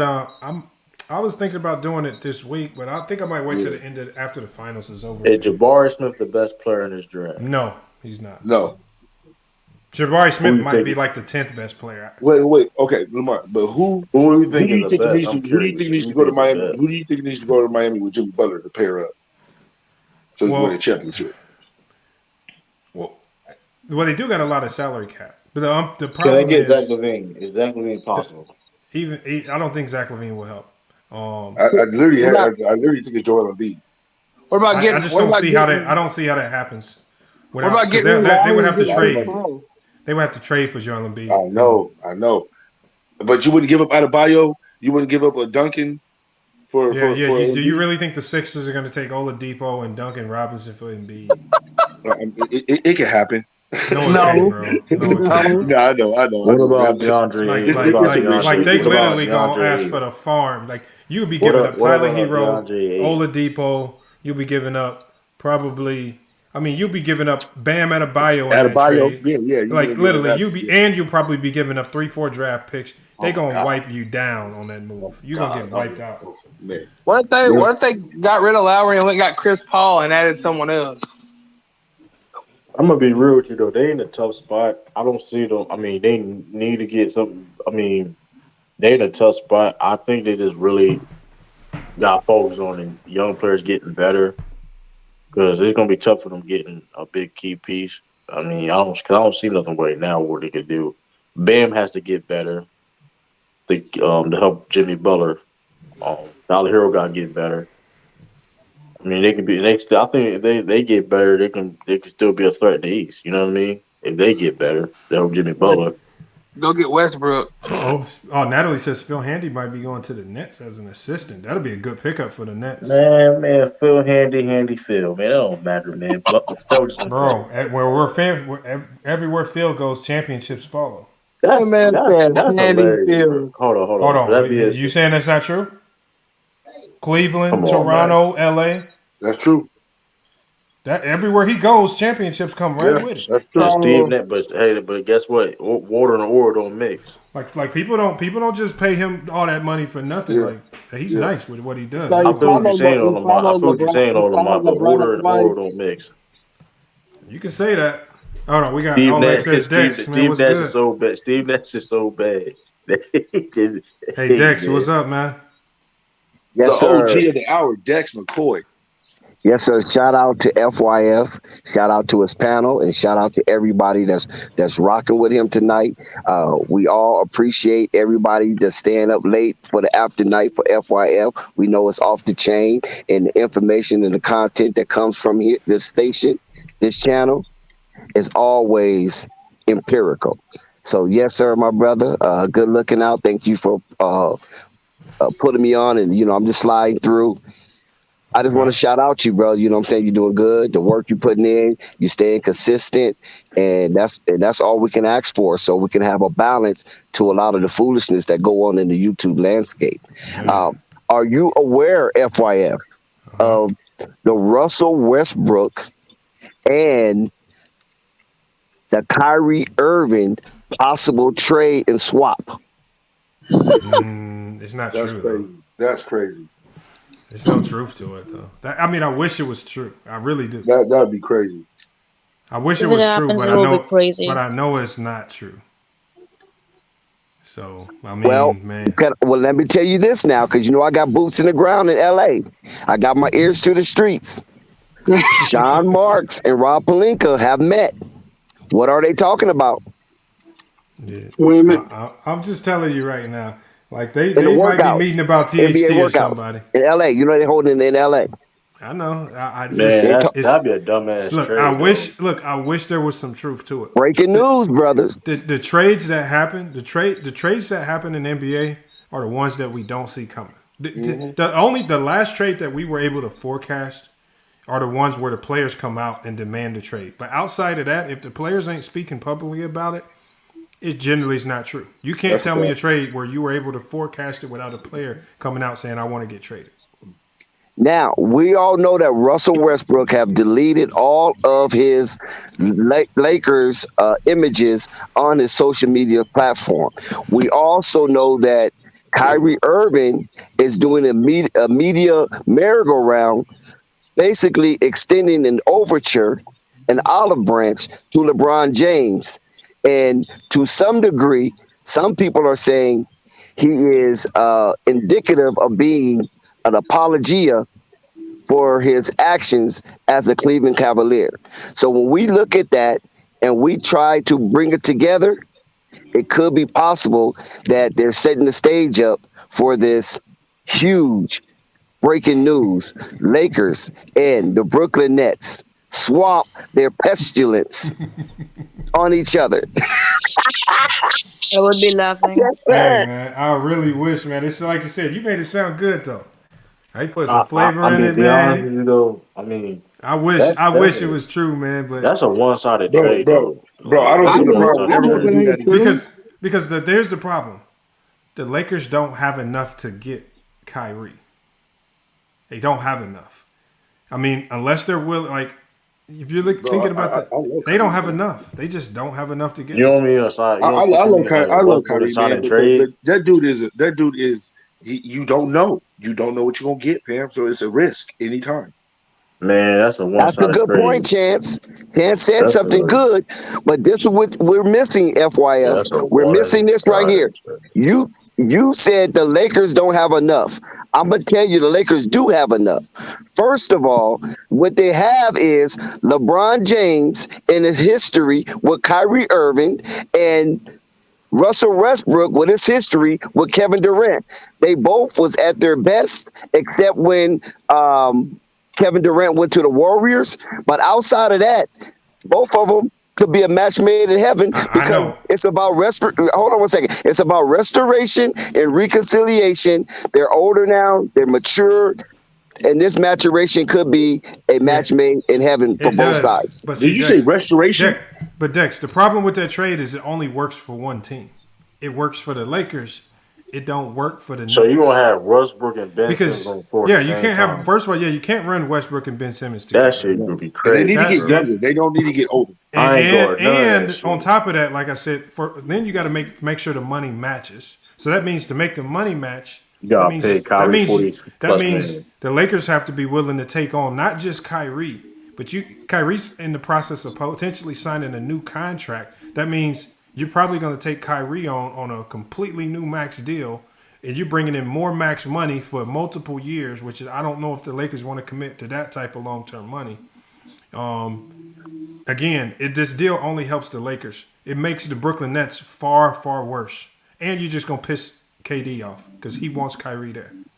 Well, maybe KD might consider bringing old Russie back. Now, Dex, I'm asking you that, Dex.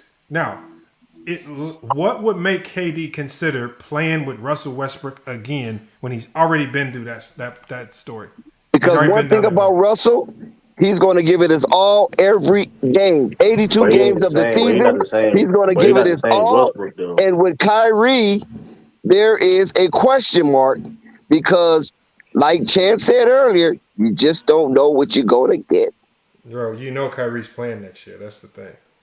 Man, that's Dex, are you a Laker fan on the low? So Westbrook and Ben Simmons. I'm not a Laker fan on the low. I'm a Laker fan on the high. Oh, that's why you're saying it. Oh, that makes sense then. Because I'm like, man, this is only.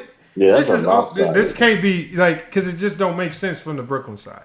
Yeah, like it just don't make sense. Ben Simmons on the floor at the same time is disgusting. That would be nasty. And if this trade happens, the NBA needs to do some serious investigation. Yeah, because it's a plan inside the Nets organization. I'm reporting that shit. I'm boycotting. Yeah, it's definitely something funny going on. I'm telling you, there's the primordial soup is brewing with the Lakers and the Brooklyn Nets. East Coast, West Coast, both teams need a upkick. And I'm telling you, do not rule it out. You know I'm nice with predicting the trades. Just after I'm nice with predicting the trades. We can place a small wager on it. No, don't do that. Don't. I'll put 500 on it right now. Oh, come on. Now Dex ain't gonna do that. We can't put Dex in that situation. Man. You better not. That man gonna go broke.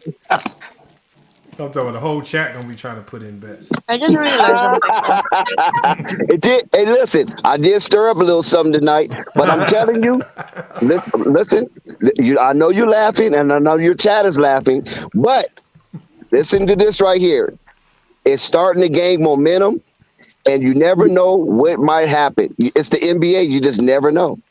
Yeah, it's going to gain momentum in LA. It benefits only LA. I might have to clip this and make his own video, man. Yes, sir. Please do that. And Please tag do Flight. that. I got to tag Flight. Let him know you running around these streets, man, with this crazy stuff, man. Listen, I broke the news on. Listen, FYF. I broke the news on NBA old boy Zen Master. I broke it on his. And I didn't really mention it on Flight. I didn't really mention it on Flight because there was so much turmoil going on with the Golden State Warriors and meeting the Boston Celtics and that dynamic. But I'm telling you, listen, it could possibly happen. I'm not saying it's guaranteed, but we know the NBA, we've seen stranger things happen.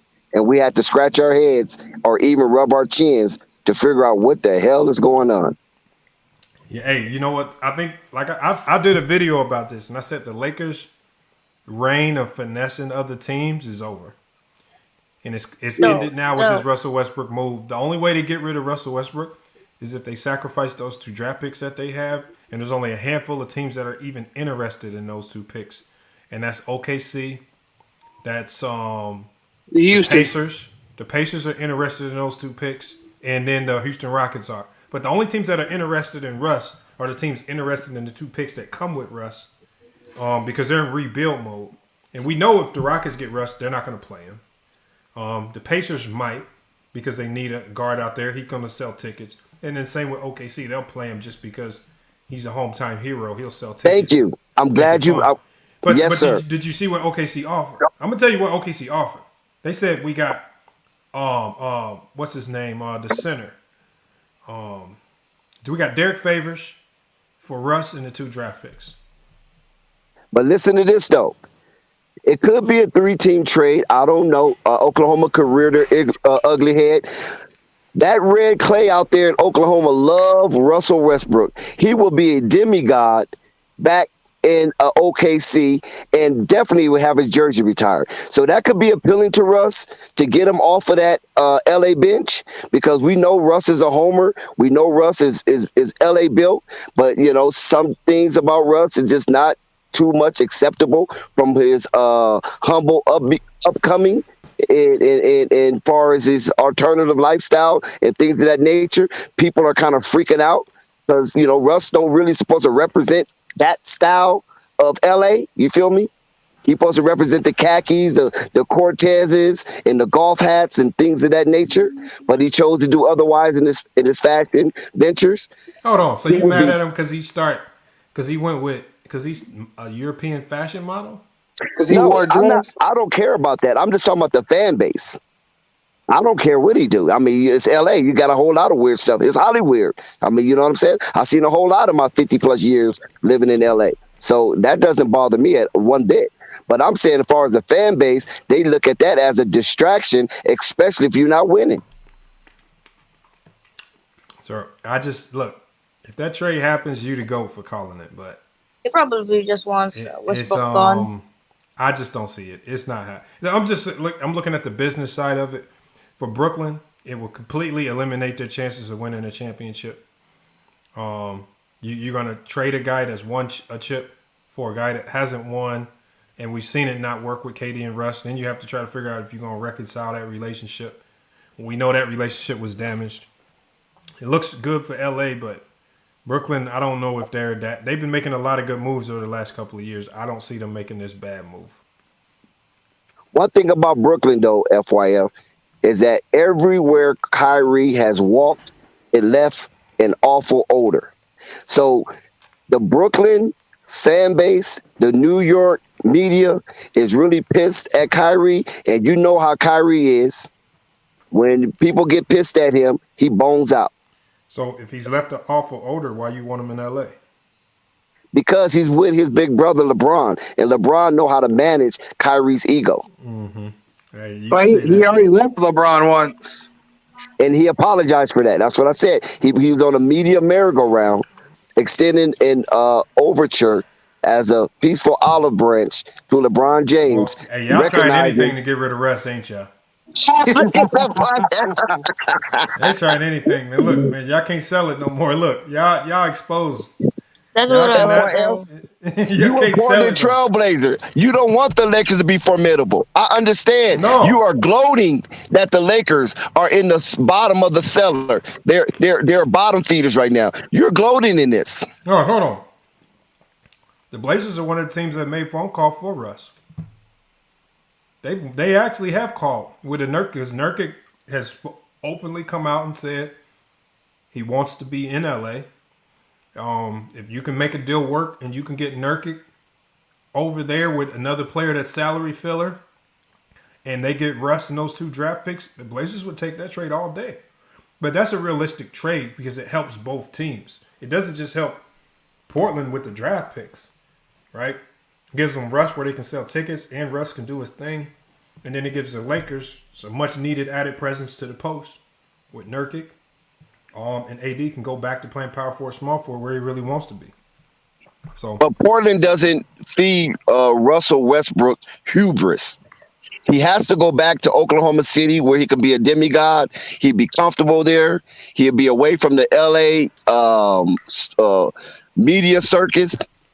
And those people love him out there on that red clay. They love OKC Russell only Westbrook. offered Derek Favors. That's all you're going to get out of OKC for. Well, I don't know if it could be a 3-team trade or I don't know. But all I'm saying is this right here. They love him in Oklahoma City. So it's not like he's not willing to uproot himself from LA. He's not, but the Lakers are stuck with him. He'll be a Laker to at least the trade deadline next year. He wants to be in the Lakers. He doesn't want to leave for some reason. I mean, unfortunately, Dex, man, I'm not trying to kill your parade, man. I know you want big things. Yeah, don't kill my dream. Don't kill my dream. But he will be a Laker at least till the trade deadline. Do you know how dominant we would be if we get Kyrie Irving, LeBron James, who led the league in fast break points and almost led the league in scoring at the age that he is, with a healthy AD coming back reinvigorated and ready to push forth in a championship campaign after watching Steph Curry and Jason Tatum take over all of the attention of the NBA?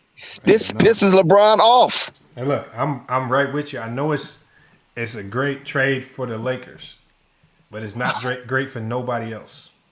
Tell this dude, y'all be good for 15 games, and Street Clothes will tear his stuff, and y'all suck again. And y'all no, it won't. Hold on. Look, it's not. Nobody. They're not gonna do that. Brooklyn is not crazy. I mean, again, it sounds ideal for the Lakers, but it's just not gonna happen, man. No, what I'm saying is, he talked about AD coming back rejuvenated. That man AD gonna play will be 15 back games rejuvenated. Now, AD next year, he'll be hurt. Just like I said about James Harden, I feel like James Harden for sure is going to be an MVP candidate next year, and AD is going to be back to his normal self. Did you see pictures of AD already? He already looks like 25 pounds lighter. You know he's been putting in work. He says 6 months off. I mean, he's been putting in work. Like, he's already lighter. He's back to his size that he was when he was in New Orleans. So he knows what he needs to do to get back to being AD. So you can tell he's putting in work right now. He's significantly lighter. You can see it. He's lost a lot of weight. He's getting back down to the right weight. Yes, sir. So guys, let that simmer. Yeah, let that simmer in your heads. Let your atoms pop, and just imagine what it would be like when you hear that news. Remember where you're going to be when you hear that news of this blockbuster trade of 2 pestilence of each team on each coast, one on the Atlantic, one on the Pacific, swap and become formidable once again. Brooklyn is disappointed, and the Lakers are disappointed. And one of the 2 things that have disappointed them were their point guards. And it could be an awesome swap. And everybody, salute. Thank you, FYF, for pulling me up. Tell me, how would it be awesome for Brooklyn? I'm trying to let that sit on your head. You said awesome. He threw that in and gonna try to get up out of here. How's that gonna be awesome for Brooklyn?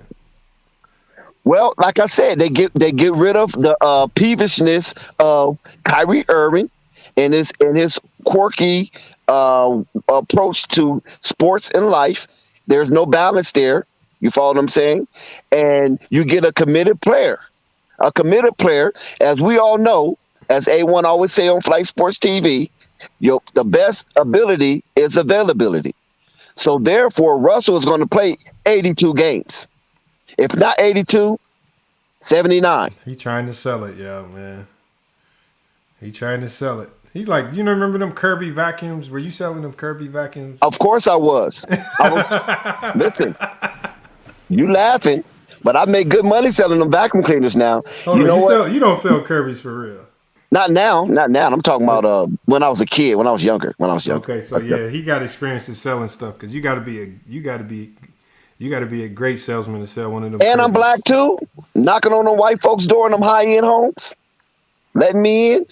You feel me? Selling them vacuum cleaners, giving them demonstrations. And I told them that's a Rolls Royce of vacuum cleaners. Forget that Dyson. Forget that Hoover. Forget that Bissell. This is the Rolls Royce of vacuum cleaners. You need this. Hey, but I had one before. They is nice, though. No doubt. They do everything you wanted to do. Especially when you show them those damn bed bugs in that HEPA filtrate system. It's good as gold. I'd buy one from you. Okay, FYF, I gotta shut down, FYF. You know I love kicking it with you, and I love when you come over the flight. But I'm a little older, so I'm a nap guy. I'm in my nap years. You know what I'm saying? I gotta take my naps. All right, man. Okay, salute to everybody on the panel. Salute to everybody that's rocking with FYF. Trust me, you are where you're supposed to be, and where you're supposed to be, FYF gonna give it to you. Facts. Salute, man. Appreciate that. That's Dex for you, man. They be having some crazy debates over there. Hey, I'm about to shut it down. Yeah, we going on the 4-hour mark. We had a good little session, man. Appreciate you for pulling up King to King. You got a YouTube channel? When are you live streaming back again, by the way? Hold on, what'd you say again? When are you in a live stream again? What's today? I'm probably gonna be live again probably tomorrow evening. So, hold on, what time is it now for you? It's 4:38 in the afternoon for me. Okay, so if it's 4:38 in the afternoon, it's 1 in the morning here. So in about probably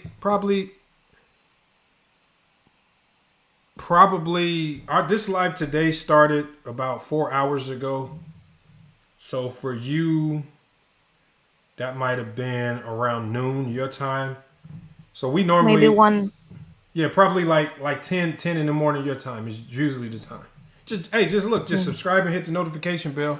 Yeah. You'll see when we go live, man. And like I said, just keep pulling up, man. I got you, man. I'm gonna let you up here to cook, man. We're gonna have all types of topics. Yeah. And by the way, what you asked earlier? I was just saying, do you got a channel? Because it says King to King YouTube. Like YT. Yeah, I do. I kind of do like videos of NBA 2K20 mobile. Okay. Because I don't have a PC. Okay. Yeah. No. Just type your channel in the private chat, and I'm gonna put it in the chat, and let people pull up, man, and see what you got over. No, it's the same thing. It's the same thing as my name. Yeah. So when you hop out, just type a comment in the chat so everybody sees it. Hopefully, everybody can go check you out, man. Appreciate you pulling up, man. Thanks, man. Yes, sir. And we got See you tomorrow. Yes, sir. Chance to go. Appreciate you pulling up, man. And then Celtics Lord, man. Yes, sir. I'll see you. Yep. I'm gonna catch you on the next one. Hopefully, man, when we go live Thursday, hopefully the Celtics look like they a team to reckon with. That's all I hope for. Fight for. No, I really want to see how the Celtics respond and look. Is the moment going to look too big, right? Are they going to go away from their game plan? Are they going to get selfish, right? We've been hearing rumblings that Jaylen Brown and Marcus Smart have been having some grievances with each other, right? We're going to see the real Celtics team now when the pressure is really there. So, like I said, I have nothing against them. I just predicted the Golden State Warriors will win, but I just want to see a competitive finals. That's really all I want to see. Yeah. All right. I'll catch you in the next stream. I'll be in there. All right, man. I'm gonna catch you on the next one. Yep. All right. All right. All right, King to King YouTube. Appreciate you being here as well. Yes, sir. So Jared, man, appreciate you being here. Salute, man. Yeah, y'all see the scoreboard here, man. The scoreboard is up, man. I mean, Heat, Celtics, man, this is a game where the Heat, I don't want to say they dominated the game. They just were more consistent, and they didn't fall into chucking up a lot of threes. And that's been another consistent throughout this playoff too. The teams that when the going gets rough, when they start chucking up threes, that's the team that usually gets in trouble. And Miami, unfortunately, fell into that tonight in this game 7. As the Celtics' top 3 scorers, y'all see it right there, did a great job of just being consistent. And they just had to lead from start to finish, man. They had to lead. They looked like a determined team coming right out the first quarter. They looked like they had a mission. They executed well then. Then they did a great job of executing in the fourth quarter as well. So salute to the Celtics. Celtics Warriors NBA Finals, man. We picked the Warriors, at least here at FYF Sports. Tackable Pine says, what video game you played today? I haven't played any today, Tackable Pine, but I probably will play a little Division before I lay down. I've been neglecting my other channel, whatever happened to the News TV. I got to do some videos on the Buffalo shooting. I got to do some videos on Blueface and that situation over there. So make sure y'all tune in to over there to whatever happened to the News TV, because we're going to have some content dropping over there before the finals start. But my focus right now has to be on these NBA Finals right now, man. It's just, it's must-see TV for me, man. This is what it's all about. But hey, y'all, it's FYF Sports, man. Been another excellent podcast video. Appreciate you guys pulling up for the post-game show. Like I said, we're going to be back this week. We got live streams all over the place. We're going to have lives on whatever happened to the News TV. We got thanks to One Cool Pete, we got the R. Kelly transcripts. So I'm going to be reading those verbatim. So when we read them verbatim, it just kills all of the what ifs. Right? We can hear the finesse. We can hear the real from the fake. We can hear the testimony for ourselves. And then we can make our own decision. Because I think, although there is some culpability on R. Kelly's end, I think the government and a lot of these organizations did a lot to gaslight the whole case and turn it into something that it wasn't. So we're going to get to the bottom of that as well. But it's FYF Sports, man. Another great podcast episode. Again, salute to the chat, man. A lot of people, over 300 people in here today. And then for our scoreboard stream earlier, man, I'm just looking at the numbers. We hit 17K viewers for the stream earlier. So we're going to keep doing it that way. Salute to FanDuel, man. FanDuel sponsored that stream, right? Y'all saw the new FanDuel scoreboard up there where it's not just the score up there, right? So for people in the Philippines that might want to watch and you're not getting the game, at least we got the little action logos up there so you can see who scores, who misses, and it's giving you a FanDuel stat update. So we're going to keep that going as well. So again, appreciate everybody pulling up. But it's FYF Sports, man. Another great podcast. We'll be back with more sports and news. But until then, it's FYF Sports. And we out. All I hear is yap, yap, yap, yap. Ain't talking about nothing, right? Watch this. We gon' bring that pressure. Just a little FYI, FYF. 20K sub 6 months, what's next? They been hating at first, now they calling us the best. Hit up YouTube, tell them cut the check. Just a FYI, FYF. 20K sub 6 months, what's next? Woo! Fuck your feelings, we all know who the real is. I be getting to it, ain't wasting no time. Walking straight in, we ain't waiting in line. Fuck your feelings, you don't care about mine. You a YouTube gangster, don't be yelling out slime. Or you talking LB, talking Ticket TV. Ain't nobody watching them, all the viewers be sleep. 5 years in, all your subs is your friends. Ticket TV, watch the cars again. Just a little FYI, FYF. 20K sub 6 months, what's next? They been hating at first, now they calling us the best. Hit up YouTube, tell them cut the check. Just a FYI, FYF. 20K sub 6 months, what's next? Woo! Fuck your feelings, we all know who the real is. All know, shop don't close. Working 24, trying to make the channel grow. Look at them, pointing fingers, hating on the low. You can't compete with our podcast show. Couldn't make it in the league, so we got on TV. Crying by LeBron like a little baby. You must be crazy, trying to ever play me. Or you super tough until it's time to say cheese. Just a little FYI, FYF. 20K sub 6 months, what's next? They been hating at first, now they calling us the best. Hit up YouTube, tell them cut the check. Just a FYI, FYF. 20K sub 6 months, what's next? Woo! Fuck your feelings, we know who the real